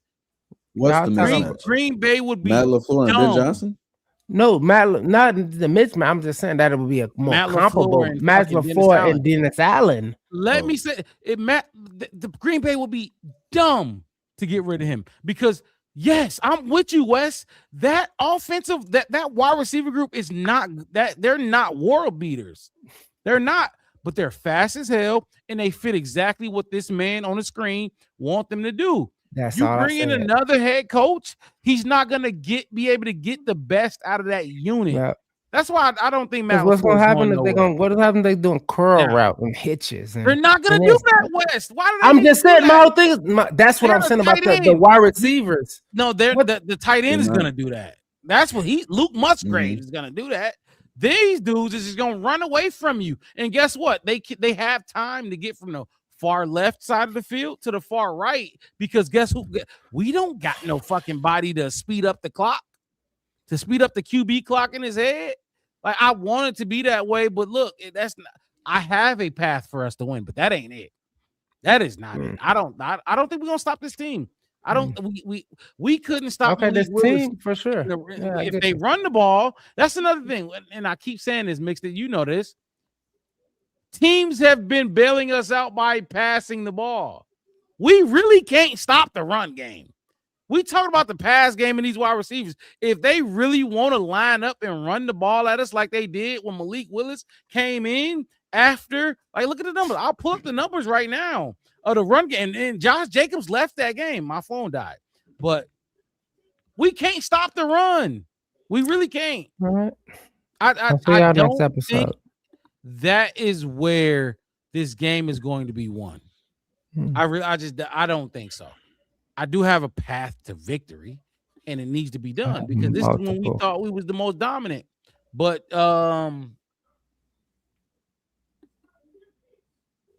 Mixed it. What? How much do you want to go into your Packers defense? I mean, I'm really just listening to what you was just saying as far as us having to stop them or us not being able to stop the run. When outside, like Malik Willis, he was the run. That's exactly what I'm saying. It's like, what else? That's my whole point about the whole thing. It's like everything else is scheme. It's cool. Malik Willis, he had 44 fucking rush yards. He had 44 yards on the ground, and he was just taking off. Like if anything, I would say we don't contain quarterbacks. Contain at all. Quarterbacks I would say we don't running backs either. Run. I would say us not being able to contain quarterbacks is a bigger problem than us not being able to stop the run. Dude, would y'all say the Bears are in the bottom half or do you? I ain't gonna say or. Do y'all think the Bears are in the bottom half of the league when it comes to stopping the run? And when I say bottom half, I mean where they are now, 23 through 32.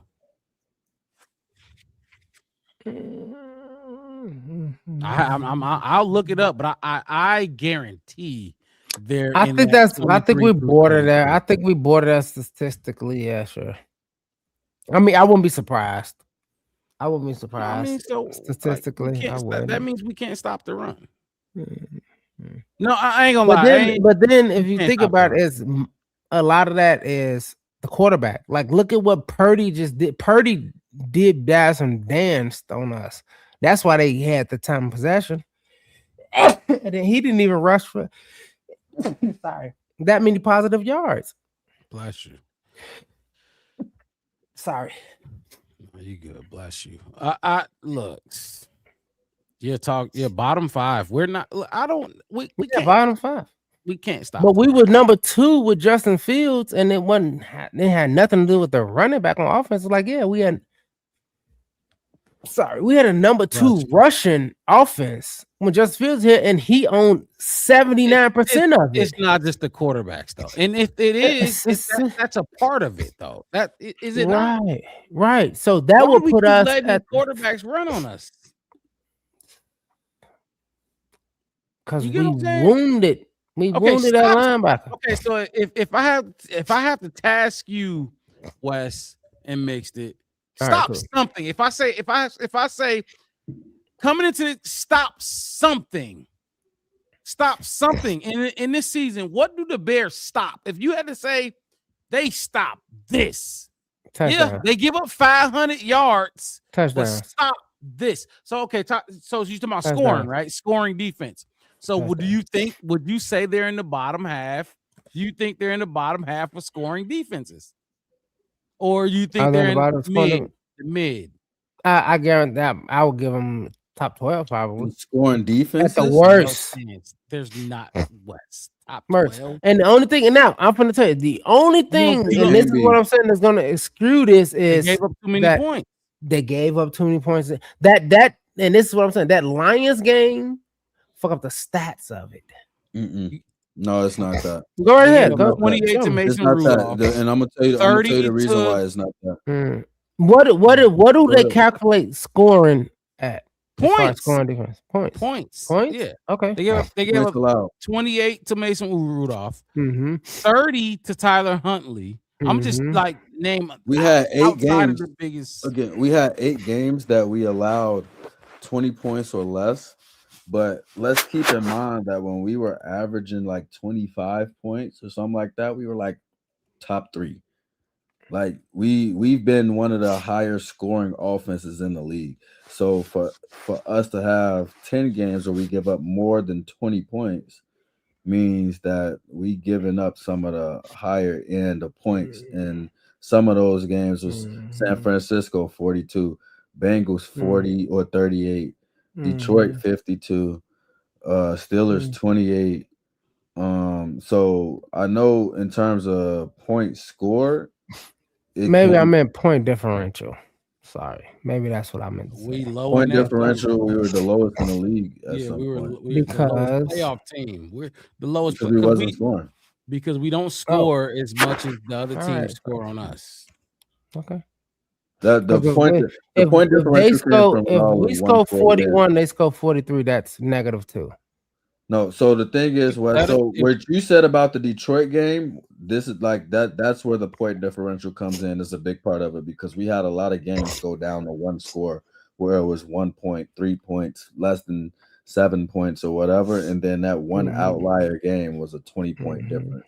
So that's where, like, in terms of point differential, that game specifically plays a big role in it because, like I said, I misspoken. I probably meant to say point differential because I knew like I said, I've been preaching for the last. I don't know. We're last out of all the playoff teams. I guarantee you, if maybe Carolina, but it's us and Carolina who are like 1 and 2 for last in point differential. Like we're not because when we win by 2 or 1, and when we lose by like 16.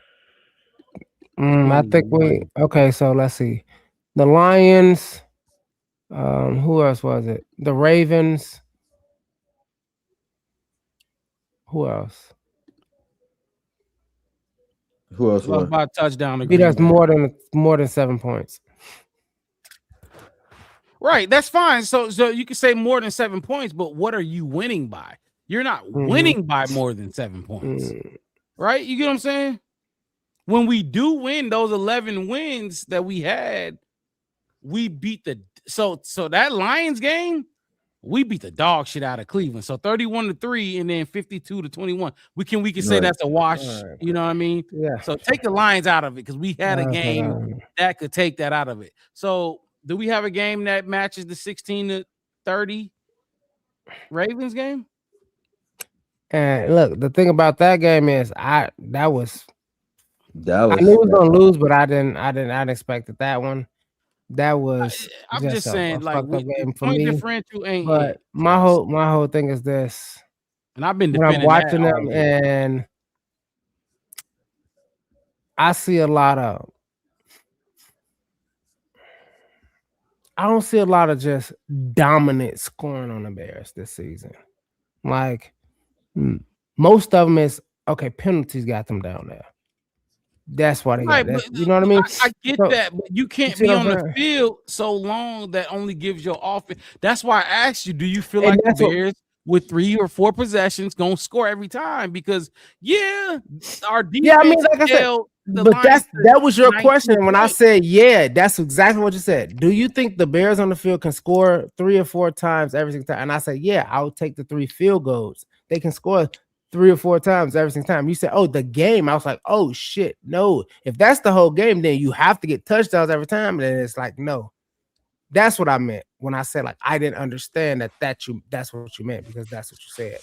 Now, what I'm saying again is, if you're gonna say, because you're okay with this defense, like you feel like the defense can do, not okay with it. Nobody's okay with it. We don't talk about it all off season. Like, we need to get better at it. Not saying you're okay with the defense, but you feel like the defense, kind of like Ben Johnson just literally just said, right? We just talked about it. Ben Johnson felt like the defense did enough to win us the game. Yeah, because what they are, they're nothing. They're like I said, they're not. There's like, from what I've had this entire season, it's like y'all did a good job for what was there. For me, I'm more disappointed in hey, look, we gave y'all 33 chances, y'all scored. Do we have a stat for that? Mix it on all the turnovers that we got this season and how many times we scored off of it, even if it was a field goal. If you had to guess, we turned the ball over how many times? 33? 32? Takeaways matter.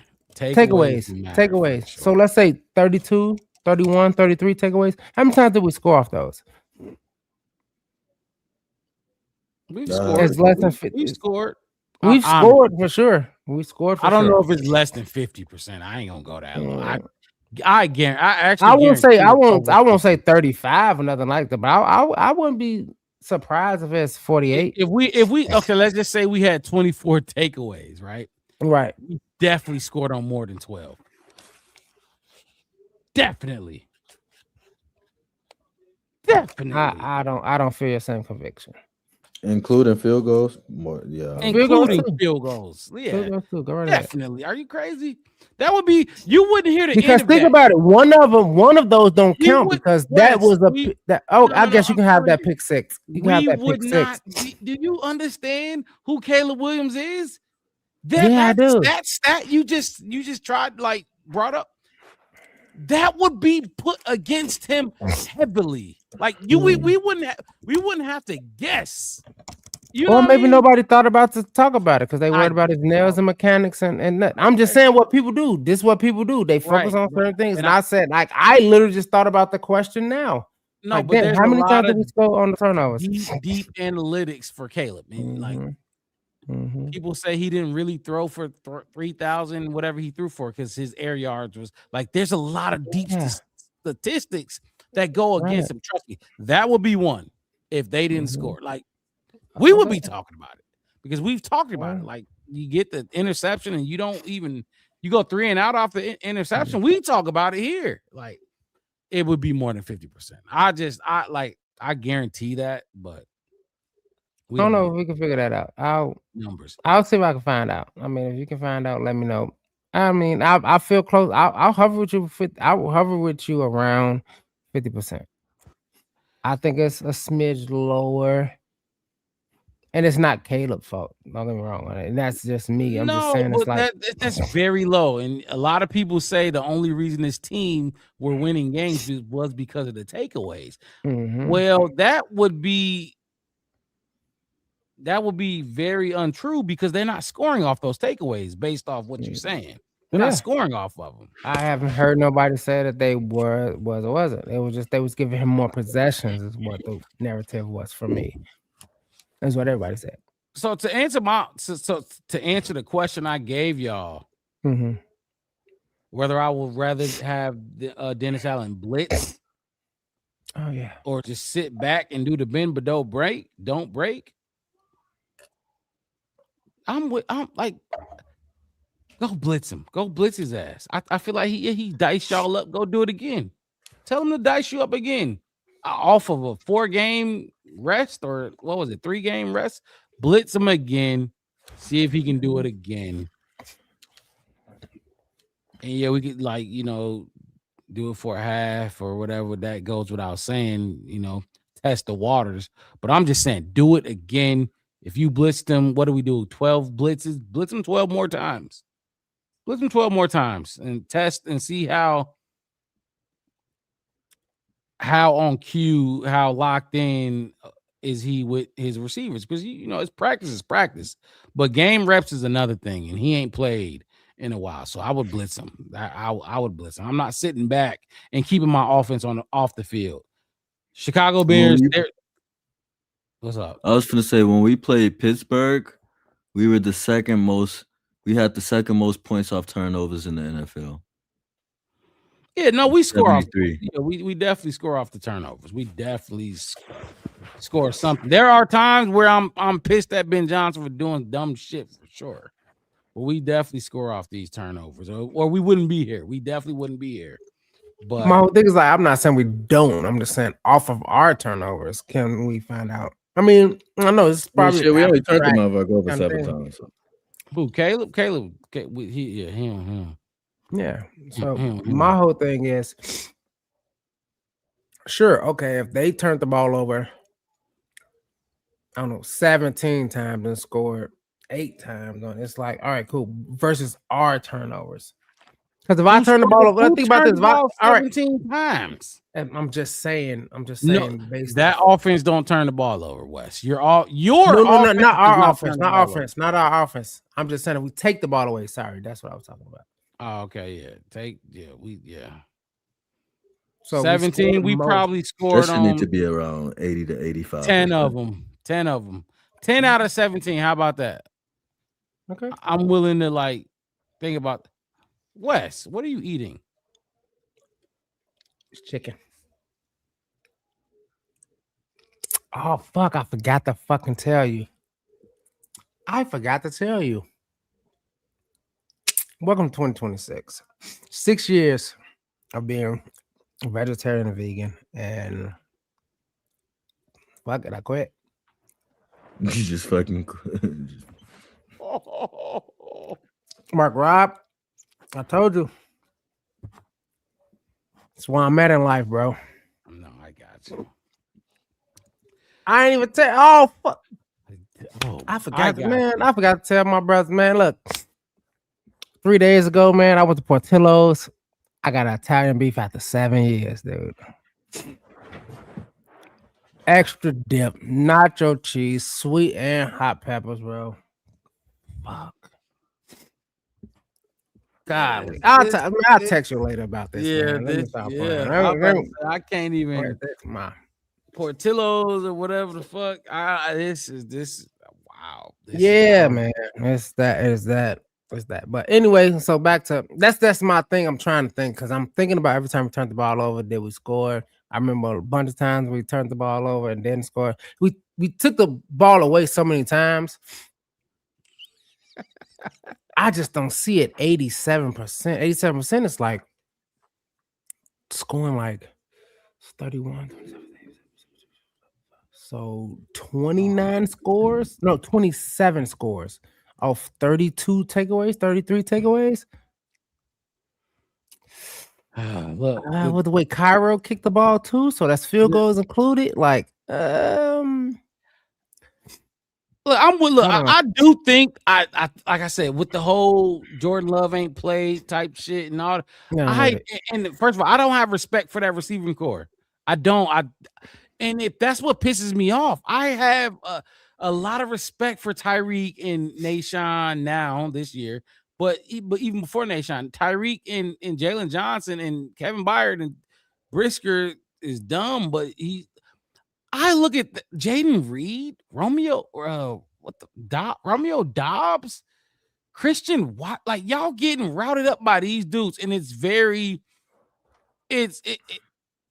embarrassing. I'm not gonna lie. They out of every playoff team, and that is the worst wide receiving group, and they let them do a lot to them. I don't know how else to put it. They let them do a lot to him, not just this year, but last year too. They let them do a lot to him. Wes, you remember I didn't forget about Jalen Johnson on his face trying to guard Christian Watson. And that's last year. Like they let him do a lot to him. So but do I think Jordan, like, yes, there's a factor, and that's what I'm going for. They suck. They're not a good wide receiving group. Now they run the ball on our ass, and that's a whole another conversation. But okay. I just feel like last season it was like your head coach is a defensive coordinator, defensive player, and like you said, your star cornerback is face down and where it's like, for me, this is at the end of the day, is like we better than them. Our players are better than them. That's what bothers me when y'all say the matchup is the matchup. For me, it's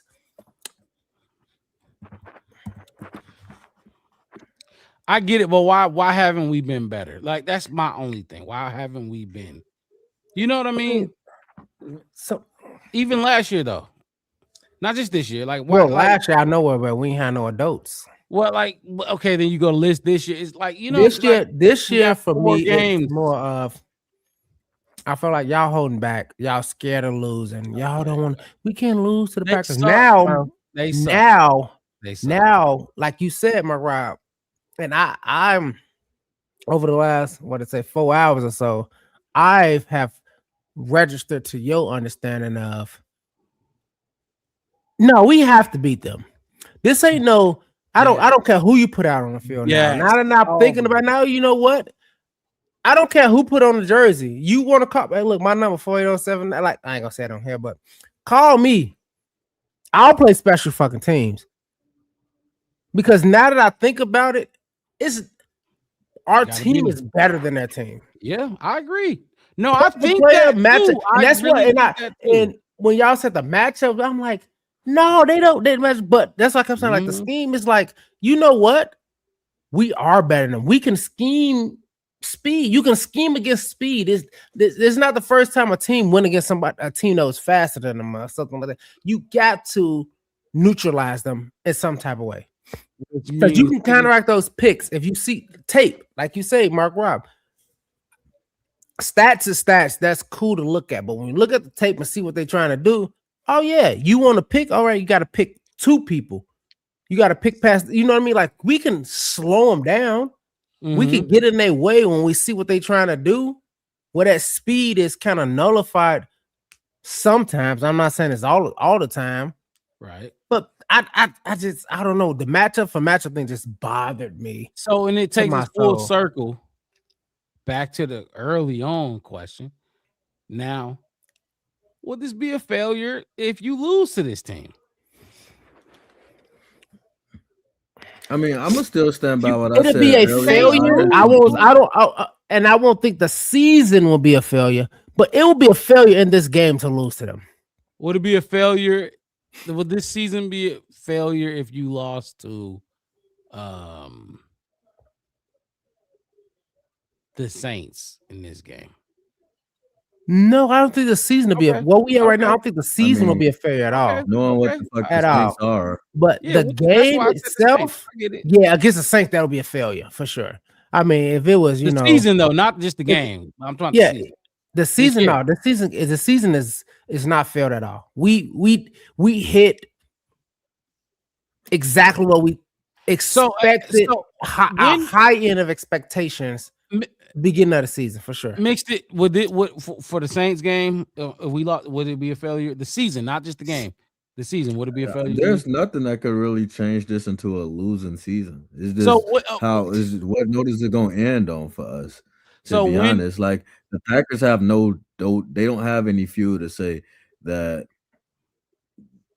they like we're gonna have a lose, like our season is gonna be a failure if they beat us. Y'all been clinching on to the 7th seed for 3 fucking years. Like I get what you're saying. Like I've listened to both of y'all hammer y'all points home about this defense and stuff like that, and I'm just sitting here thinking to myself like they just not as good. So I can't look at it as like I just can't look at it like that. So I agree with both.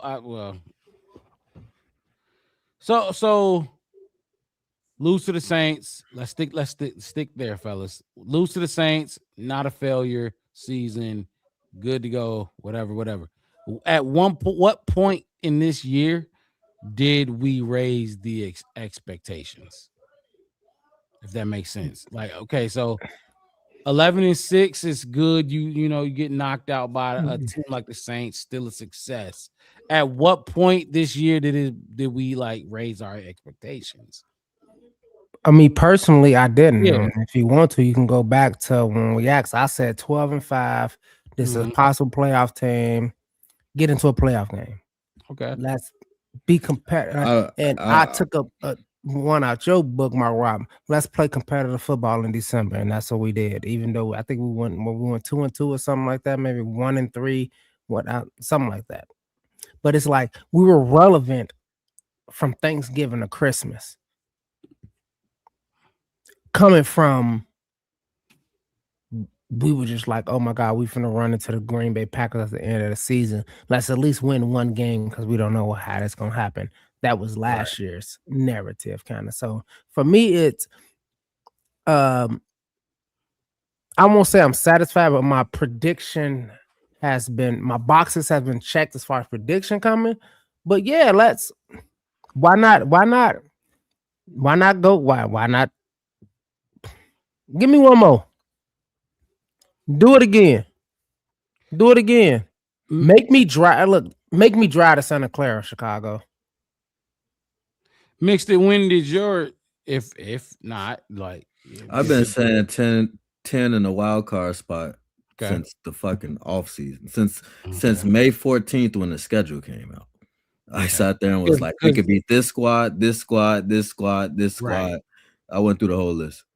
And I did that. I did that on air with Wes, so I do know what he was so. But okay, so you was the same way, but 10. To be honest with you, I think like just to give a fair answer to your question, I think the bar got raised in the middle of last season when we came down to the end of the season, and I'm sitting there and I'm like, bro, Caleb Williams has literally put up 4,000 all-purpose yards and took the 3rd most sacks in the fucking NFL. That shouldn't be possible.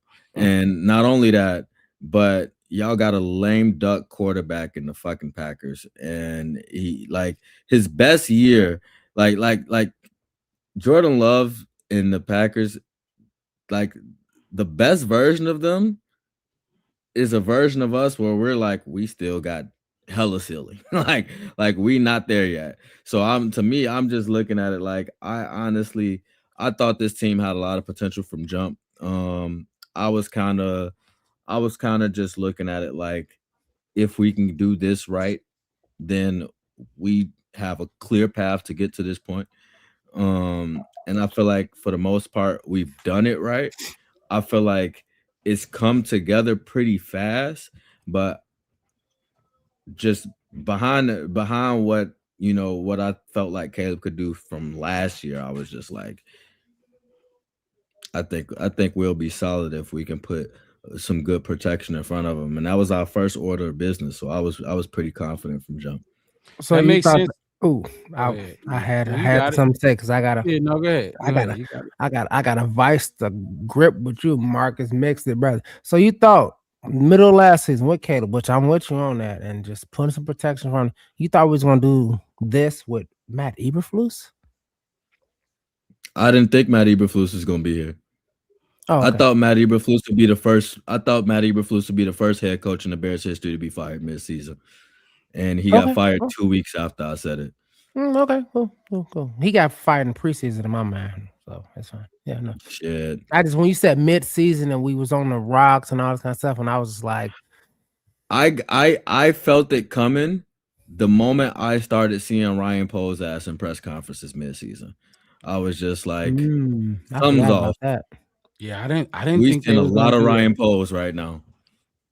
Like, I barely see something's him no up. more. He was at the Exactly. locker room the Boy, first that first 4-game win streak. I seen him in the back, and then he just disappeared. And I seen Kevin Warren ball head ass back there. But When he started bringing his ass out, I was like, we suck. Like shit, Kevin Warren out here, we really suck. You don't see him this year. You really don't. Like, not just like in the locker room, but you just don't. We saw him a lot last year. Like, we saw, and I did not like him. I didn't like him. All right, so look, let me do this real quick. I'm sorry to cut you off. I just want to throw this up here real quick and talk about it. G-Pack, love that you in here showing some support.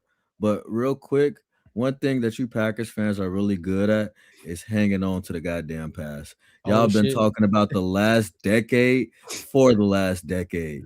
Cut that shit out, because if you I guess y'all got short-term memory or something, but y'all barely beat a rookie quarterback with a 6-year, 7-year, and y'all been in the same system for his whole goddamn career. So I really don't want to hear that shit. Your quarterback sucks. Continue, I didn't even tell y'all. I met a Packers fan who was talking shit, and he was like, "This and we the greatest." I was like, "You need to read your history, brother. You need to go back and find out that George Halas paid for y'all to be a football team for 10 years just so we could play y'all because Vince Lombardi ass was broke. That's why y'all don't have no equity. That's why it's a fan-owned team. People are like, oh yeah, they do it for no. They do it because y'all don't have no value. That's why no billionaire want to buy you. That's why nobody want no oil tycoon. No, That's nobody. funny you say that because he said, "Don't act like history don't matter." It matters. Nobody wants to buy you. Nobody wants to buy. Oh, we're fan owned. It's not by choice, baby. You a dollar stripper. Calm down. Y'all good football. Y'all play some good games. Y'all got some rings. Y'all produce some players. Y'all do all that. If y'all do all of this, great.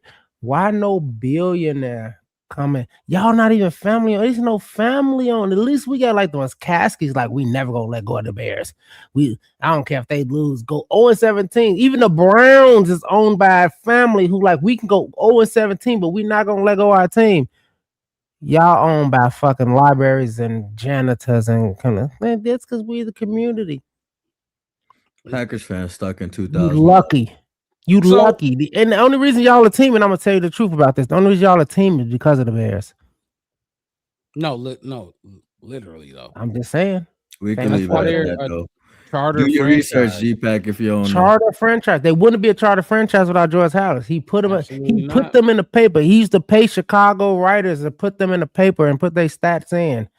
He used to pay people. Go look in the books. He used to have fans shipped up to Green Bay to come to games just to fill stadiums back in the 20s and 30s, just so y'all can be a team. 1920s. 1920s is when it started. I'm just saying it lasted into the 30s. No, yeah. It lasted. It was 13 years of it. When he was shipping people up to his family and friends, and he would pay people and co-work and all kind of people, and paid employees to come and sit in y'all stands to watch the games so they can take pictures and put it in the newspapers so y'all can be relevant. And y'all still ain't worth shit, financially speaking. So let's wrap it up with this then. Wrap it up. I got a clip I want to show y'all, and I want to play it. Y'all let me know what y'all think about it. Tune in. It's a lot is said here. Here we go. Okay, well. He said some bullshit anyway. Yeah. Hold on. Here we go. No, I do not. I think the Packers win. I think the Packers win handily. I'll ask you because it's a study of yours. Give me one thing Chicago does well defensively outside Turn of the football over. outside of get the ball over. And it doesn't matter. You Force turnovers. can't take it away from them. They take the football over. I think teams give it to them at times, but they don't have anything else. There's nothing else that this defense is good at. It's eventually that catches up to you. Like there's teams that we are watching going into the playoffs. Jacksonville takes the ball away too, but they play good defense, a good, solid defense. Chicago doesn't have that. And eventually it catches up to it. Eventually you play a team that there's like Matt LaFleur. He looked like he'd been up all night. Don't give the ball to this team. Chicago, in games when they don't get multiple takeaways, not just one, multiple, is 2-6 this year. So if Green Bay doesn't give the ball over, one, I don't think Chicago can cover them. They don't have enough people now that Green Bay's healthy with Jaden Reed and Christian Watson, Zach Tom on their offensive line. So they're healthy. Two, and let's be honest, okay? This is not hating. Eventually, in the playoffs, when your offense is inconsistent, and I feel this way about the Broncos as well, people, so don't just make this about Caleb and Chicago. When it's inconsistent, that bites you. There's only so many times over the course of a season when you can play inconsistent offensive football and still hang on to the end of the game miracle. It's just unlikely that is going to be a storyline in the playoffs versus high-end teams that are coached well. I like Green Bay. I'll start by saying this. You look tired. He looks stressed. But first of all, you tried to take the takeaways away from the team. Like anytime you go into, which people been doing that to the Bears all year, take away the Cowboys game and da-da-da-da-da. Oh, take away this game and da-da-da-da. This motherfucker said, take away the takeaways, and what did they, like, what the fuck? Ryan Clark told him, are you dumb? That's what, like, you can't just start taking shit away. What the fuck? Take away that hoodie and your suit wouldn't look right. Like, what are you a quarterback talking about takeaways to a cornerback? What the fuck you think he finna say? Oh, you talking about those 27 interceptions don't matter? I'm Ryan Clark. I love that. Exactly. It's the most unsustainable stat that they sustained all fucking season. That they're saying exactly. And it's to me, it's like, did Dan Orlovsky ever play in a playoff game? Oh no, but I remember he stepped out of the back of the end zone. That's what I know. Look, you see what I'm saying? You see what I'm saying? Ryan Clark. What's Ryan Clark known for? Y'all know RC. I met RC. His son throwing his whole goddamn body into people. And what he got on his finger. You right. I met him. I met him twice actually. Right here. I live on Mill Ave. Rob, you know I'm 5 minutes from ASU. His son, cornerback, playing at ASU. I went to brunch. Me and my lady. We went to brunch. Morning squeeze. Sat down. She said, "Why your teeth out?" I'm like, "Why the fuck?" She said, "Who you see?" I say, "That's Ryan Clark." She said, "Who is Ryan Clark?" I'm like, "You don't know who Ryan Clark is?" I said, "Remember Jerome Bettis? We met the other back. You remember him?" Like, yeah, they still a Super Bowl champions right there. She said, "Go talk to him." I said, "I'm scared. It's Ryan Clark." Went up, shook his hand, talked to him, met his son, all that kind of stuff. Ryan Clark a real one, man. He talked to me for like 3 minutes. He get a lot of heat on Twitter. Yeah, he get a lot of heat. He cool. Like RG3 when it comes to like getting all that heat on Twitter, but it's from the opposite end of the spectrum. You know what I mean?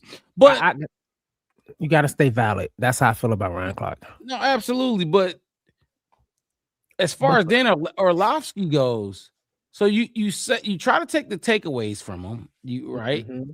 And then when you go to the offense, he led with, and I'm not a hater. Like, do we all hear that? Mm-hmm. And I'm not. Yeah. First of all, when you say some shit like that, you finna say some hating ass shit. You about to say some hating ass shit. Like, regardless on what you about to hate, you know you about to hate.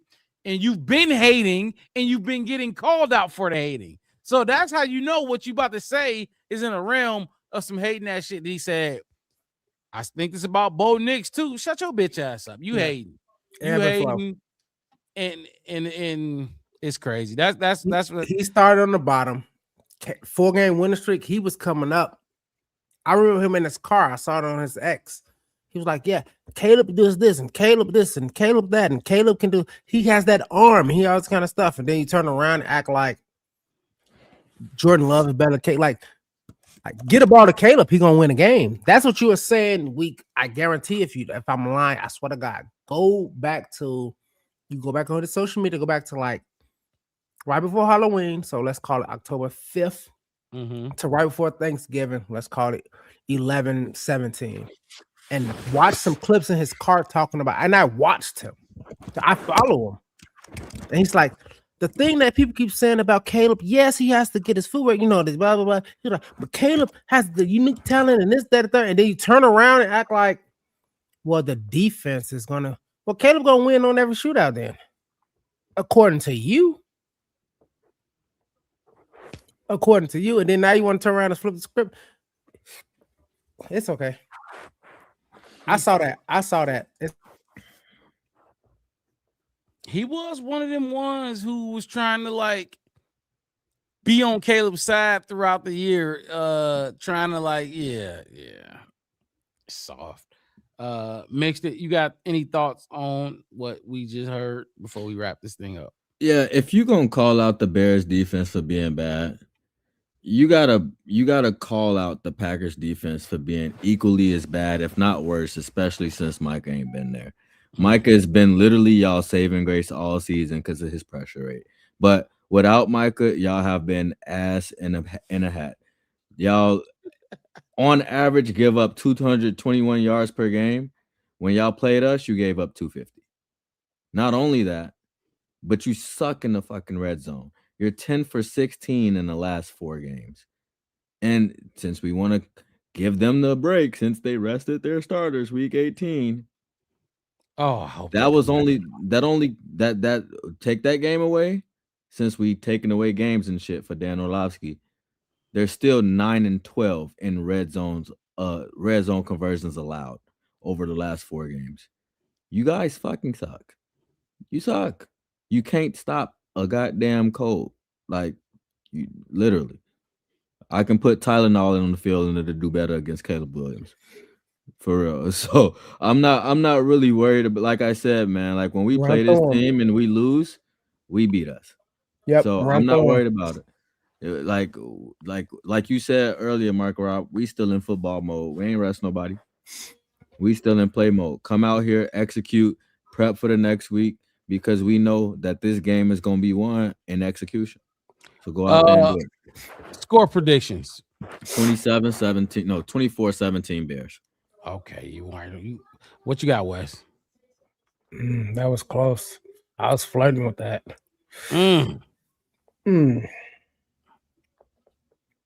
Mama Blue said y'all really not worried, huh?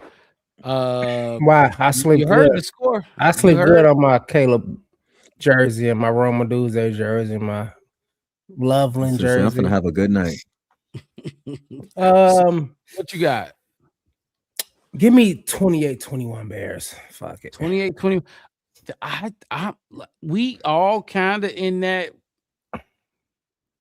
I don't think it's gonna be like the last ones. It gotta be better. You see Mama Blue saying 1921, like, and then you got True Pilgrim. That's a 21 Bears. Like, but I'm with I don't y'all. think we allowed them to get 21. Like, I'm playing on that Jordan Love gonna come out a little.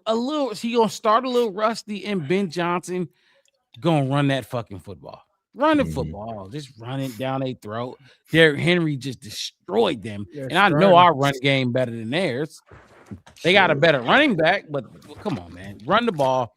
You went 21, so I'm gonna go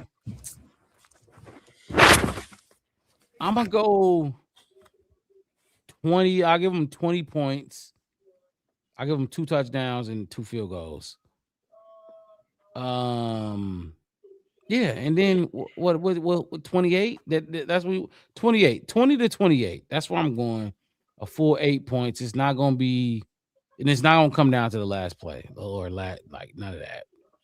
20-28. The Bears gonna win. I think we gonna run the football. We gonna finally take back time of possession because the last few games we ain't won that. I think Ben Johnson's gonna get back to that. So,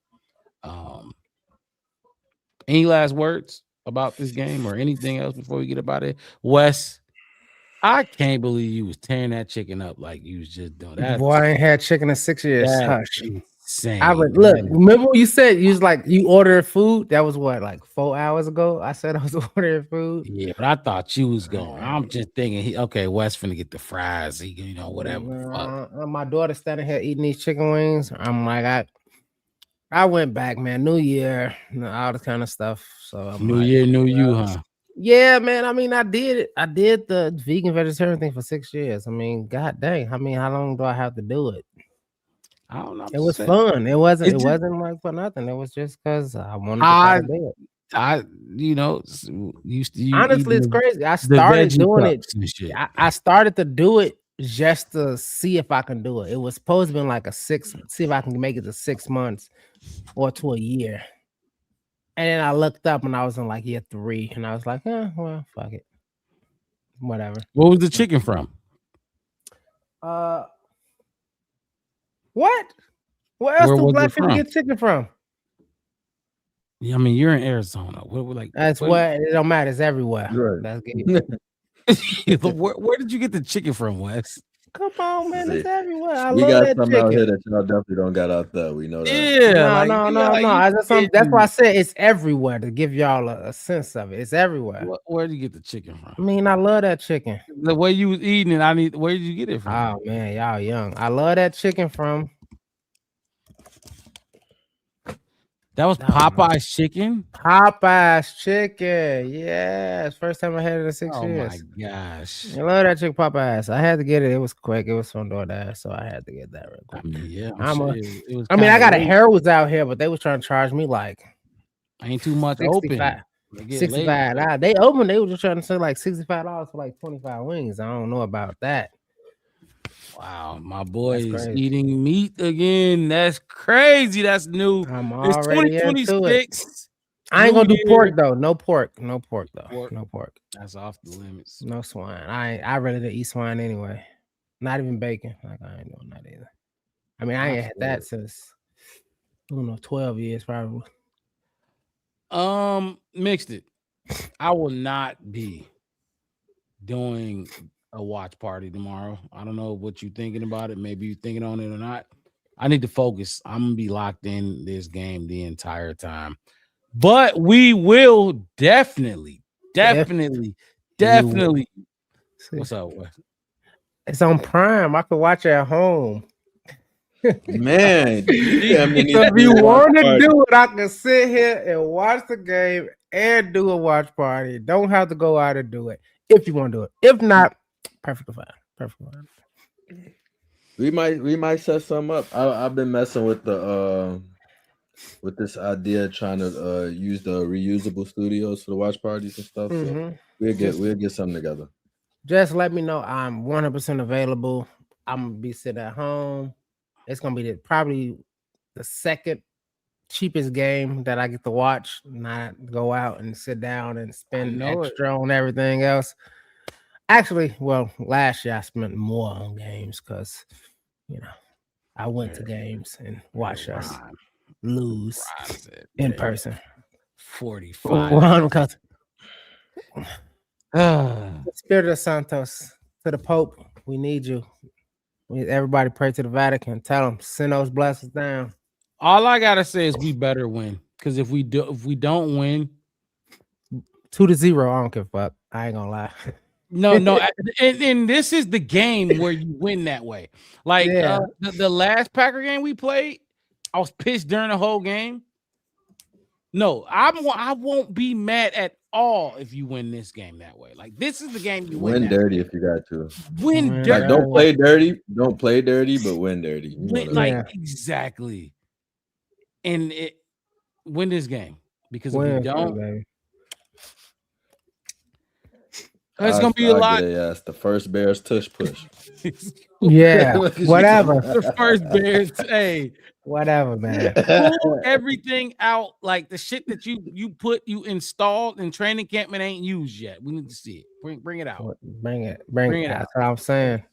Do the shoe pop off thing, like, oh, his shoe popped off, my shoe, and everybody look at his shoe, and then he throw a touchdown the other way. Like, I don't care what you got to do. The stumble bump. I truly believe Rome is the X factor. I really do believe that they ain't faced that big body wide receiver. And even though, like, you know, we've been whatever, I do think he's ready to go. He's ready to get involved in football, let alone the Packers Bears. I do believe. I have a prediction. That's the guy. He gonna catch the first pass. 5 yards. 5 yards. I think Loveland gonna catch the first pass. Why you gotta do that though? I'm just. I think Rome gonna lead the game. That's what I'm going. I think the team. I mean, the team. Pass. Yeah, sure. Catch that first pass. Get in his hands. Go clap up. You here now? I love hot. All right, cool. And then Loveland can catch the next 7. Whatever, it's fine. But I think it's gonna be just to kick it off and let him know. Just to kick it off. Let him know I'm here. Let him feel it in him. Let him get that tackle, get those pads for him. You see the video, okay? We gotta get those pads for him. Yeah, go and get hit. Catch that ball, get hit. All right, you here? From Madumze, you here? Let's go. Let's get it now. And like not even just Rome, but people got to remember, last time we played them, we didn't have Rome or Luther. Like we didn't have neither one of them. It was just DJ and Jordan. The other guys. It was back to Justin Fields' wide receiver group when it was DJ, EQ, and fucking Cole Kmet. Now he had what's his name had Loveland. Caleb had Loveland, but you get what I'm saying. Look, let's go, Rome. Come back. Let's go. Bench one of them. I want to put it on again. Wear it during the game. Of course, I'm wearing it. You know I'm wearing it. Wear it during the game. Bench one of those. Bench Tremaine. Start DeMarco. Start Nick McLeod. Start Tyreek Stevenson. Win the game. That's how we going. We will be here tomorrow night after the game. It's another Chicago Bears Saturday night Green Bay Packer game. Only this time it is the playoffs. Y'all got an extra game. Extra game, and it's winner take all. Make sure you come back, G-Pack. Oh, please. Please win the draw. Bring your ass back here. He not just like Judah. Just like all them guys, all those Judases and naysayers at. I ain't just saying. Ain't no ducking no tacos. Don't duck your taco. We gonna be here. Win, lose, or draw. So I hope everybody in the chat that was talking shit be here. Win, lose, or draw. That's it for the Black Bear Podcast tonight. Hit that like button, subscribe to the channel, the Black Bear Podcast. One word, no spaces. You can find us on Facebook, YouTube, and Twitter. I'm your host, Mark Robb, with my co-hosts in the building. Guess who's back? West. Back again. To the right. West back. Tell a friend. Marcus mixed it at the bottom of your screen. We gonna see y'all tomorrow night. Hopefully it's lit and everybody have a drink in their hand after this. Hopefully, hey, tell everybody. Hopefully we win. I gotta go to the store before work so I can get off of work and come straight home. You do work tomorrow, Mix. That's crazy. Let them know you got some plans. You know what I mean? Like say your stomach hurt or something. Get on that Simpson and man. I ain't gonna lie. I tried to do that shit today, and they was like, "Get your ass in there." Nah, I was the first one off too. I was putting belt on shit today. I was like, I'm trying to go. Well, we're gonna be here tomorrow. We're gonna be here tomorrow. So all right, y'all. Bear down.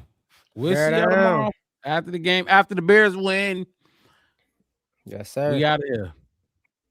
Peace. There we go.